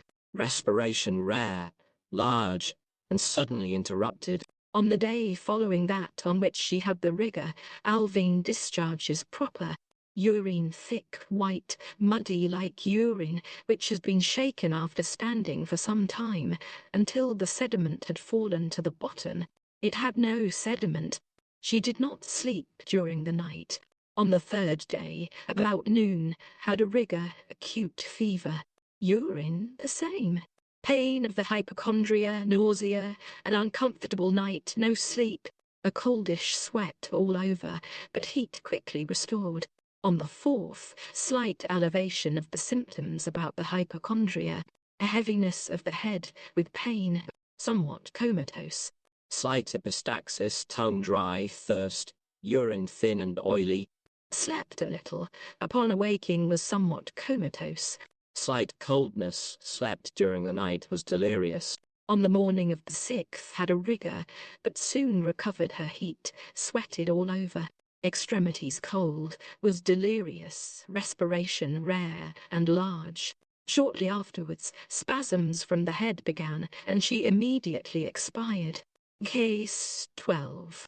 A man, in a heated state, took supper and drank more than enough. He vomited the whole during the night. Acute fever, pain of the right hypochondrium, a softish inflammation from the inner part. Passed an uncomfortable night. Urine at the commencement thick, red, but when allowed to stand, had no sediment, tongue dry and not very thirsty. On the 4th, acute fever, pains all over. On the 5th, urine smooth, oily and copious. Acute fever. On the 6th, in the evening, very incoherent, no sleep during the night. On the 7th, all the symptoms exacerbated. Urine of the same characters. Much talking, and he could not contain himself. The bowels being stimulated, passed a watery discharge with lumbrici. Night equally painful. In the morning had a rigour. Acute fever, hot sweat, appeared to be free of fever. Did not sleep long. After the sleep, a chill, pielism. In the evening, great incoherence. After a little, vomited a small quantity of dark bilious matters. On the 9th, coldness, much delirium. Did not sleep. On the 10th, pains in the limbs, all the symptoms exacerbated. He was delirious. On the 11th, he died. Case 13. A woman who lodged on the quay, being 3 months gone with child, was seized with fever, and immediately began to have pains in the loins. On the third day, pain of the head and neck extending to the clavicle and right hand. She immediately lost the power of speech, was paralyzed in the right hand with spasms after the manner of paraplegia, was quite incoherent, passed an uncomfortable night, did not sleep, disorder of the bowels, attended with bilious, unmixed and scanty stools. On the fourth, recovered the use of her tongue. Spasms of the same parts, and general pains remained. Swelling in the hypochondrium, accompanied with pain. Did not sleep, was quite incoherent. Bowels disordered, urine thin, and not of a good colour. On the fifth, acute fever. Pain of the hypochondrium, quite incoherent. Alvean evacuations bilious. Towards night had a sweat, and was freed from the fever. On the sixth, recovered her reason, was every way relieved. The pain remained about the left clavicle, was thirsty, urine thin, had no sleep. On the seventh, trembling, slight coma, some incoherence, pains about the clavicle and left arm remained. In all other respects was alleviated, quite coherent. For 3 days remained free from fever. On the 11th, had a relapse with rigour and fever. About the 14th day, vomited pretty abundantly bilious and yellow matters. Had a sweat. The fever went off by coming to a crisis. Case 14. Melidia, who lodged near the temple of Juno, began to feel a violent pain of the head, neck, and chest. She was straightway seized with acute fever. A slight appearance of the menses. Continued pains of all these parts. On the 6th was affected with coma, nausea and rigour, redness about the cheeks, slight delirium. On the 7th had a sweat. The fever intermitted, the pains remained. A relapse, little sleep, urine throughout of a good colour, but thin.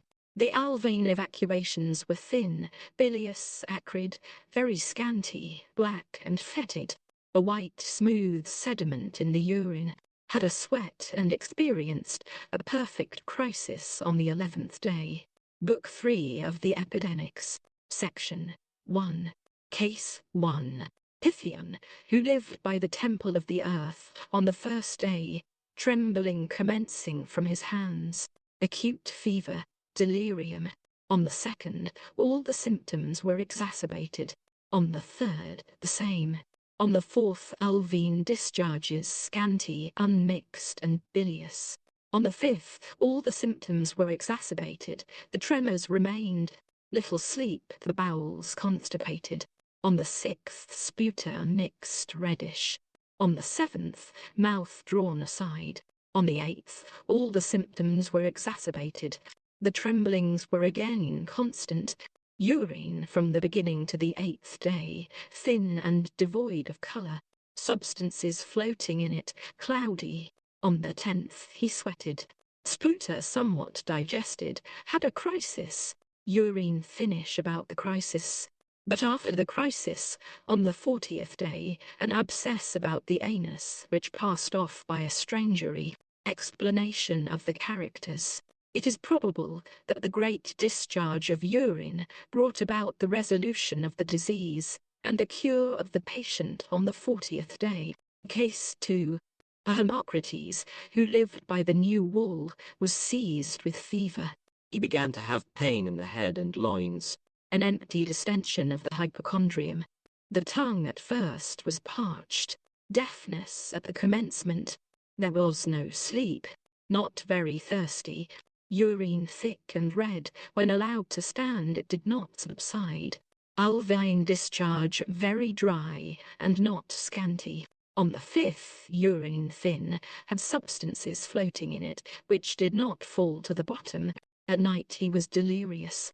On the 6th, had jaundice. All the symptoms were exacerbated. Had no recollection. On the 7th, in an uncomfortable state. Urine thin, as formerly. On the following days, the same. About the 11th day, all the symptoms appeared to be lightened. Coma set in. Urine thicker, reddish, thin substances below, had no sediment. By degrees he became collected. On the 14th, fever gone. Had no sweat. Slept, quite collected. Urine of the same characters.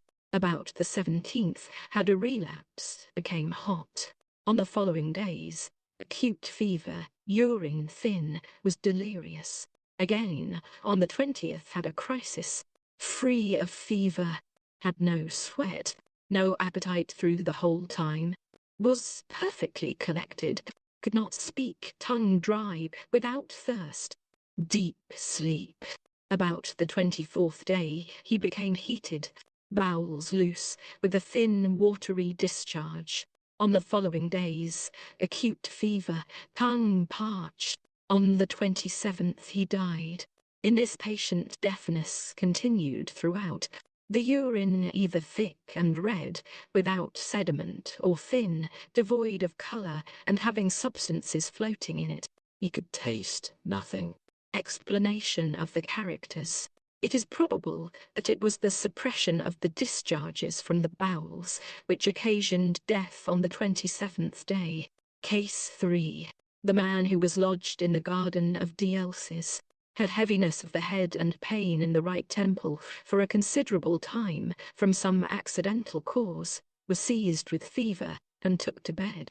On the 2nd, there was a trickling of pure blood from the left nostril, but the alveine discharges were proper, urine thin, mixed, having small substances floating in it, like coarse barley meal, or semen. On the 3rd, acute fever.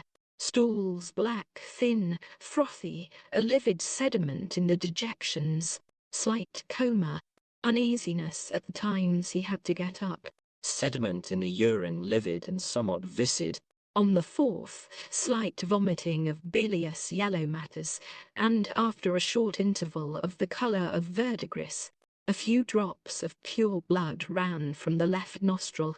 Stools the same, urine the same, sweated about the head and clavicles, spleen enlarged, pain of the thigh on the same side, loose swelling of the right hypochondrium. At night had no sleep, slight delirium. On the 6th, stools black, fatty, viscid, fetid. Slept, more collected. On the 7th, tongue dry, thirsty, did not sleep, was somewhat delirious. Urine thin, not of a good colour. On the 8th, stools black, scanty, and compact. Slept, became collected, not very thirsty.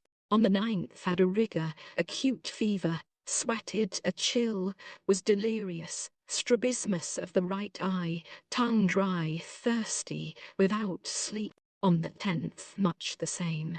On the 11th, became quite collected, free from fever, slept, urine thin about the crisis. The 2 following days without fever. It returned on the 14th, then immediately in somnolency and complete delirium. On the 15th, urine muddy, like that which has been shaken after the sediment has fallen to the bottom. Acute fever, quite delirious, did not sleep. Knees and legs painful. After a suppository, had alveine dejection of a black colour. On the 16th, urine thin, had a cloudy eniorrhea, was delirious. On the 17th, in the morning, extremities cold, was covered up with bedclothes. Acute fever, general sweat, felt relieved, more collected, not free of fever, thirsty, vomited yellow bile in small quantities. Formed faces passed from the bowels, but soon afterwards black, scanty, and thin. Urine thin, not well coloured. On the 18th, not collected, comatose. On the 19th, in the same state. On the 20th, slept. Quite collected, sweated, free from fever, not thirsty, but the urine thin. On the 21st, slight delirium. Somewhat thirsty, pain of the hypochondrium, and throbbing about the navel throughout.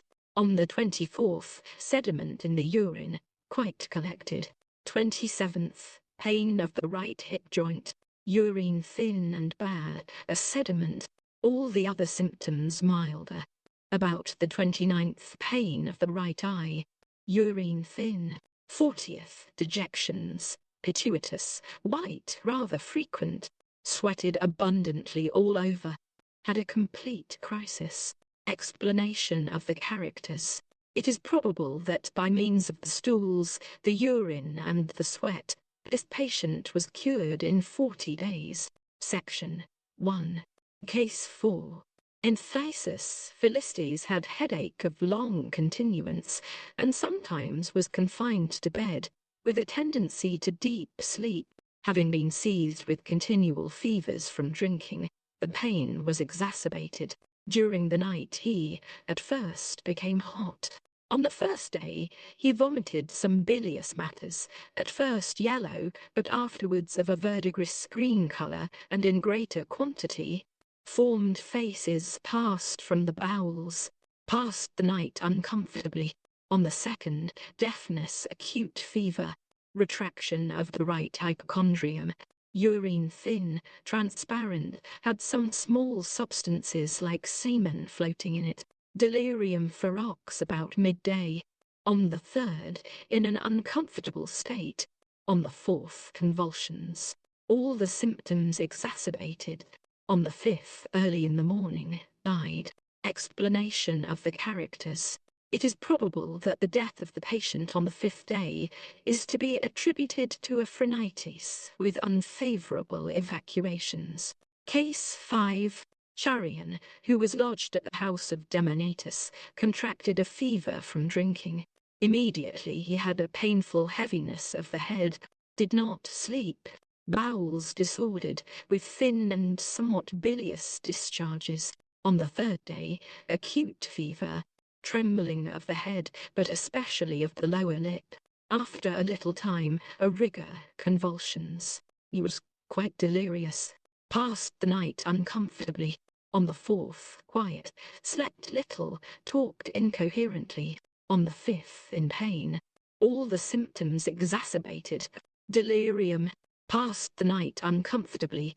Did not sleep. On the sixth, in the same state. On the seventh, had a rigor, acute fever, sweated all over his body. Had a crisis. Throughout the alvine discharges were bilious, scanty, and unmixed. Urine thin, well-coloured, having cloudy substances floating in it. About the 8th day, passed urine of a better colour, having a white, scanty sediment, was collected, free from fever for a season.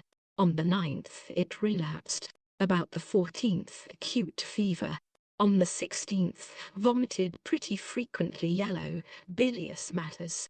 On the 17th, had a rigor, acute fever, sweated free of fever. Had a crisis. Urine, after the relapse and the crisis, well coloured, having a sediment. Neither was he delirious in the relapse. On the 18th, became a little heated. Some thirst, urine thin, with cloudy substances floating in it. Slight wandering in his mind. About the 19th, free of fever, had a pain in his neck, a sediment in the urine.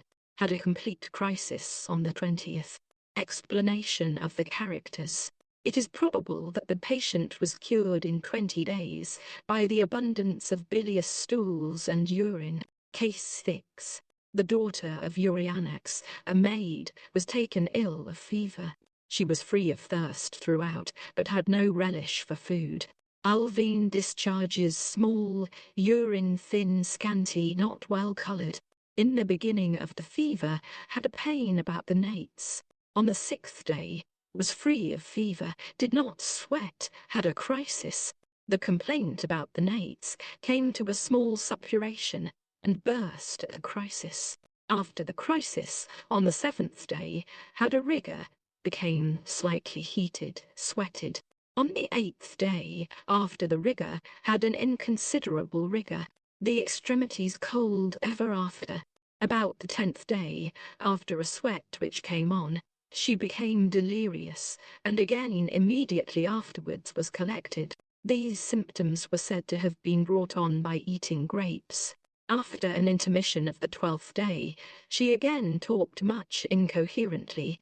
her bowels disordered with bilious, scanty, unmixed, thin, acrid discharges. She required to get frequently up.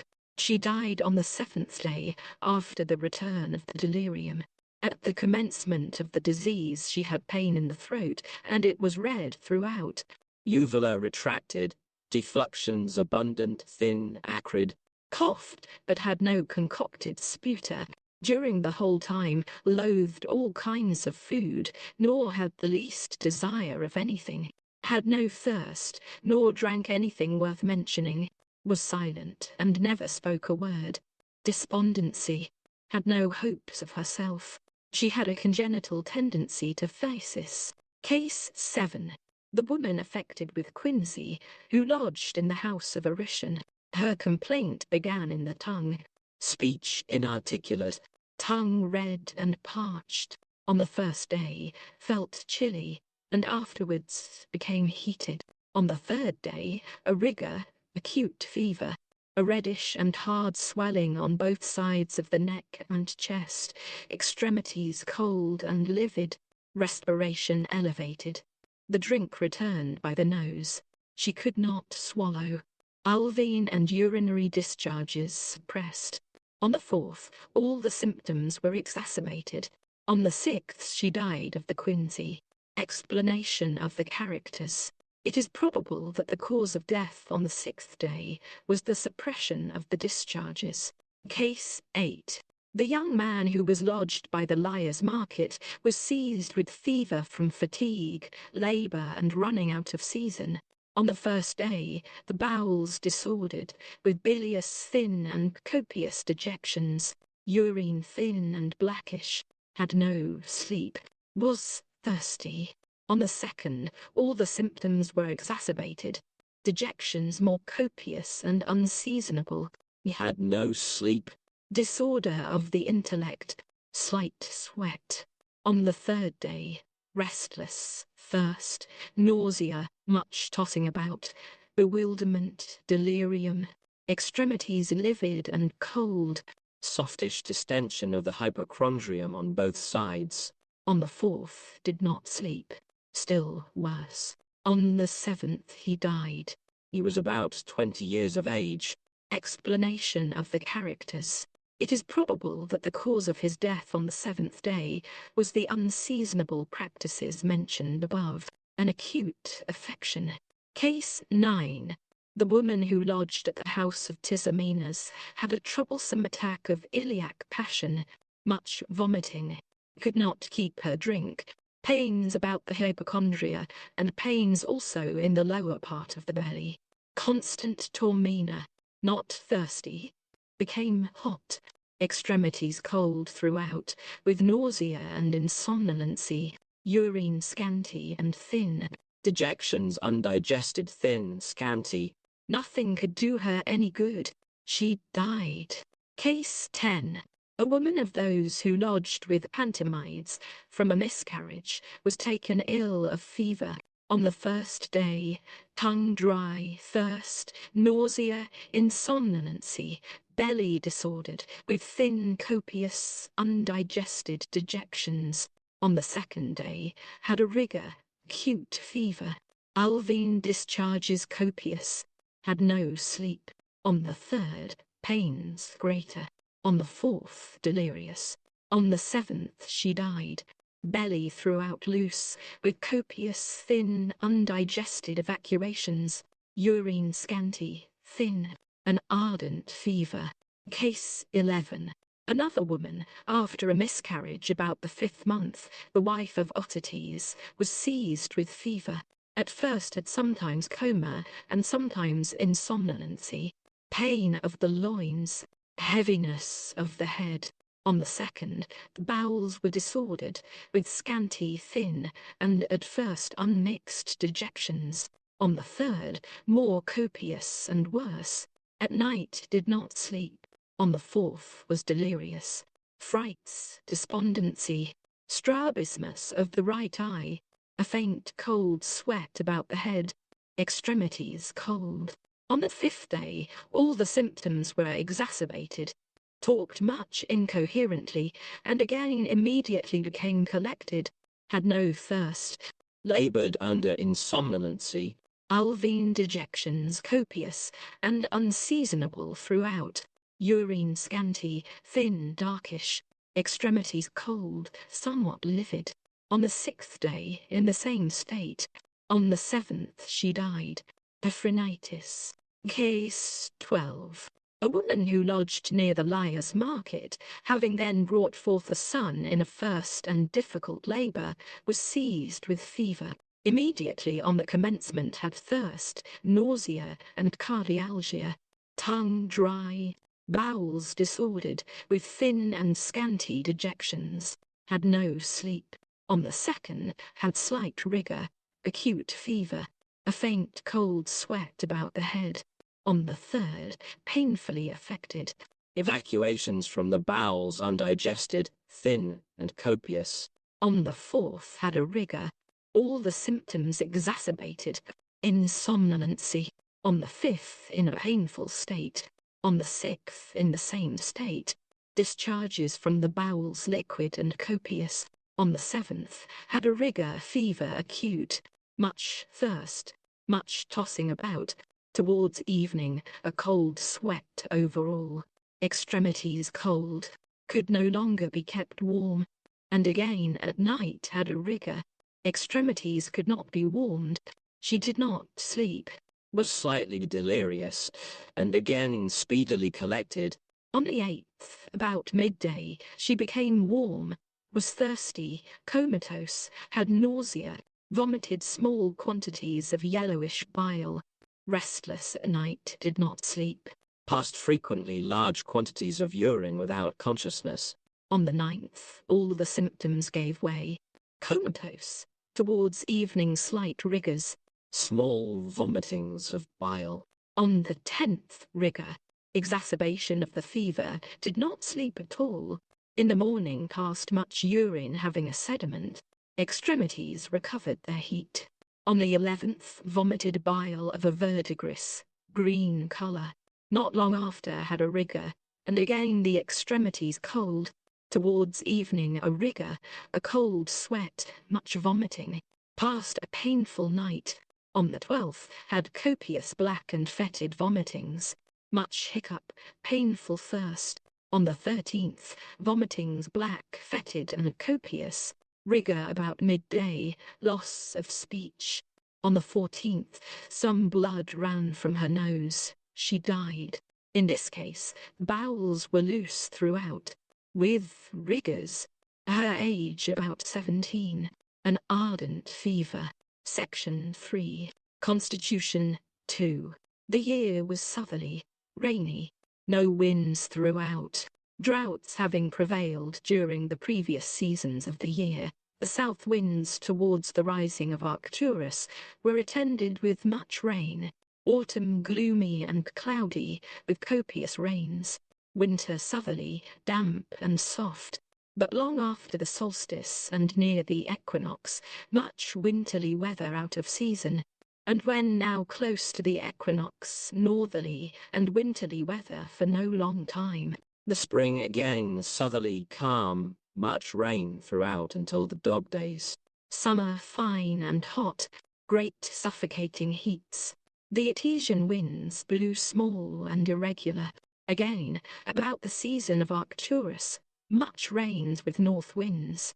The year being southerly, damp and soft towards winter. All were healthy, except those affected with phthisis, of whom we shall write afterwards. 3. Early in spring, along with the prevailing cold, there were many cases of erysipelas, some from a manifest cause, and some not. They were of a malignant nature, and proved fatal to many. Many had sore throat and loss of speech. There were many cases of ardent fever, frenzy, aphthous affections of the mouth, tumours on the genital organs, of ophthalmia, anthrax, disorder of the bowels, anorexia with thirst and without it, of disordered urine, large in quantity and bad in quality, of persons affected with coma for a long time, and then falling into a state of insomnolency.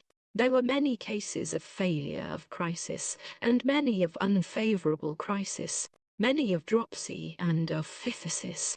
Such were the diseases then epidemic.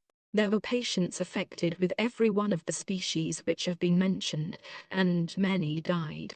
The symptoms in each of these cases were as follows. A4. In many cases, erysipelas, from some obvious cause, such as an accident, and sometimes from even a very small wound, broke out all over the body, especially in persons about 60 years of age, about the head, if such an accident was neglected in the slightest degree, and this happened in some who were under treatment. Great inflammation took place, and the erysipelas quickly spread all over.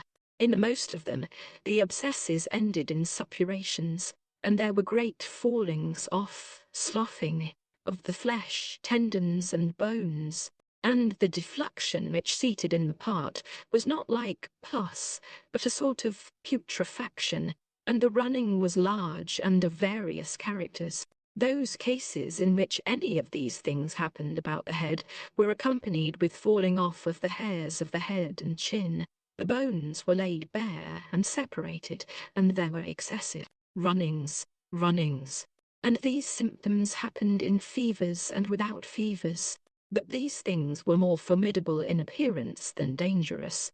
For when the concoction in these cases turned to a suppuration, most of them recovered. But when the inflammation and erysipelas disappeared, and when no abscess was formed, a great number of these died. In like manner, the same things happened to whatever part of the body the disease wandered, for in many cases both forearm and arm dropped off. And in those cases in which it fell upon the sides, the parts there, either before or behind, got into a bad state. And in some cases, the whole femur and bones of the leg and whole foot were laid bare. But of all such cases, the most formidable were those which took place about the pubes and genital organs. Such was the nature of these cases when attended with sores and proceeding from an external cause. But the same things occurred in fevers, before fevers, and after fevers. But those cases in which an abscess was formed and turned to a suppuration, or a seasonable diarrhea or discharge of good urine took place, were relieved thereby. But those cases in which none of these symptoms occurred, but they disappeared without a crisis, proved fatal. The greater number of these erysipelatous cases took place in the spring, but were prolonged through the summer and during autumn. 5. In certain cases there was much disorder and tumours about the fauces, and inflammations of the tongue, and abscesses about the teeth, and many were attacked with impairment or loss of speech. At first, those in the commencement of phthisis, but also persons in ardent fever and in phrenitis. 6. The cases of ardent fever and phrenitis occurred early in spring after the cold set in, and great numbers were taken ill at that time, and these cases were attended with acute and fatal symptoms. The constitution of the ardent fevers which then occurred was as follows. At the commencement, they were affected with coma, nausea, and rigors. Fever not acute, not much thirst, nor delirium, slight epistaxis. The paroxysms for the most part on even days, and about the time of the paroxysms, forgetfulness, loss of strength and of speech, the extremities, that is to say, the hands and feet, at all times, but more especially about the time of the paroxysms, were colder than natural. They slowly and imperfectly became warmed, and again recovered their recollection and speech. They were constantly affected, either with coma, in which they got no sleep, or with insomnolency, attended with pains. Most had disorders of the bowels, attended with undigested, thin, and copious evacuations. Urine copious, thin, having nothing critical nor favourable about it. Neither was there any other critical appearance in persons affected thus, for neither was there any proper hemorrhage, nor any other of the accustomed evacuations to prove a crisis. They died, as it happened, in an irregular manner, mostly about the crisis, but in some instances after having lost their speech for a long time and having had copious sweats. These were the symptoms which marked the fatal cases of ardent fever. Similar symptoms occurred in the phrenetic cases, but these were particularly free from thirst, and none of these had wild delirium, as in other cases, but they died oppressed by a bad tendency to sleep and stupor. 7. But there were also other fevers, as will be described. Many had their mouths affected with aphthous ulcerations. There were also many defluxions about the genital parts, and ulcerations, boils, phymata, externally and internally about the groins, watery ophthalmies of a chronic character, with pains, Fungus excrescences of the eyelids externally and internally called fici, which destroyed the sight of many persons. There were fungus growths in many other instances, on ulcers, especially on those seated on the genital organs. There were many attacks of carbuncle, anthrax, through the summer, and other affections, which are called the putrefaction, seps. Also large ecthymata and large tetters, herpes, in many instances. 8. And many and serious complaints attacked many persons in the region of the belly. In the first place, tenesmus, accompanied with pain, attacked many, but more especially children, and all who had not attained to puberty, and the most of these died. There were many cases of lientry and of dysentery, but these were not attended with much pain. The evacuations were bilious, and fatty, and thin, and watery. In many instances, the disease terminated in this way, with and without fever. There were painful tormina and volvulae of a malignant kind, Copious evacuations of the contents of the guts, and yet much remained behind. and the passages did not carry off the pains, but yielded with difficulty to the means administered. For in most cases, purgings were hurtful to those affected in this manner. Many died speedily, but in many others they held out longer. In a word, all died, both those who had acute attacks and those who had chronic, most especially from affections of the belly, for it was the belly which carried them all off. 9.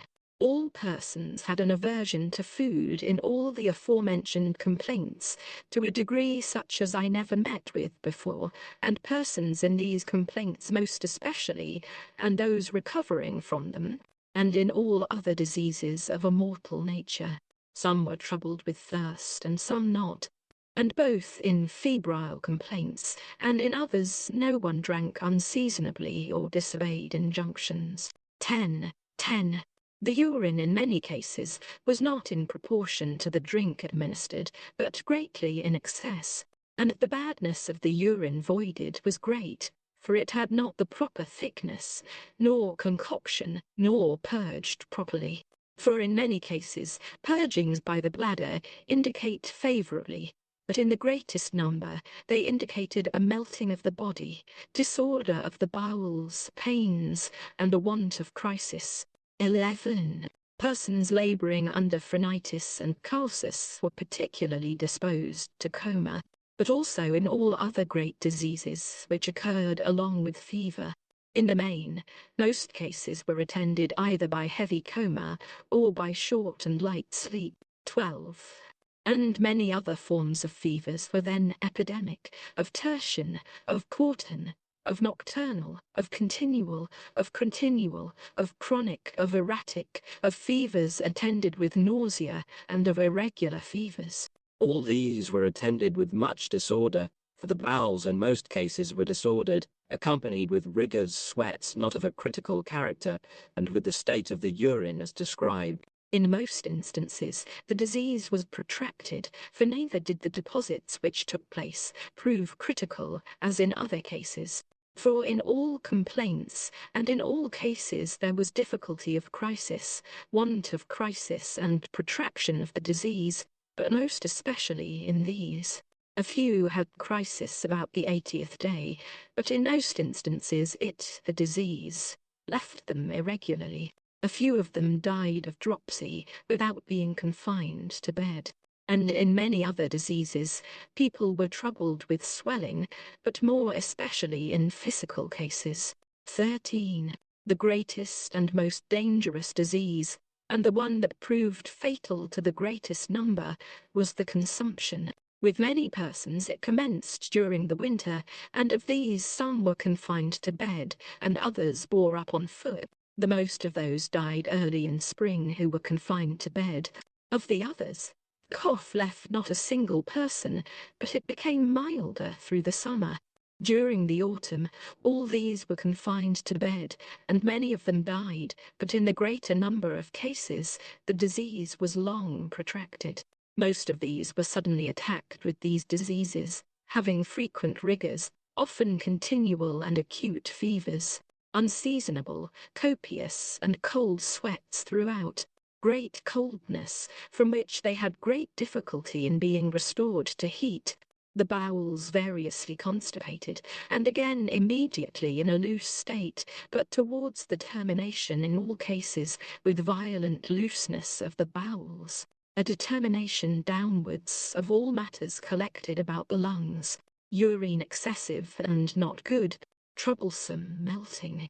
The coughs throughout were frequent, and sputa copious, digested and liquid, but not brought up with much pain. And even when they had some slight pain, in all cases the purging of the matters about the lungs went on mildly. The forces were not very irritable, nor were they troubled with any saltish humours, but there were viscid, white, liquid, frothy, and copious defluxions from the head. But by far the greatest mischief attending these and the other complaints was the aversion to food, as has been described. For neither had they any relish for drink along with their food, but continued without thirst. There was heaviness of the body, disposition to coma in most cases, swelling, which ended in dropsy. They had rigors, and were delirious towards death. 14.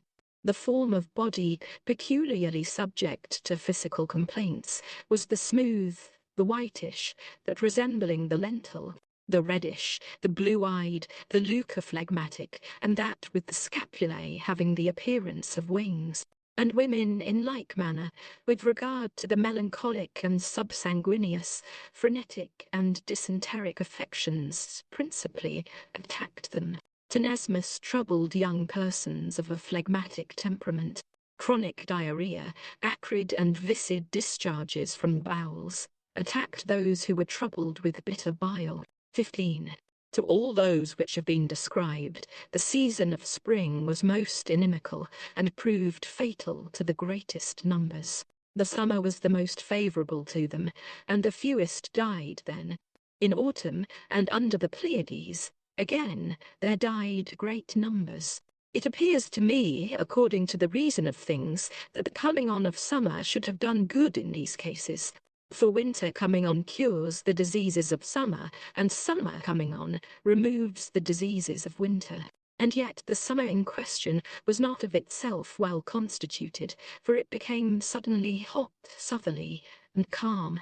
But notwithstanding, it proved beneficial by producing a change on the other constitution. 16. I look upon it as being a great part of the art to be able to judge properly of that which has been written. For he that knows and makes a proper use of these things would appear to me not likely to commit any great mistake in the art. He ought to learn accurately the constitution of every one of the seasons and of the diseases. Whatever that is common in each constitution and disease is good, and whatever is bad. Whatever disease will be protracted and end in death, and whatever will be protracted and end in recovery. Which disease of an acute nature will end in death, and which in recovery. From these it is easy to know the order of the critical days, and prognosticate from them accordingly. And to a person who is skilled in these things, it is easy to know to whom, when, and how aliment ought to be administered. Section 17. 16 cases. Case 1. In Thysus, the Parian who lodged above the temple of Diana was seized with an acute fever, at first of a continual and ardent type, thirsty, inclined to be comatose at first, and afterwards troubled with insomnolency, bowels disordered at the beginning, urine thin. On the 6th day, passed oily urine, was delirious. On the 7th, all the symptoms were exacerbated, had no sleep, but the urine of the same characters, and the understanding disordered. Alvine dejections, bilious and fatty. On the 8th, a slight epistaxis. Small vomiting of verdigris, green matters. Slept a little. On the 9th, in the same state. On the 10th, all the symptoms gave way. On the 11th, he sweated, but not over the whole body. He became cold, but immediately recovered his heat again. On the 14th, acute fever. Discharges bilious, thin and copious, substances floating in the urine. He became incoherent. On the 17th, in a painful state, for he had no sleep, and the fever was more intense. On the 20th, sweated all over. Apyrexia, dejections bilious, aversion to food comatose. On the 24th, had a relapse. On the 34th, apyrexia, bowels not confined, and he again recovered his heat. 40th, apyrexia, bowels confined for no long time, aversion to food. Had again slight symptoms of fever, and throughout in an irregular form. Apyrexia at times, and at others not. For if the fever intermitted, and was alleviated for a little, it immediately relapsed again. He used much and improper food. Sleep bad. About the time of the relapse he was delirious. Passed thick urine at that time, but troubled, and of bad characters. Bowels at first confined, and again loose. Slight fevers of a continual type. Discharges copious and thin. On the 120th day he died. In this patient the bowels were constantly from the first, either loose, with bilious, liquid, and copious dejection, or constipated with hot and undigested faces. The urine throughout bad. For the most part, coma or insomnolency with pain. Continued aversion to food. Ardent fever. Explanation of the characters. It is probable that the weakness produced by the fever, the phrenites, and affection of the hypochondrium caused death on the 120th day. Case 2. In Thysus, the woman who lodged near the cold water, on the 3rd day after delivery of a daughter, the lochial discharge not taking place, was seized with acute fever, accompanied with rigours. But a considerable time before delivery, she was feverish, confined to bed, and loathed her food. After the rigour which took place, continual and acute fevers with rigours. On the 8th and following days, was very incoherent, and immediately afterwards became collected. Bowels disordered, with copious, thin, watery, and bilious stools. No thirst. On the 11th was collected, but disposed to coma. Urine copious, thin and black. No sleep. On the 20th, slight chills, and immediately afterwards was warm.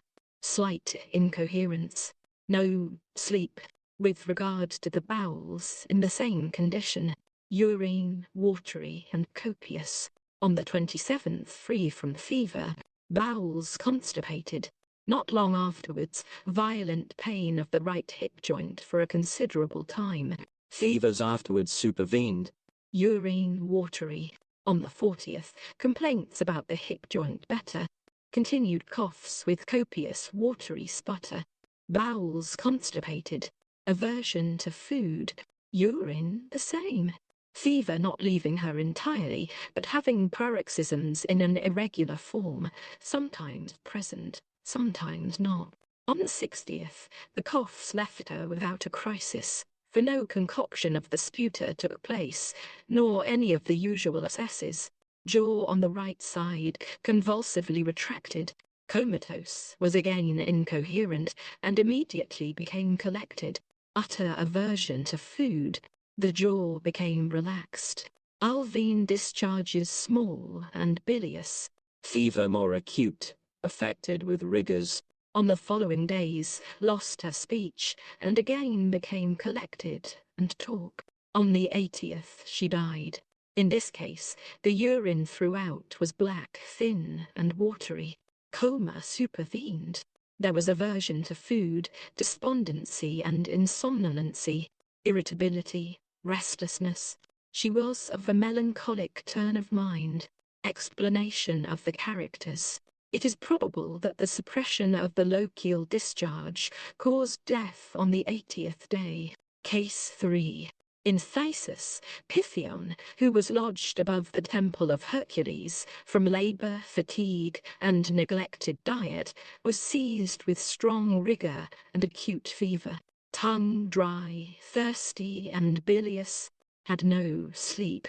Urine darkish, eniorrhea floating on the top of the urine, did not subside.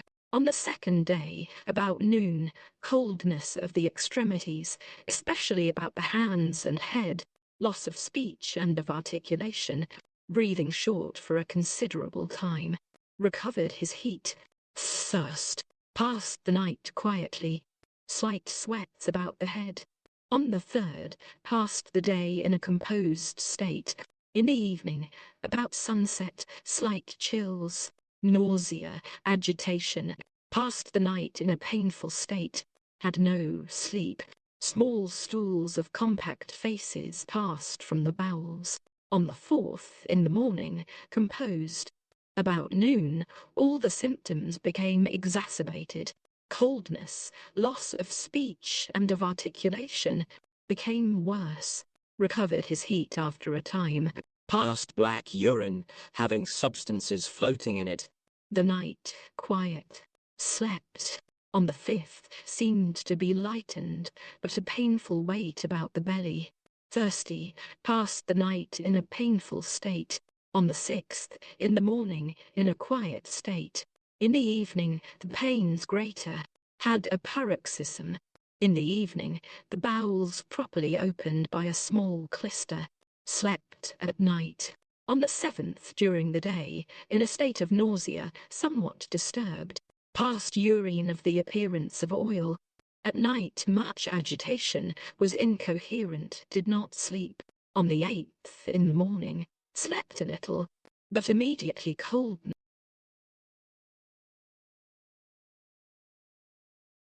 On injuries of the head. 1. Men's heads are by no means all like to one another, nor are the sutures of the head of all men constructed in the same form. Thus, whoever has a prominence in the anterior part of the head, by prominence is meant the round protuberant part of the bone which projects beyond the rest of it. In him the sutures of the head take the form of the Greek letter tau, T. For the head has the shorter line running transverse before the prominence, while the other line runs through the middle of the head all the way to the neck. But whoever has the prominence in the back part of the head, in him the sutures are constructed in quite the opposite form to the former. For in this case, the shorter line runs in front of the prominence, while the longer runs through the middle, all along to the forehead. But whoever has a prominence of the head, both before and behind, in him the sutures resemble the Greek letter eta e, for the long lines of the letter run transverse before each prominence, while the short one runs through the middle and terminates in the long lines. But whoever has no prominence on either part, he has the sutures of the head resembling the Greek letter K. For the one line comes transverse to the temple, while the other passes along the middle of the head. The bone at the middle of the head is double, the hardest and most compact part being the upper portion where it is connected with the skin, and the lowest where it is connected with the mening, dura mater.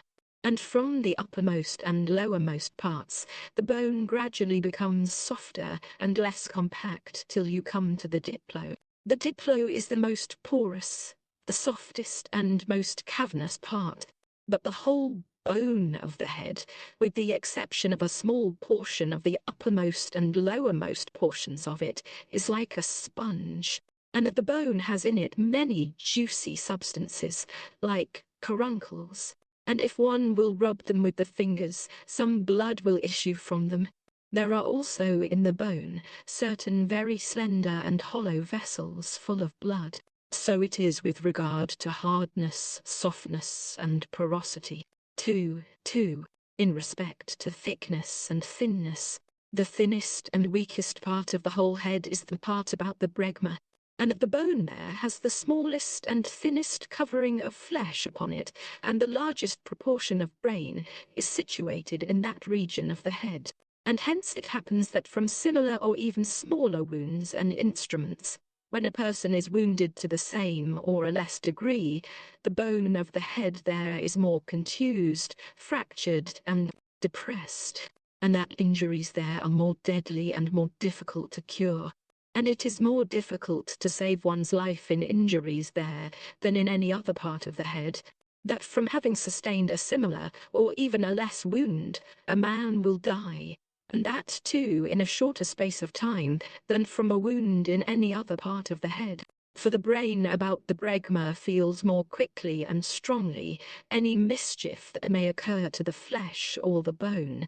For the brain about the bregma is in largest quantity, and is covered by the thinnest bone and the least flesh. Of the other portions, the weakest is that about the temples, for it is the conjunction of the lower jaw with the cranium, and there is motion there up and down as at a joint, and the organ of hearing is near it, and further, a hollow and important vein runs along the temple, but the whole bone of the head behind the vertex and the ear is stronger than the whole anterior part, and the bone itself has a larger and deeper covering of flesh upon it.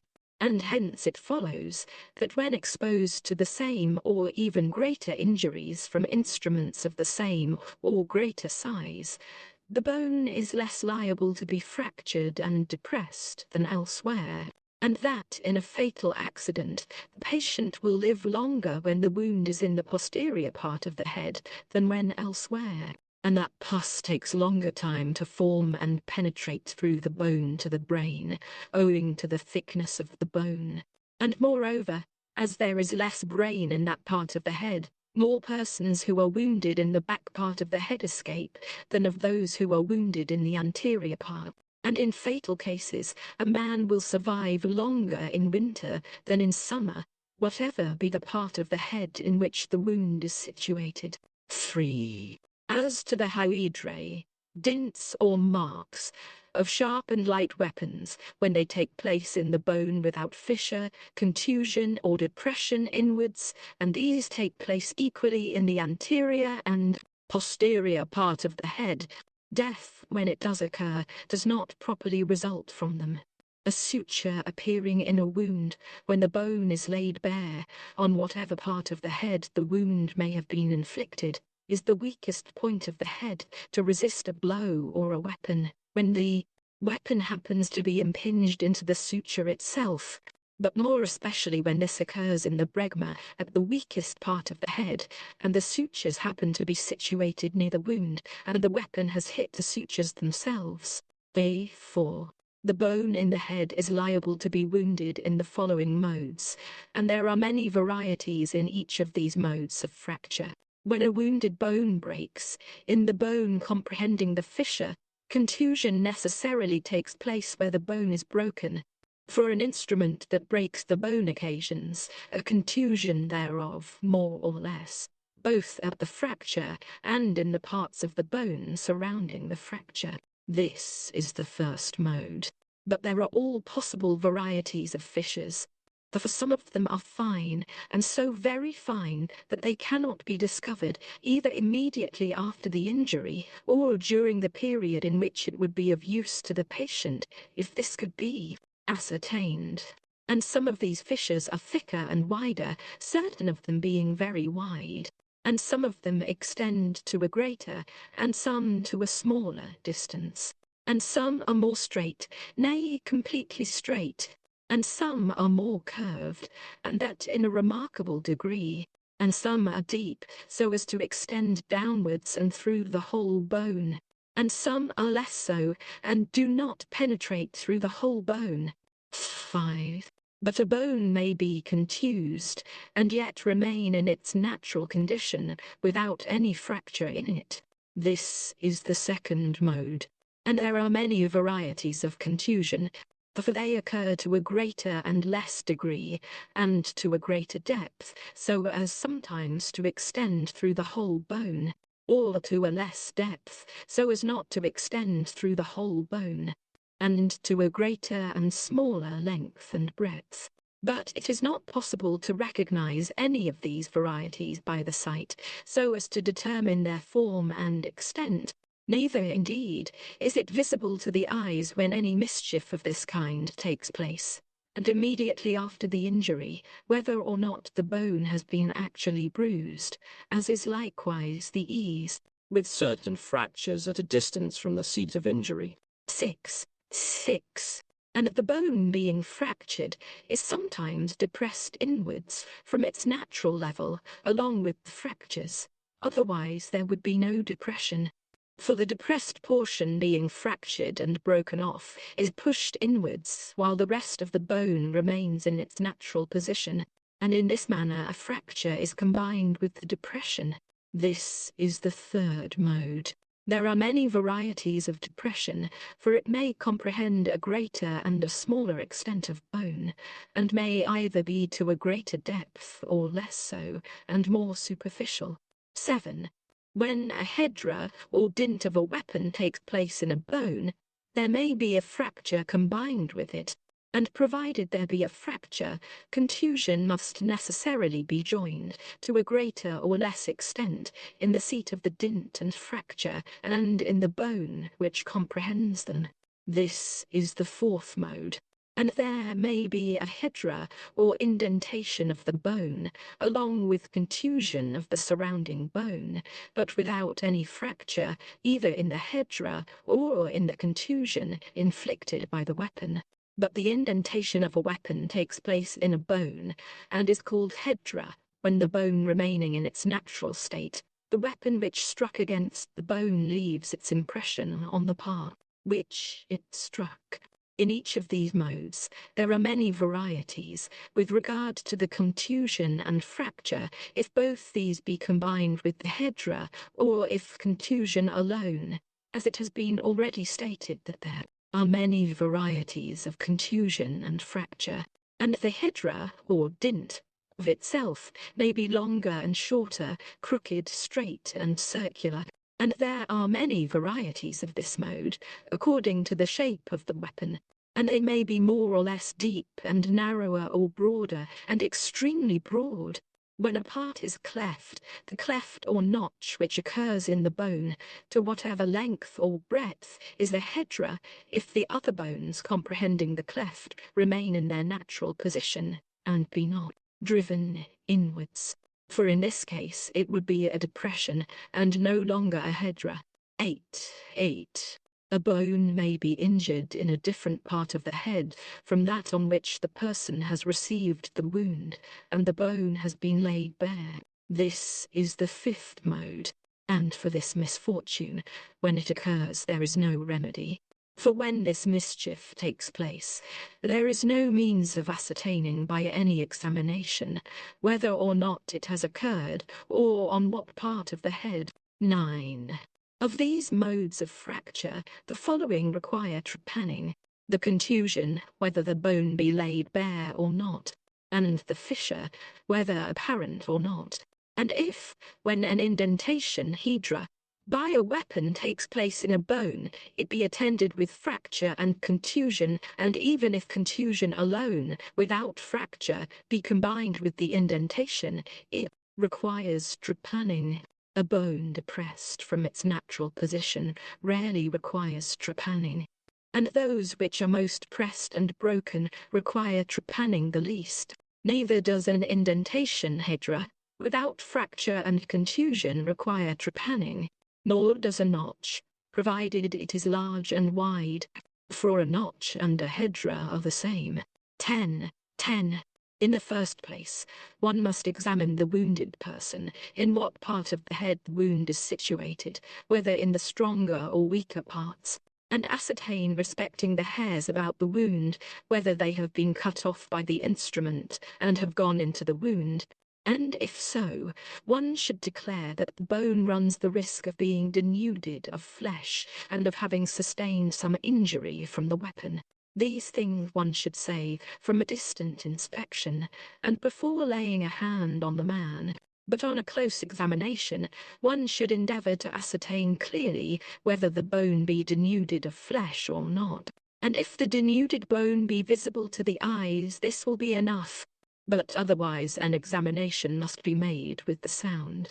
And if you find the bone denuded of the flesh, and not safe from the wound, you must first ascertain the state of the bone, and the extent of the mischief, and what assistance it stands in need of. One should also inquire of the wounded person how and in what way he sustained the injury. And if it be not apparent whether the bone has sustained an injury or not, it will be still more necessary, provided the bone be denuded, to make inquiry how the wound occurred, and in what manner. For when contusions and fractures exist in the bone, but are not apparent, we must ascertain, in the first place from the patient's answers, whether or not the bone has sustained any such injuries, and then find out the nature of the case by word and deed, with the exception of sounding.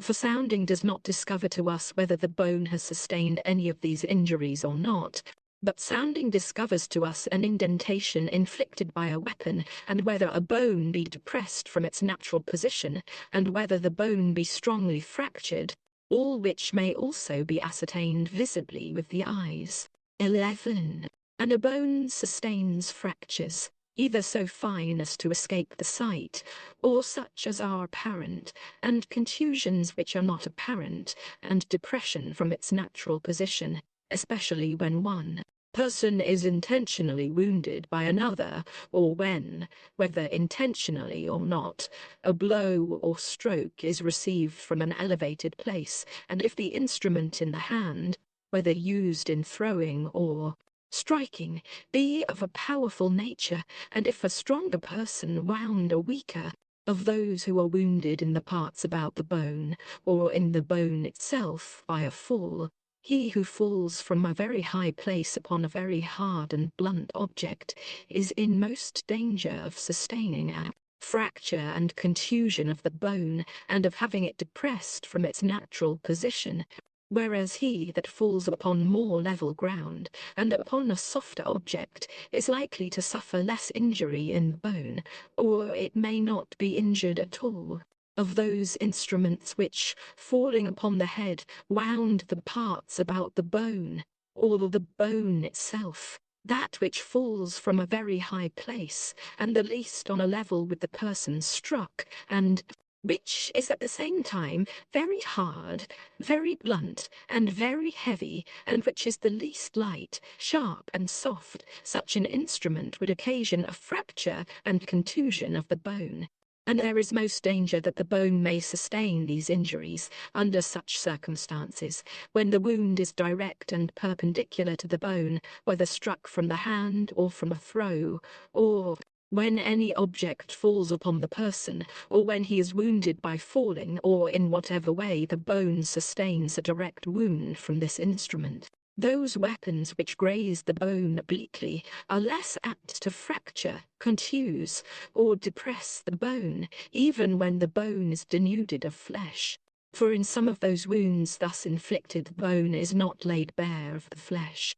Those instruments more especially produce fractures in the bone, whether apparent or not, and contusions, and inward depression of the bone, which are rounded, globular, smooth on all sides, blunt, heavy, and hard, and such weapons bruise, compress, and pound the flesh.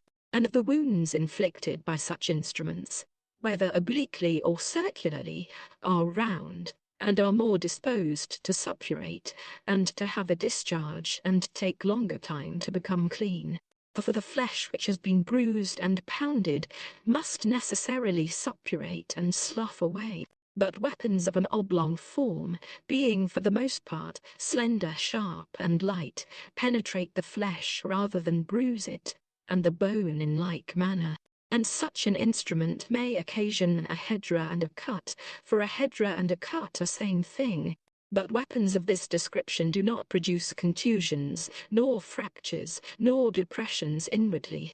And in addition to the appearances in the bone, which you can detect by the sight, you should make inquiry as to all these particulars, for they are symptoms of a greater or less injury, whether the wounded person was stunned, and whether darkness was diffused over his eyes, and whether he had vertigo and fell to the ground. 12.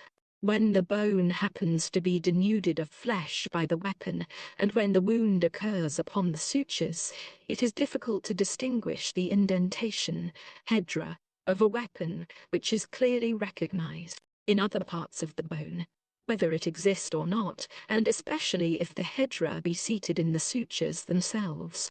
For the suture being rougher than the rest of the bone occasions confusion, and it is not clear which is the suture and which the mark inflicted by the instrument, unless the latter, hedra, be large.